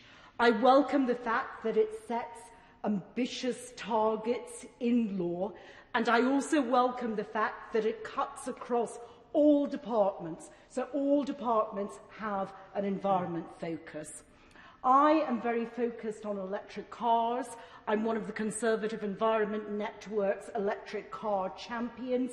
So I am looking forward to June to hearing our transport decarbonisation strategy. And I would like to see all new build homes and offices be mandated to have electric vehicle charging points. And that leads me into my other theme, which is the economy, because I think most people in this House would agree that we need to build back our economy, we need to build back better, and we need to build back greener. Now, I represent a central London constituency, Kensington, and there is no question that we have suffered very hard during the pandemic. We have lost lots of commuters who normally come into central London. We have lost lots of international visitors, both businessmen and women and tourists. And lots of our residents have moved out of London, hopefully only on a temporary basis. So it is very important that we look to kickstart the London economy. One way that we can do that is our focus on business rates. I think that business rates need a fundamental review, and central London does pick up a disproportionate share of business rates. If you look at commercial property rents in my constituency, they are 3 times the national average. However, if you look at a baker shop in my constituency, its cash flow is not 3 times the national average.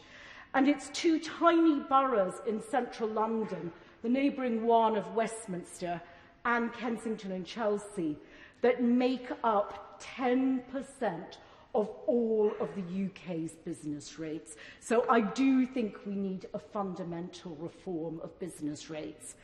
We've made such great progress with dealing with the pandemic, especially with the vaccine rollout. So I would like to encourage government to start to think about reconsidering the stay-at-home guidance, because we need people back into our cities, and we need people to feel confident taking public transport back into our cities and going about their normal lives. The other thing that I would like to see to kickstart the central London economy is a review of stamp duty. Stamp duty levels are at such a high level that, one, they prevent social mobility, and secondly, they just stop transactions from happening in the market. And one final request I would make for the central London economy is for our 2 international centres, the West End and Knightsbridge, which I represent, to be included in the exemptions for Sunday trading. That would make a huge difference. I want to move on to another topic which is hugely important for my constituency, hence why I'm ending on that topic, and that is housing. We need to have safe, good quality housing that is in the right places and is suitable for local communities. And I want to work on delivering that housing. The Building Safety Bill, which was announced in the Queen's speech today, is critically important. It will implement the recommendations of the Dame Judith Hackett review, and it will transform our regime for building safety. I would say that we need to try and get this bill enacted with a sense of urgency, and we also do need to address and clarify the issues that many leaseholders face through no faults of their own. I also want to talk about social housing. There is a lot of social housing in my constituency. I was delighted when Lancaster West Estate received just under £20 million from government to decarbonise that estate, which links the environment with housing. Now, in our manifesto, we committed to a social housing white paper. We have produced that white paper, but we need to see more progress on that white paper, and we need to see that enacted. It was not mentioned by name in the Queen's speech, but I want us to continue the work on social housing to improve its quality and its regulation. And I want in the last minute to touch upon the planning bill. Now, there are good things in the planning bill, digitisation, for instance, the focus on carbon neutral, the focus on beauty on design. However, we do need to finesse that bill. There is no question that my constituency needs more housing, and in particular, it needs more affordable housing. But we need to ensure that that housing is sensitive to our existing areas, in particular my constituency, which is 73% a conservation area, and it needs to be sensitive to the skyline, which is very important. So I would ask that we really look at the detail of that bill. I am concerned that if an area is delineated as a growth zone, there will not be individual planning applications. And so it's something that I'm looking forward to working on. So in summary, there are great things on the Queen's speech. We need to work forward on other elements, but it is a task that I am relishing. Patrick Grady. Thank you, Madam Deputy Speaker. Can I begin by congratulating my honourable friend, the member for Midlothian, on his appointment as SNP Chief Whip. I want to wish him every success in that role. Queen's speech debates in recent years have coincided with days of great political importance in Scotland. In 2016, it was the launch of the First Minister's Programme for Government. In 2019, it clashed with the SNP conference. And this year, we're in the aftermath of the Holyrood elections, with new MSPs being sworn in on Thursday. So I would also like to extend congratulations to my SNP MSP counterparts who were elected last week, Bob Doris for Maryhill and Springburn, and CoCab Stewart, the first woman of colour elected to Scotland's Parliament representing Glasgow Kelvin.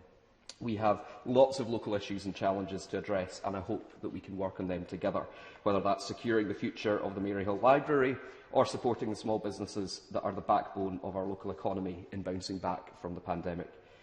And also to Pam Duncan-Glancy, who was my Labour opponent at the last two general elections and is now the first permanent wheelchair user elected to Holyrood, and she will be a real champion for equalities and social justice.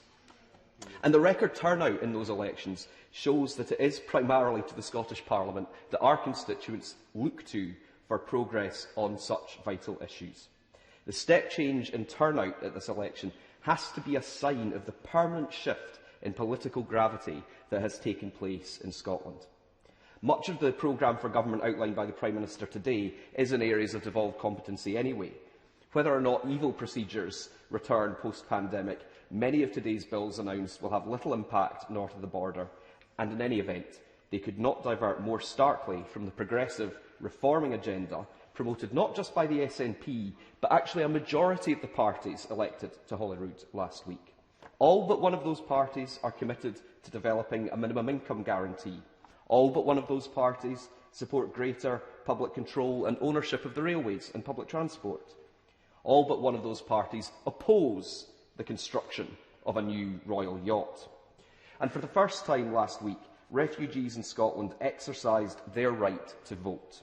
Compare that with the proposals in the Queen's speech to limit the rights not just of refugees to come here, but of all citizens to participate freely in elections.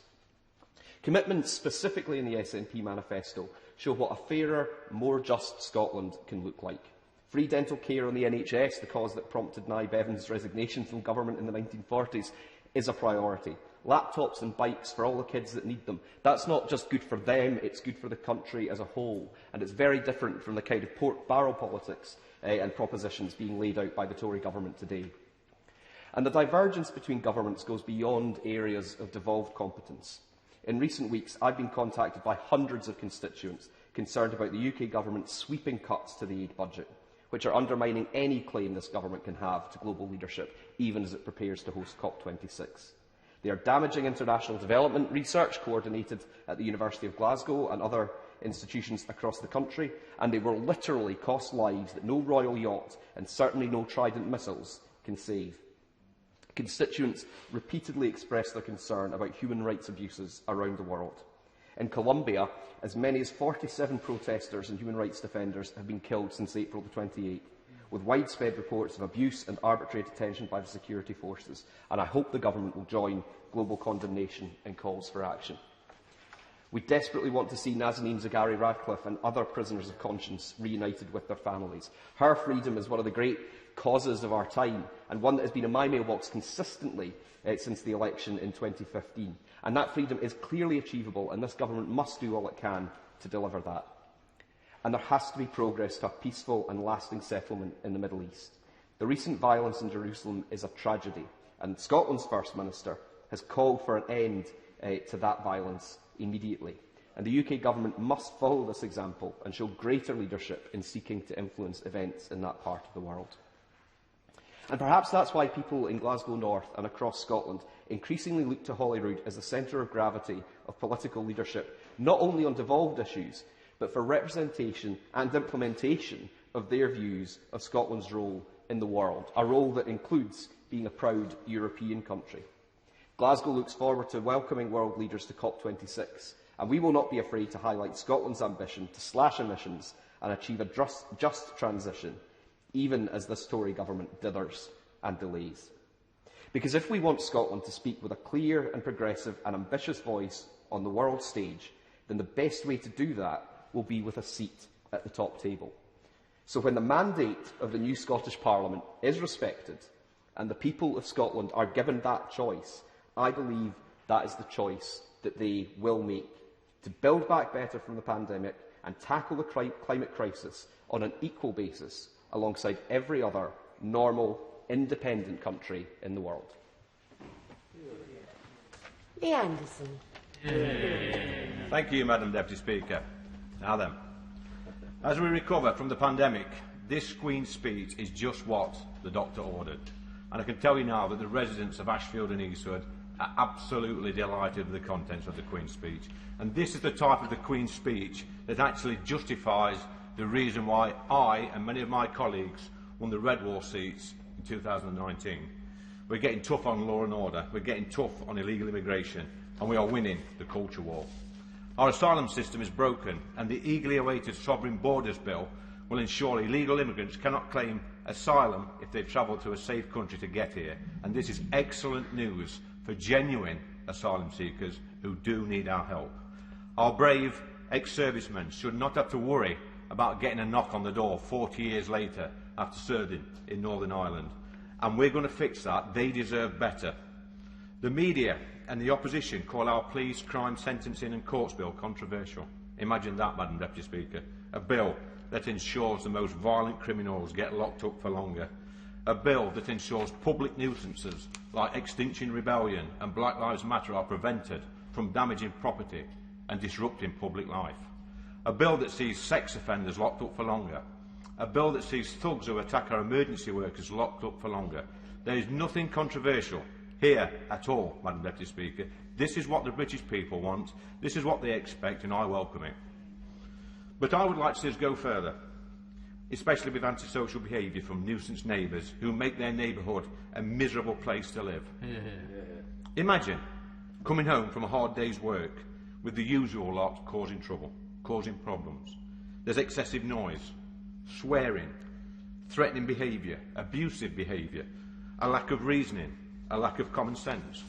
It sounds like a shadow cabinet reshuffle to me, but this actually happens every single day in this country. And I hope that on top of this fantastic bill, we can look at this very important issue. The Environment Bill is good news, and even the Lib Dems, even though they're not here, they should be supporting this, because they do their bit by cutting emissions, by all travelling to work in one minibus. The Labour Party will probably start banging on again about the NHS, but that ship has sailed for them. They're not trusted on the NHS or social care. Their legacy in Ashfield is a £1 million a week debt, PFI, on our hospital.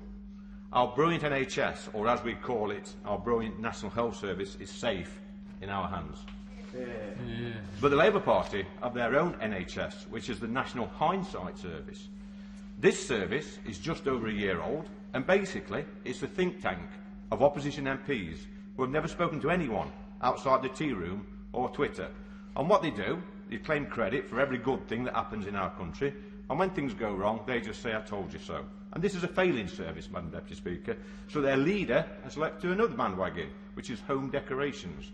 Whilst he was lurking about in John Lewis, looking at wallpaper, our PM was up in Hartlepool, talking to real people about real issues and his vision for the area and winning elections. I'm delighted my little friend's making such a robust speech in defence of the people of Ashfield and our country. Isn't the truth that battles are not won, as he put it on Twitter or the tea room? They're won up and down this country, and this government, in this Queen's speech, are speaking with a silent majority who've been ignored or derided by the metropolitan elite for too long. I think my right honourable friend for that intervention is absolutely spot on. It's worth always remembering, a little bit of advice for the opposition, that it is the silent majority in this country that wins the elections, and it is a silent majority that will win the next election for us. And another word of warning to the Labour Party: if we carry on with Queen's speeches like this one every year, then the red wall seats will stay with us for a very long time. And when they refurbish this chamber, we're going to need extra benches on this side of the House. Thank you, Madam Deputy Speaker. 37's withdrawn, so Jacob Young. Thank you, Madam Deputy Speaker. Over the course of this last year in Parliament, we faced a crisis like no other in our living memory.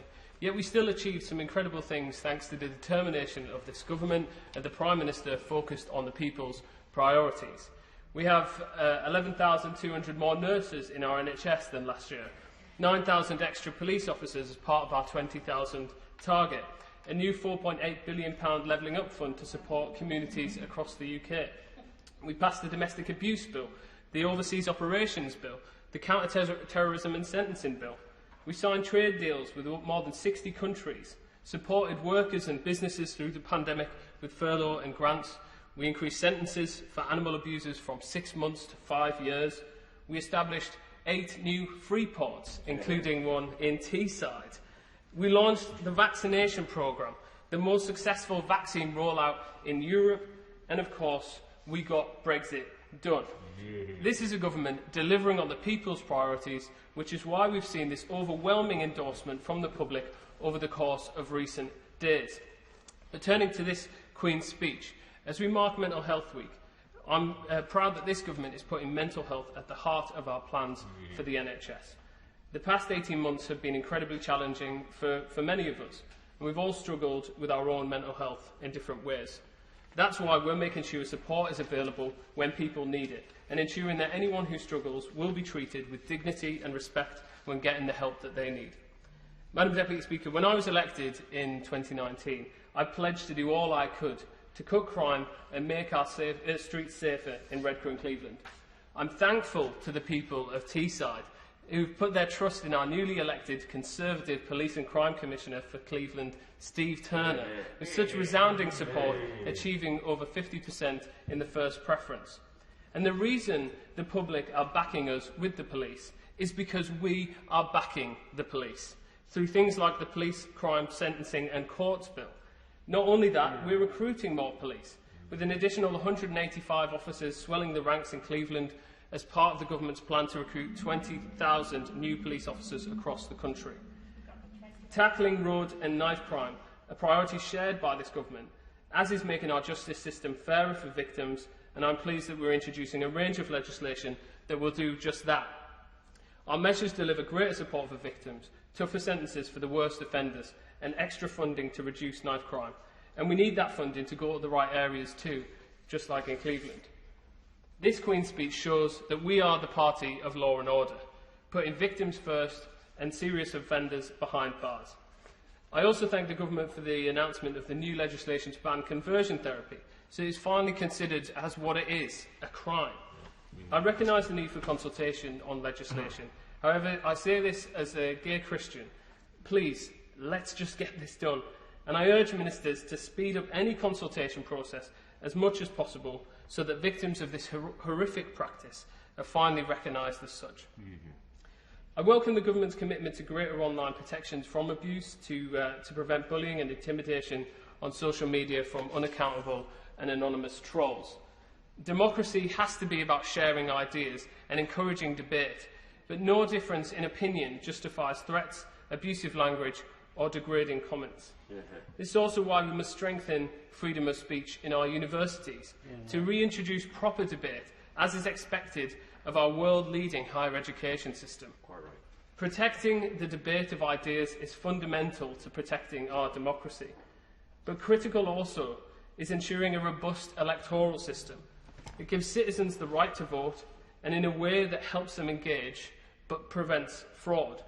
It's for these reasons I welcome the Electoral Integrity Bill, where for the first time we'll introduce ID cards for voting, but I think we should go one step further and step away from all these confusing, frustrating voting systems. Our Parliament is elected on first past the post, and the only time we've ever been offered an alternative, it was rightly rejected by the voters. I believe we should move to make every elected office in this country through a first past the post system. Separately, through our new Borders Bill, we will fix the loopholes in our asylum system so that no human trafficking gang is able to take advantage of our generosity and humanity to fill their own pockets. Our new plan for immigration will protect and support those in genuine need of asylum, deter illegal entry into the UK, create new legal safe routes to asylum, break the business model of criminal trafficking networks, and remove more easily from the UK those with no right to be here. Redcar and Cleveland is over 300 miles away from Dover, but illegal immigration is still one of the biggest issues my constituents contact me about. And for years their concerns have been dismissed by a political class who isn't willing to face up to the challenge of illegal immigration and is too quick to brand anyone who challenges it a racist. Those quick to dismiss only need to think of the 39 Vietnamese people who died in the back of a lorry in October 2019, or the 300 people who have died trying to cross the Channel since 1999. That is to say nothing of the dangers faced by our Coast Guard, the Royal Navy, or our maritime workers that they have to endure to protect these lives at sea. The most compassionate approach to illegal immigration has to be to stop people climbing in the back of lorries or dinghies across the Channel, and that is what our plan aims to do.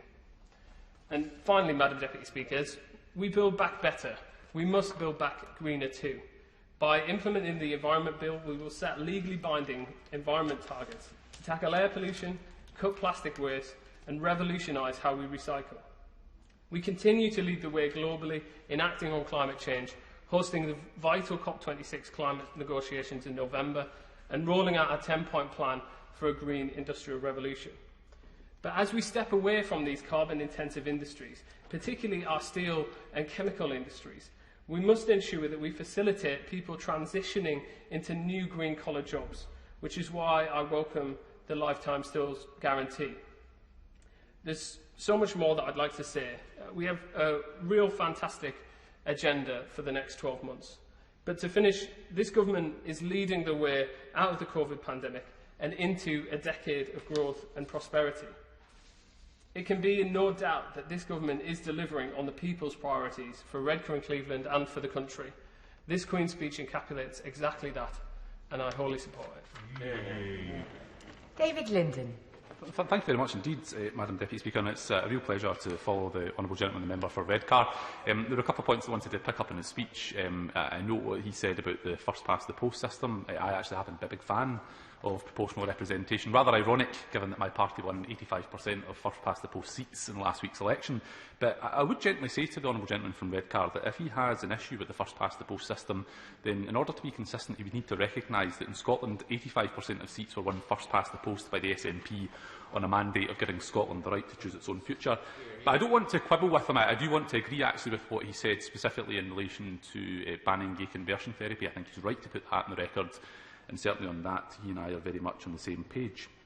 Now, as legislative programmes go, today's was pretty bland and uninspiring. Indeed, this Queen's speech had all the hallmarks of a British government, which is good at spin, but utterly woeful on delivery. Now, this is the second Queen's speech in which we anticipated an employment bill, but as is so often the case, Westminster fails on the test of improving workers' rights. Indeed, the Joseph Rowntree Foundation was right to say today, and I quote, that the government has repeatedly committed to levelling up our country, but with 1 in 8 workers trapped in poverty, and many of them hardest hit by the pandemic, many will be in disbelief that there was no bill to protect them announced today, and I would very much agree with the GRF in that respect. So another legislative session without an employment bill means yet another year without neonatal leave and pay provisions in the statute books, something that this government has promised and something in which there is indeed a clear cross-party support right across the House. Now, we all know, Madam Deputy Speaker, that a Queen's speech is a statement of intent about government priorities, and it's clear that strengthening employment rights is not a priority for this British Conservative government. In fact, it appears that the Tories care more about introducing draconian voter ID laws to suppress election turnouts in poorer areas than introducing paid leave for parents, just like myself, whose babies at times have been fighting for their lives on neonatal units every single day. So, no employment bill means no making good on promises around neonatal leave and pay. But, Madam Deputy Speaker, no employment bill means so much more. It means a failure to outlaw fire and rehire, a campaign which has been spearheaded by my honourable friend from Paisley and Renfrewshire North. It means a failure to legislate for flexible working. It means a failure to reform the inadequate statutory sick pay system, which was found utterly wanting during the height of the pandemic. And at this critical moment in time, as we emerge from the pandemic, immediate action is needed in all of these matters, yet the lack of urgency from this British government couldn't be in starker contrast to that of the SNP in Scotland. Now, my party recently published a comprehensive plan for the vital 100 first days of a new government, key social and economic actions to provide serious governance when it is most needed. We've got an immediate plan to support youth employment and invest in better, greener jobs. We will make flexible and family-friendly practices in opposition to fire and rehire processes criteria in the Fair Work First programme, and will give the hardest-hit businesses the help they need to support local economies as they tentatively reopen. But the lack of urgency or action in this Queen's speech on the stuff that really matters to people is precisely why the Tories were once again roundly rejected at the ballot box in Scotland, indeed, and have been at every election since the 1950s. However, this unequal union consistently limits Scotland's ambition, and our people have now expressed their desire to be able to choose a different future and a different path away from a failing and tired Westminster government they did not vote for. Last Thursday, the people of Scotland went to the polls and re-elected for a fourth term an SNP government led by Nicola Sturgeon. Indeed, the government whip jumped us from a sedentary position, and I'm glad to see that his local Scottish Parliament constituency again is represented by an SNP MSP. But in another thing, they voted for a government that they wanted to lead them out of the pandemic, and yes, they voted clearly and unambiguously for Scotland having the right to choose its future in a post-pandemic referendum. Faced with millions of leaflets from the Scottish Conservatives exclaiming that the only way to stop a referendum was to defeat the SNP, still, our party, the SNP, achieved the highest number of votes of any political party, the highest number of constituency seats ever, and the highest ever vote share in any Scottish election. So if British ministers have any shred of credibility in claiming to be Democrats, then they must respect the result of that election and allow Scotland the right to choose its own future. Madam Deputy Speaker, one of the flagship pieces of legislation in this Queen's speech is an electoral integrity bill. However, if this British government refuses to acknowledge the results of the Scottish election, then it will be Westminster that is found wanting on the issue of electoral integrity. And that, Madam Deputy Speaker, will be an irony that is not lost on any of us.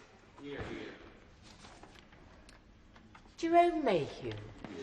Thank you, Madam Deputy Speaker. I want to start by paying tribute to the Honourable Member for North West Cambridgeshire, the proposer, and the Honourable Member for South Ribble, the seconder of this gracious speech. I particularly enjoyed, as a member of the 2019 intake, by being referred to as a bouncing young puppy. And it's been a while since I felt like one, but I'm very glad that I give that impression to others. I now move to the body of the gracious speech, and I refer to my register of interests. Because every year the government buys nearly £300 billion of services from the private sector, and yet this tool for economic regeneration has been blunted by EU procurement procedures that favour large corporations. And I know from my own experience of contracting with governmental organisations that time and again SMEs are excluded from this competition because they cannot provide the huge amount of managerial time simply to undertake the overly complex procurement processes. Our public procurement rules are long overdue reform, and I'm delighted that this benefit of Brexit is going to be realised.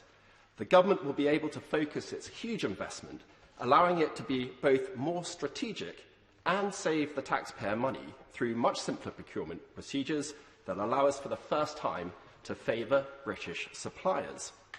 The public sector will be able overtly to buy British, allowing competition for contracts under £4.7 million for public works and £122,000 for goods and services to be reserved for small and medium-sized enterprises, voluntary, community and social enterprises, or to a geographical area, ensuring that maximum local economic benefit can be obtained by levelling up investments.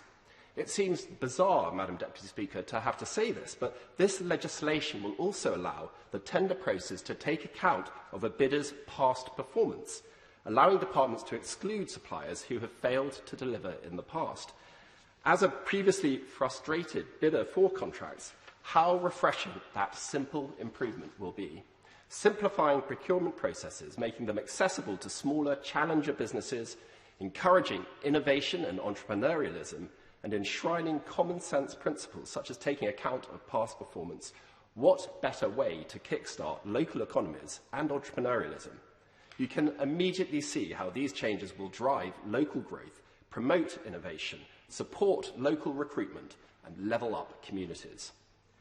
It is an increasingly clear characteristic of this Prime Minister and this government that it is not just about talking about doing things, but it gets on and does them. Whether it is getting Brexit done despite the obstacles, or delivering a vaccination strategy, or the economic support to protect jobs and maximise our storming economic recovery, the Prime Minister is a doer. He makes things happen. Her Majesty's gracious speech has been described as providing rocket fuel to level up the country and ensure equal opportunities for all.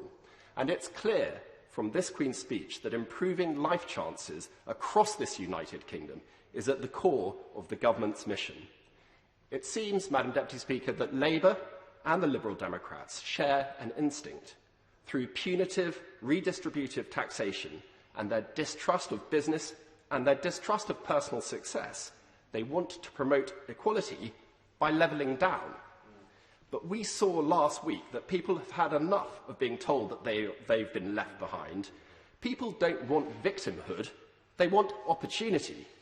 As Conservatives, we should be focusing on equality of opportunity for all, levelling up to share and increase prosperity and progress. So I particularly welcome the proposed Skills for Jobs programme that does not gloss over the 50% of the population who do not go to university, but encourages lifelong skills and training to improve life chances, particularly as our economy develops its low-carbon future.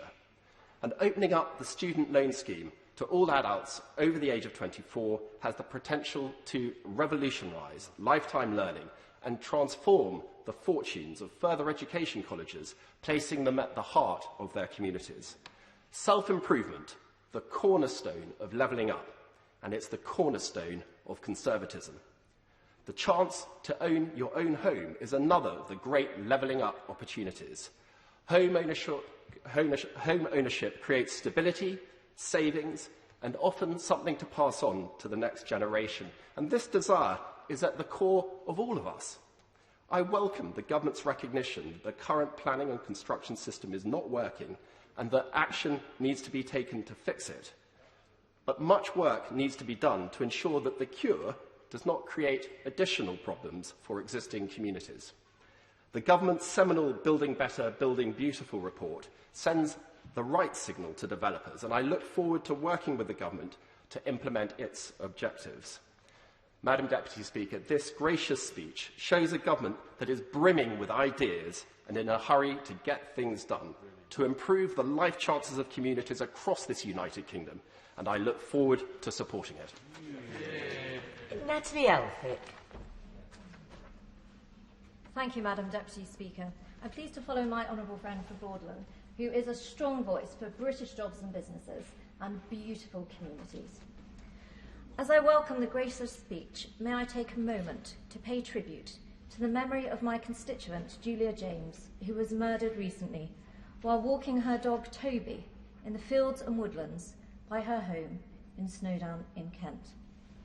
Julia James was a serving police and community support officer with Kent Police.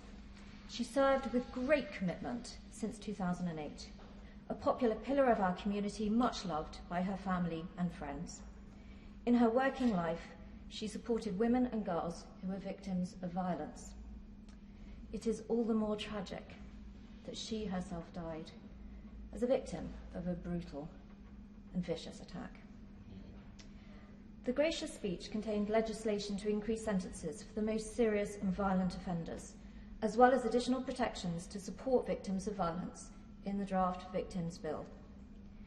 For me and so many in my community, the Victims Bill should be known simply as Julia's Bill, in recognition of the support she gave to so many people when they were vulnerable and in need. I'm so grateful to my right honourable friend, the Prime Minister, for lighting a candle for Julia James. Her light will shine through in the weeks and the years to come. At times of great change, like the pandemic, we are reminded that we are at our best when we come together, in our communities and as a nation. It reminds us of the importance of our values and why we should always strive to defend them. It also underlines the importance of the work that we do. The inboxes of each and every one of us have been overflowing during each lockdown period, so close to the people we represent, working tirelessly to ensure that our community's voices are heard and that they get the support that they need, from furlough to vaccines, from care homes to stranded tourists. I'm sure I'm not alone to say that representing constituents is a fundamental duty of this House. And this was well expressed today by my esteemed neighbour, my right honourable friend for North Thanet. Like him, I look forward to returning to this matter in due course. So I welcome the government's commitment to strengthening and renewing democracy and the Constitution, to protect freedom of speech and restore the balance between the executive, legislature and the courts. We are all accountable, and we should be accountable, first and foremost, to our constituents, the people who we represent. It is our duty to represent our constituents and our country without fear or favour. For to do our job, we must be able to hold others to account. Where there's injustice, speaking truth to power, not walking on by. In my time in this place, I note that members are quick to defend the rights of others all around the globe, and they do so whatever the personal cost or sanction. But do we always stand up for the same values and fairness in all our institutions here that we expect elsewhere in the world? I hope that in the work that we do to restore the balance of powers, we take steps to strengthen the rights, obligations, duties, responsibilities, and accountability of all parts of the system. A much greater woman than I said, "Courage calls to courage everywhere." We have been courageous in leaving the European Union. Now we must be courageous in defending democracy, freedom of speech, and promoting our British values and our way of life. And in promoting our way of life, we want to ensure that we have the housing, the healthcare, the education and opportunities for the British people. That's what is being delivered through the gracious address today. In addition, I welcome strong measures to strengthen our country's borders. These small boat crossings need to be stopped without delay for our country's security and to prevent loss of life. That's why Britain and France must work together to bring a stop to these dangerous crossings once and for all. I'm grateful to my honourable friend for Redcar for his effective articulation of the horrors of people trafficking and illegal migration and the need to urgently address this matter. Dover and Deal is the gateway and guardian of the nation. Since leaving the EU, free trade agreements of billions of pounds have been secured. Transition has been well managed so far. But the potential for disruption is never far away, and we must continue to build greater resilience to the Channel ports by investing in road upgrades to the A2 and delivering the border control facilities that are needed now in order to make the most of the opportunities to come. Creating opportunity is at the heart of Her Majesty's address, particularly for areas like Dover and Deal. To have strong and sustainable communities, the infrastructure must be in place too. That means broadband in our villages like Denton and Wootton, greater water and sewage capacity, road investment, and the high-speed rail whooshing through Dover, Martin Mill, Walmer and into Deal. Madam Deputy Speaker, the last year has been an unprecedented time in our national life. We have battled to come through the biggest challenge of our lifetimes.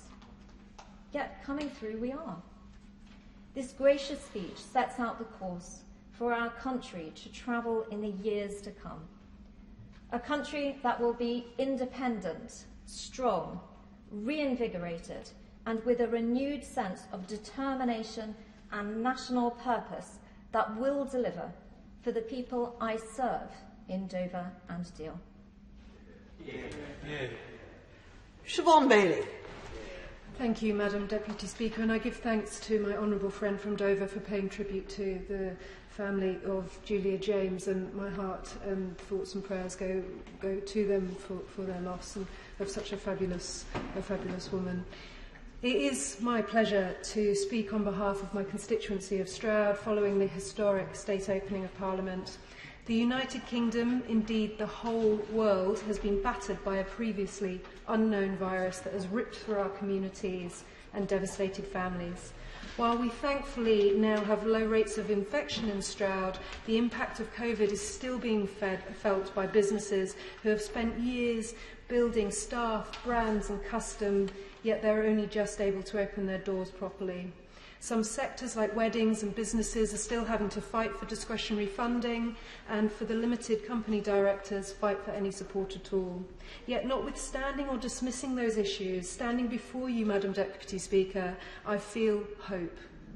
It was music to my ears to hear Her Majesty the Queen talk about a lifetime skills guarantee.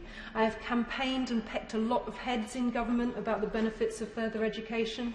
After years of a Labour government trying to get 50% of young people into university and forgetting about the rest, we are now sending a message loud and clear that you do not always need to follow a certain path to succeed. Early setbacks in school or life does not mean being written off. Learning a trade, retraining or taking a punt on learning a new skill at any stage of life will become the norm. We will create opportunities. So I welcome the recognition in FE. I love my local SGS college and I'm excited to get on with the forthcoming skills bill. And the focus on internet safety for all could not be more crucial. Our lives are on the internet, increasingly so during the pandemic, and the connectivity must be embraced in so many ways. But the internet is also a digital dog city, and it is causing harm every single day. Anonymity in particular is being abused. My proposal is to ensure that social media users have the option of verifying their details and the option of not following or being followed by unverified users. In short, give people more choice and give the regulators, the police and the courts an easy route. Yes, I'm for it.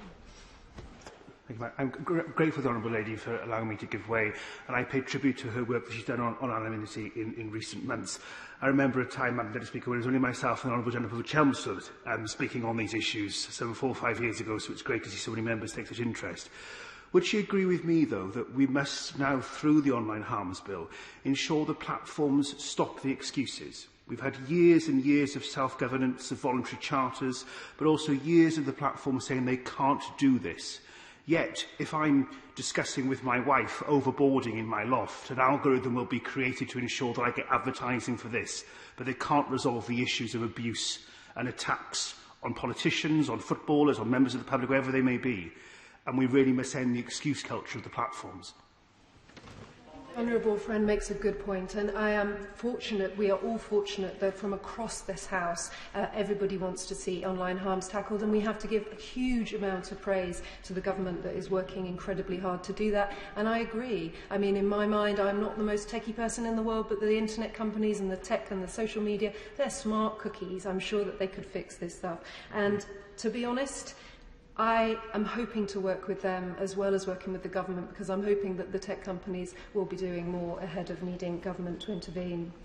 But as I was just about to say, my view of the online safety legislation is it's good. I don't want it to fall down, I want it to succeed, but we must move to pre-legislative scrutiny more quickly and tackle anonymous abuse as a priority as well. And to the mighty plan of levelling up, I do want to say that, frankly, if we are not able to level up the social care sector and carers do not receive meaningful reform, that it's not actually levelling up. They are integral to vulnerable members for our communities and to our ageing society, yet they do feel undervalued and underpaid, and unpaid carers are exhausted without domiciliary respite care like Crossroads charity, who I visited last week. I am therefore so pleased that it's our Conservative government that will finally deliver reform. Carers are skilled, highly trained, and the job is really hard graft. This must not become another political football. Our carers deserve better. And in Stroud, I challenge you, Madam Deputy Speaker, to find a more environmentally focused set of children and young people. To be honest, they have the energy to level up with a green recovery all on their own. But I will still keep working. I will keep working on the projects that make improvements to our local environment, transport, infrastructure and skills alongside them. We've already thrown our hat into the ring to seek funding to reopen Bristol Road Railway Station in Stonehouse and a heritage railway station in Sharpness. We are seeking to deliver the first fusion power plant in the world. Our skilled farmers and our food producers are developing environmental land management programmes. Gloucestershire's local nature partnership has created a tree strategy already. Our canal teams bust through a roundabout, yes, you heard me right, a roundabout, to connect our historic waterways. We have continued to open shops and transform an old shopping centre in Stroud, all during a pandemic. Just imagine what we can do in calmer times. And as I have time, I would like to give a nod to my hard-working parish councils and the local councils. I do believe that levelling up and providing more opportunities to become councillors and stand and look after our local communities would mean and would be helped greatly by restoring the virtual meetings. I know the government is already consulting on this matter, and I welcome that because we do need more information. But virtual meetings have been a revelation during the lockdown and would mean in the future that more people with caring responsibilities or disabilities can take part in parish council meetings. I really hope that we can find time for that legislation going forward. But finally, as I said in my maiden speech, the best was yet to come. There will undoubtedly be more unexpected challenges, hopefully not so one as big as a global pandemic, but as Her Majesty the Queen said earlier, the priority is to make the United Kingdom stronger, healthier and more prosperous than before. We can do this. Thank you. Yeah. Thank you. I beg to move that the debate be now adjourned. The question is that the debate be now adjourned. As many as that opinion say aye. Aye. Of the contrary, no. I think the ayes have it. The ayes have it.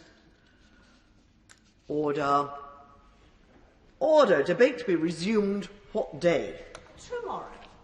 Debate to be resumed tomorrow. I beg to move that this House do now adjourn. The question is that this House do now adjourn. Sir David Amess. I am so very pleased, Madam Deputy Speaker, that this adjournment debate is taking place at the end of what is a very special day for all of us.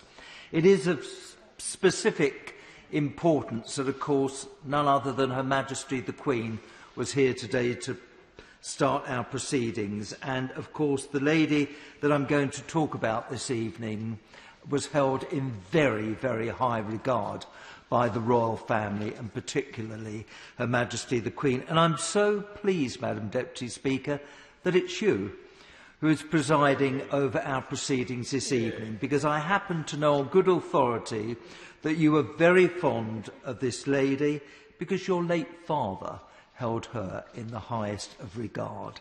And I do know that you and your other team, the Speaker and the other two deputies, quietly are rather supportive of what I'm now going to share with the House. Dame Vera Lynn holds a special place in the hearts of everyone in the United Kingdom for her wonderful, uplifting singing during the dark years of the Second World War. Her voice on the radio brought warmth and hope into the homes of ordinary people whose lives had been thrown into chaos by war. She travelled to many of the theatres of war, particularly the Far East, to support the fighting men she called her boys. Viscount Slim, grandson of Field Marshal William Slim, commander of the 14th Army in Burma, has told me that his grandfather called the 14th the Forgotten Army. And Dame Vera's visits to the troops in the Far East were so appreciated by the men who fought there. She went on an extended tour of India and Burma, sharing the basic conditions experienced by the soldiers, and they never, never forgot that. She ate the same food, slept under the same canvas, travelled through hostile and rugged terrain without complaint and with a cheerful disposition that brought sunshine wherever she went. We have all seen pictures of Vera singing to crowds of young soldiers far from home. It must have been as if a lovely angel had descended to sing to them in the midst of the horrors of war. For a few short hours, she helped them to forget the bad food, exhaustion, fear and heat connected them with their homes and families so far away through her magical voice. Now, Madam Deputy Speaker, I knew Vera for many years because she happened to live next door to a friend of mine. And I know my honourable friend, the member for Lewis, whose constituent she was, would have liked to have contributed to the debate, but of course as a government whip she is not able to do so. Vera's daughter Virginia and her husband Tom are both good friends, and they've taken on the mammoth task of continuing Vera's charitable work and ensuring that her legacy continues. I feel that a lot of people don't actually know what she did. She came from an ordinary background, like myself, in the East End of London. Indeed, where my family home is in Forest Gate, just round the corner, you go down the road and it's called Dame Vera Lynn Road. She experienced tough times and she was always down to earth, kind and generous. Now, this will probably backfire, but these days celebrities can be somewhat aloof and remote. But Vera was never like that, and she never forgot the sacrifices made by the troops in the Second World War. Vera was 103 when she died, and my own mother reached the age of 104, so they breathed them very tough in the East End of London. Vera's career spanned an incredible 96 years, having begun performing publicly at the age of just 7. Her first radio broadcast was with the Joe Loss Orchestra in 1935, and she first recorded one of her most popular songs, We'll Meet Again, in 1939. During the Second World War, Vera would sing.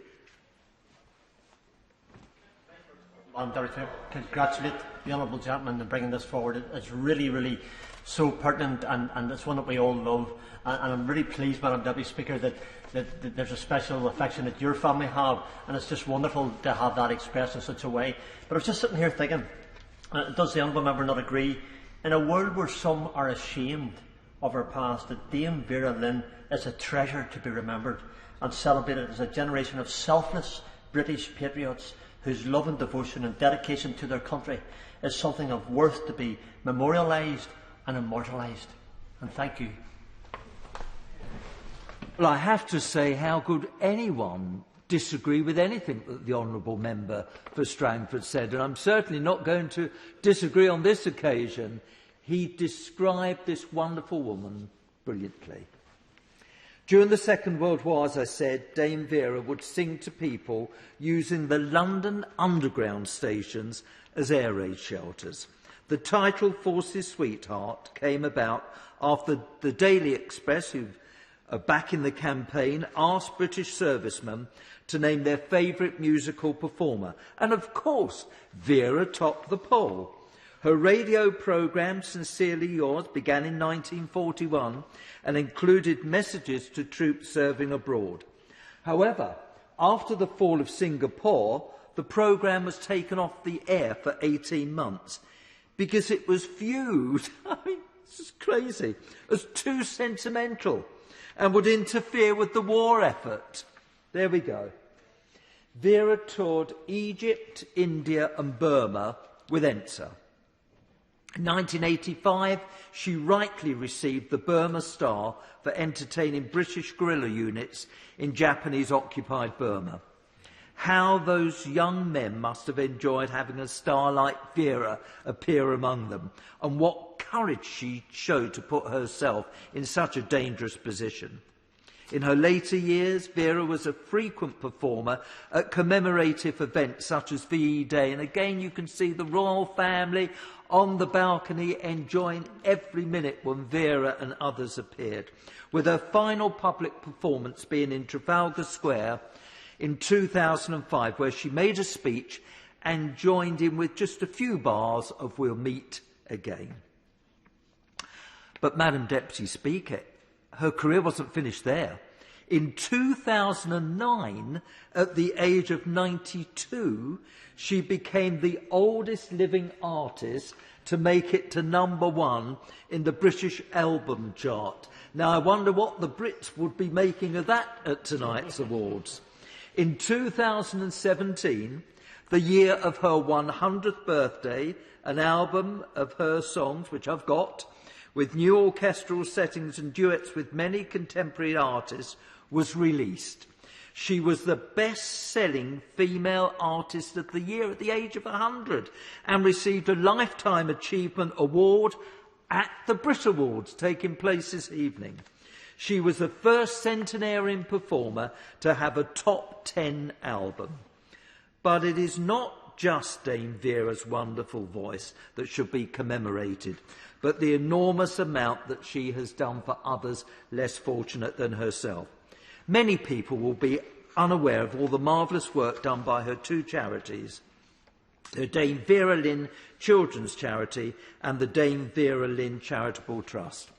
Now, the Dame Vera Lynn Children's Charity was established in 2001 to help children with cerebral palsy and other motor learning impairments and their families. And I know my honourable friend, the member for Castle Point in her constituency, holds that particular organisation very dear. The origin of the charity was the announcement by Scope that they were no longer able to fund their network school for parents, including Ingfield Manor, close to Dame Vera's home in Sussex. The school provided early intervention services to support parents in raising preschool-aged children with cerebral palsy, enabling the children to learn and develop physically, socially and emotionally. Vera launched the Bluebird Appeal to raise funds to save the school, and the charity continues to provide early intervention services as well as other activities, such as music therapy, swimming, sensory sessions and help for families.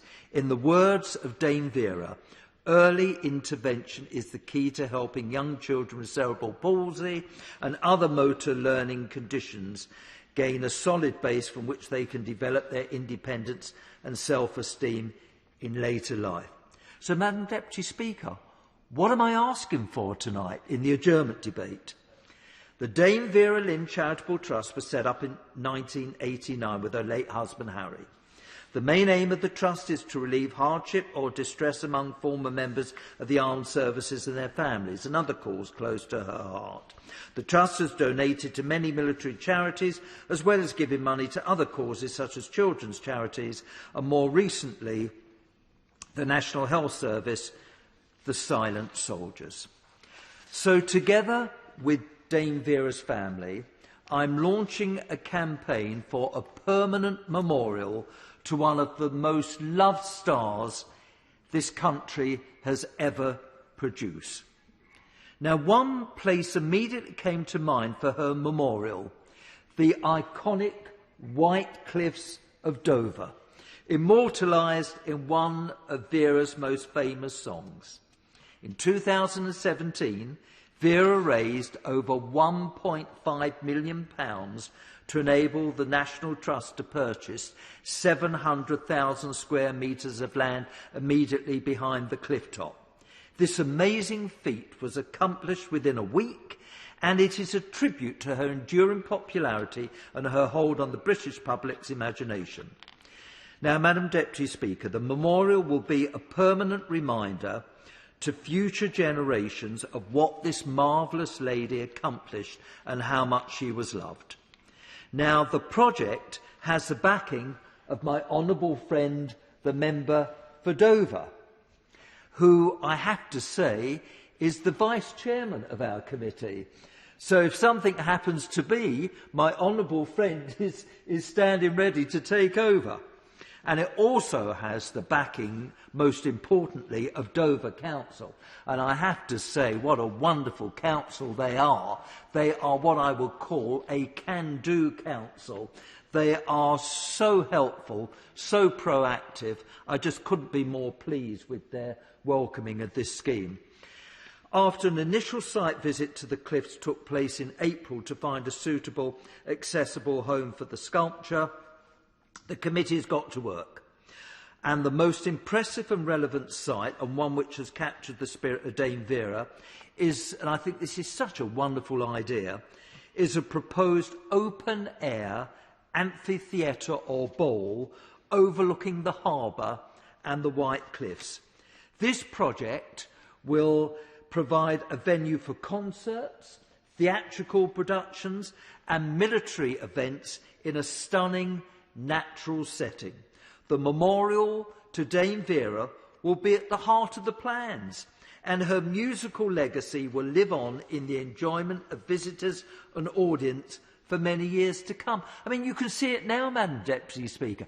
There she is presiding over the bowl and looking over the channel. It's just wonderful when people talk about statues and memorials. This is such a wonderful scheme which the team, and I can't take any credit for it, which the team has come up with.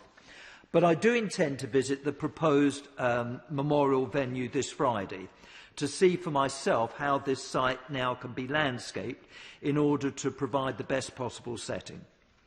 The people of Dover, and I do hope my honourable friend will catch your eye, has taken Dame Vera to their hearts, and there will be an enormous sense of pride in the memorial, which will cement the link between Dame Vera and the town. I have no doubt that the amphitheatre and the memorial will prove to be a very popular destination for visitors from all over the world, and will be a magnificent venue for artistic and musical performances. In fact, I have to say to my honourable friend, the member for Dover, when Southend becomes a city, we can have an event on the end of the pier, and I can see us linking up together. It's just wonderful, really.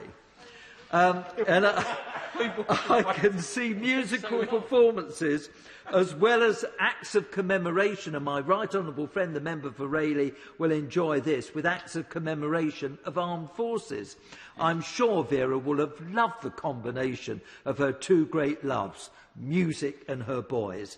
Now, the renowned sculptor Paul Day, whose work includes the Battle of Britain Memorial on the Embankment and the Queen Mother's Memorial, will design and create the sculpture, and initial sketches promise a stunning sculpture. He hopes that it will tell Vera's story. He will be involved at every stage of the Bold project. I think there's going to be a documentary made of this at every single point, so that the memorial and the setting will form a cohesive whole and a fitting commemoration of Vera's life and work. The memorial now, Madam Deputy Speaker, will be paid for by donations and public subscription. So I, as a politician, aren't going to make the public appeal. I'm just sort of chairing it all. And I have no doubt that the British people will want to see Vera commemorated in a fitting manner that everyone can enjoy. So the campaign will go live on the 18th of June, which would have been Vera's 104th birthday. An application to set up a charitable trust to collect the donations has been sent to the Charities Commission. It's being dealt with right now, and I very much hope that all the necessary paperwork will be improved in time for the launch on the 18th of June.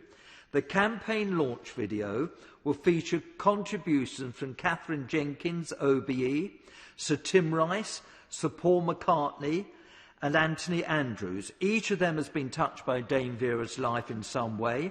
Catherine Jenkins has sung many of Dame Vera's songs, interpreting them for a new generation. Anthony Andrews' father was a musician, arranger and conductor at the BBC and played the trumpet on many of Dame Vera's radio performances. There will also be a few surprise contributions, but honourable members must tune in on the day to find out who they are. I think all honourable members would agree that Dame Vera Lynn is one of the most iconic and best-loved personalities of the last century. On that point, with my honourable friend, I'm very grateful.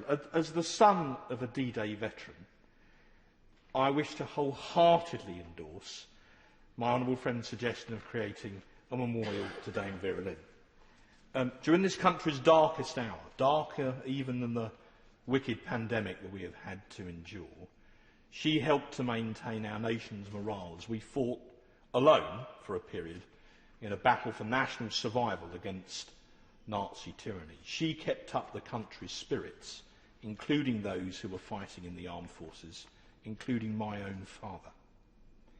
He can't be here, but if he were, he would be thoroughly encouraging my honourable friend in everything he is doing. This is an incredibly fitting tribute to a remarkable woman, and as his parliamentary friend and neighbour, can I wish him Godspeed. Well, if I say to my right honourable friend, I have no doubt at all that his late dear father is looking down from heaven now, full of pride with his son and the tribute that he has just paid to Dame Vera Lynn. So I do really thank my right honourable friend for his support. So Vera is one of the most iconic and best-loved personalities of the last century. And to me, because I don't understand celebrities anymore, but to me, a true star in the old-fashioned meaning of the word. She was never one to court the limelight off stage, preferring to maintain her family's privacy wherever possible. However, she gave so much of herself to the people of this country. I believe that it is only fitting that the country gives something back to commemorate such a wonderful lady. The honourable gentleman's enthusiasm is infectious. He has, at present, even at this late hour, 6 supporters on our benches at the moment, and I'm quite sure that that number will grow exponentially. It will grow tomorrow when the world is free.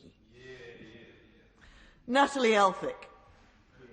Thank you, Madam Deputy Speaker. Dame Vera's daughter and son-in-law, they asked me to do something.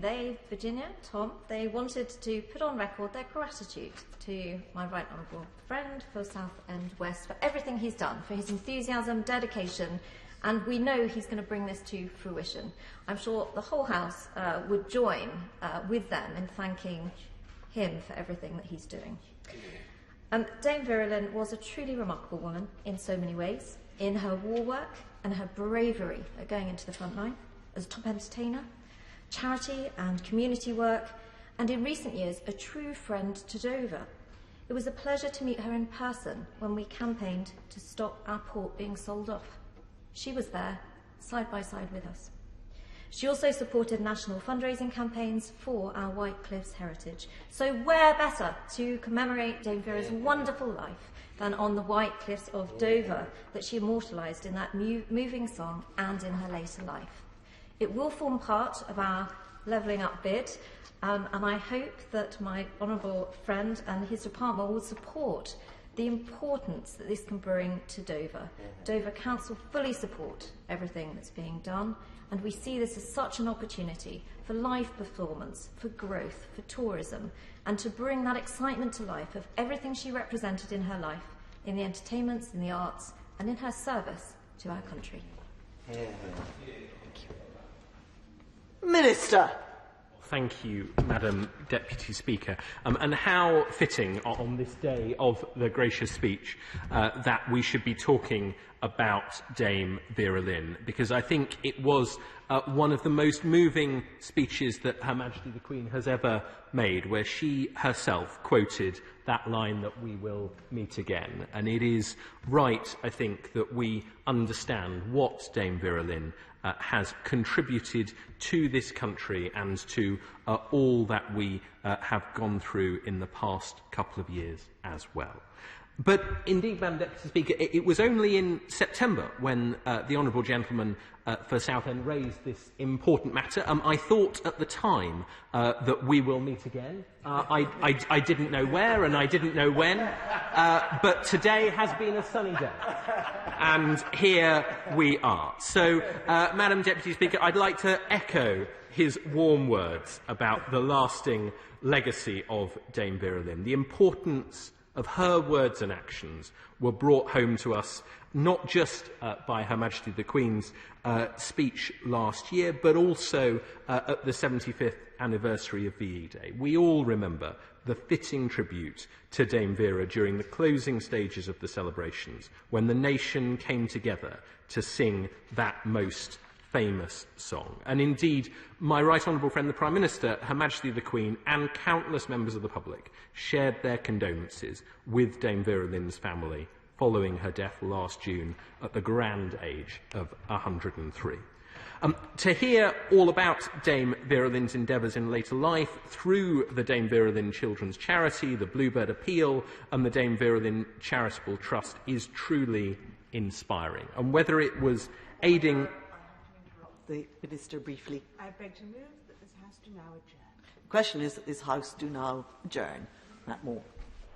Thank you, Madam Deputy Speaker. As I was saying, the work of her charities is truly inspiring. And whether it was aiding former servicemen and women, whether it was working with children and schools, it is clear that she was a true public servant and that she helped people of all ages and backgrounds throughout her life. The Honourable Member for Lewis, who the Honourable Gentleman mentioned, has written to me personally to say how Dame Vera is much missed in her home village of Ditchling in Sussex, where she was a key figure of the local community. It is clear that Dame Vera touched many people through her music and her philanthropy, and across this country and this House, I can only but echo the warm praise of the general public and my colleagues here today of her lasting legacy. Now, in regard to statues, Madam Deputy Speaker, as I said at the previous adjournment debate that I mentioned, this country has a long and well-established tradition of commemorating its national and local individuals through statues and memorials. I'd like to reiterate today this government's support for public monuments and statues. They serve as a long-lasting reminder of individuals and their efforts for this country, bridging the gap between the past and the present. And I look forward to the day when, gazing down from the White Cliffs of Dover, is the memorial that the Honourable Gentleman mentions to the great Dame Vera Lynn. As he mentioned too in his previous speech, he has a successful track record of managing to have public statues erected, and we should look forward to future success, whether it is following on from Eric Cole or following on from Raoul Wallenberg, in amongst adding to the 12,000 outdoor statues and memorials in England alone. But we all know, I think, Madam Deputy Speaker, that Dame Vera Lynn will be a huge addition to that roster, and that the Honourable Gentleman for Southend is the man to do it. So this debate gives me an opportunity to detail the government's position more broadly on erecting new memorials and statues. As my honourable friend said, in regards to funding, it is not normal practice for central government to fund new memorials, but we all know in this case that many organisations, public and private, have been hugely successful in proposing, funding and delivering memorials, and I can think of few more fitting recipients of that funding than the project that he mentions, marking a variety of incidents and historical figures in a way that they are best placed to deem appropriate and sensitive to their local area, and there is no more appropriate area than the White Cliffs, I'm sure. Many successful memorials are created by a wide range of authorities and organisations, allowing each memorial to respond sensitively to the particular circumstances it seeks to commemorate. I won't dwell on the excellent example that is the Jolly Fisherman in Skegness, which is another example of something that has been funded by public subscription, or indeed the excellent Gracie Fields statue in Rochdale. These are memorials and statues that were conceived, fundraised and erected through local efforts and ownership. And many more people will have seen the recent proposals for a new memorial inside St Paul's Cathedral to those who have died as a result of the COVID-19 pandemic. Statues, Madam Deputy Speaker, matter, and they provide a memorial and a memory for people who wish to remember vitally important parts of our nation's history. As there are a great many people and organisations interested in establishing memorials, as a general rule, it is for those groups to work with the relevant local planning authority and other organisations to identify a suitable site and obtain the necessary planning permissions. And the good news, Madam Deputy Speaker, is following the passing of the Deregulation Act, consent isn't even required from the Secretary of State for Digital Culture, Media and Sport to erect statues in London. The process is determined through the planning system only, although I don't think in this case I am going too far to say that my honourable friend the Secretary of State is as much of a fan as the honourable gentleman of the great Dame Vera. So I hope that provides my honourable friend with some of the reassurance he has sought on the process around new monuments and statues. I wish the honourable member and all those involved the deepest, best wishes in their efforts to raise funds for this commemoration to Dame Vera. It sounds like an ambitious and transformative proposal for the South Coast, truly befitting Dame Vera. And as I say, I look forward to that moment when her statue looks down from the White Cliffs. And to my honourable friend, the member for Dover, I'd like to thank her for her intervention this evening. I share her commitment to the important role of art and culture in truly levelling up and reinvigorating towns and cities across the country. I know she recently met with the Minister of State for Digital and Culture to discuss her plans and had a productive conversation with the Arts Council. I know we at DCMS look forward to seeing the outcomes of her work across Dover and Deal. So finally, Madam Deputy Speaker, I would take this opportunity to burst into song, such as my enthusiasm for this project, but I think that could be possibly sending it in the wrong direction, rather than the one that we would all like to see. So I thank the honourable member for all of his work in promoting the cause for this statue. I wish him and all those involved, foremost the family of Dame Vera Lynn, the best of luck in this hugely deserving endeavour, and I look forward to seeing it in real life. Well, it looks like we will meet again at the White Cliffs of Dover. It's very good when we have an adjournment debate which achieves something on which everyone agrees. And I congratulate the honourable gentleman in bringing this adjournment debate to the House today on this most appropriate day. The question is that this House do now adjourn. As members of that opinion say aye. Aye. Ayes have it. The ayes have it. Order. Order.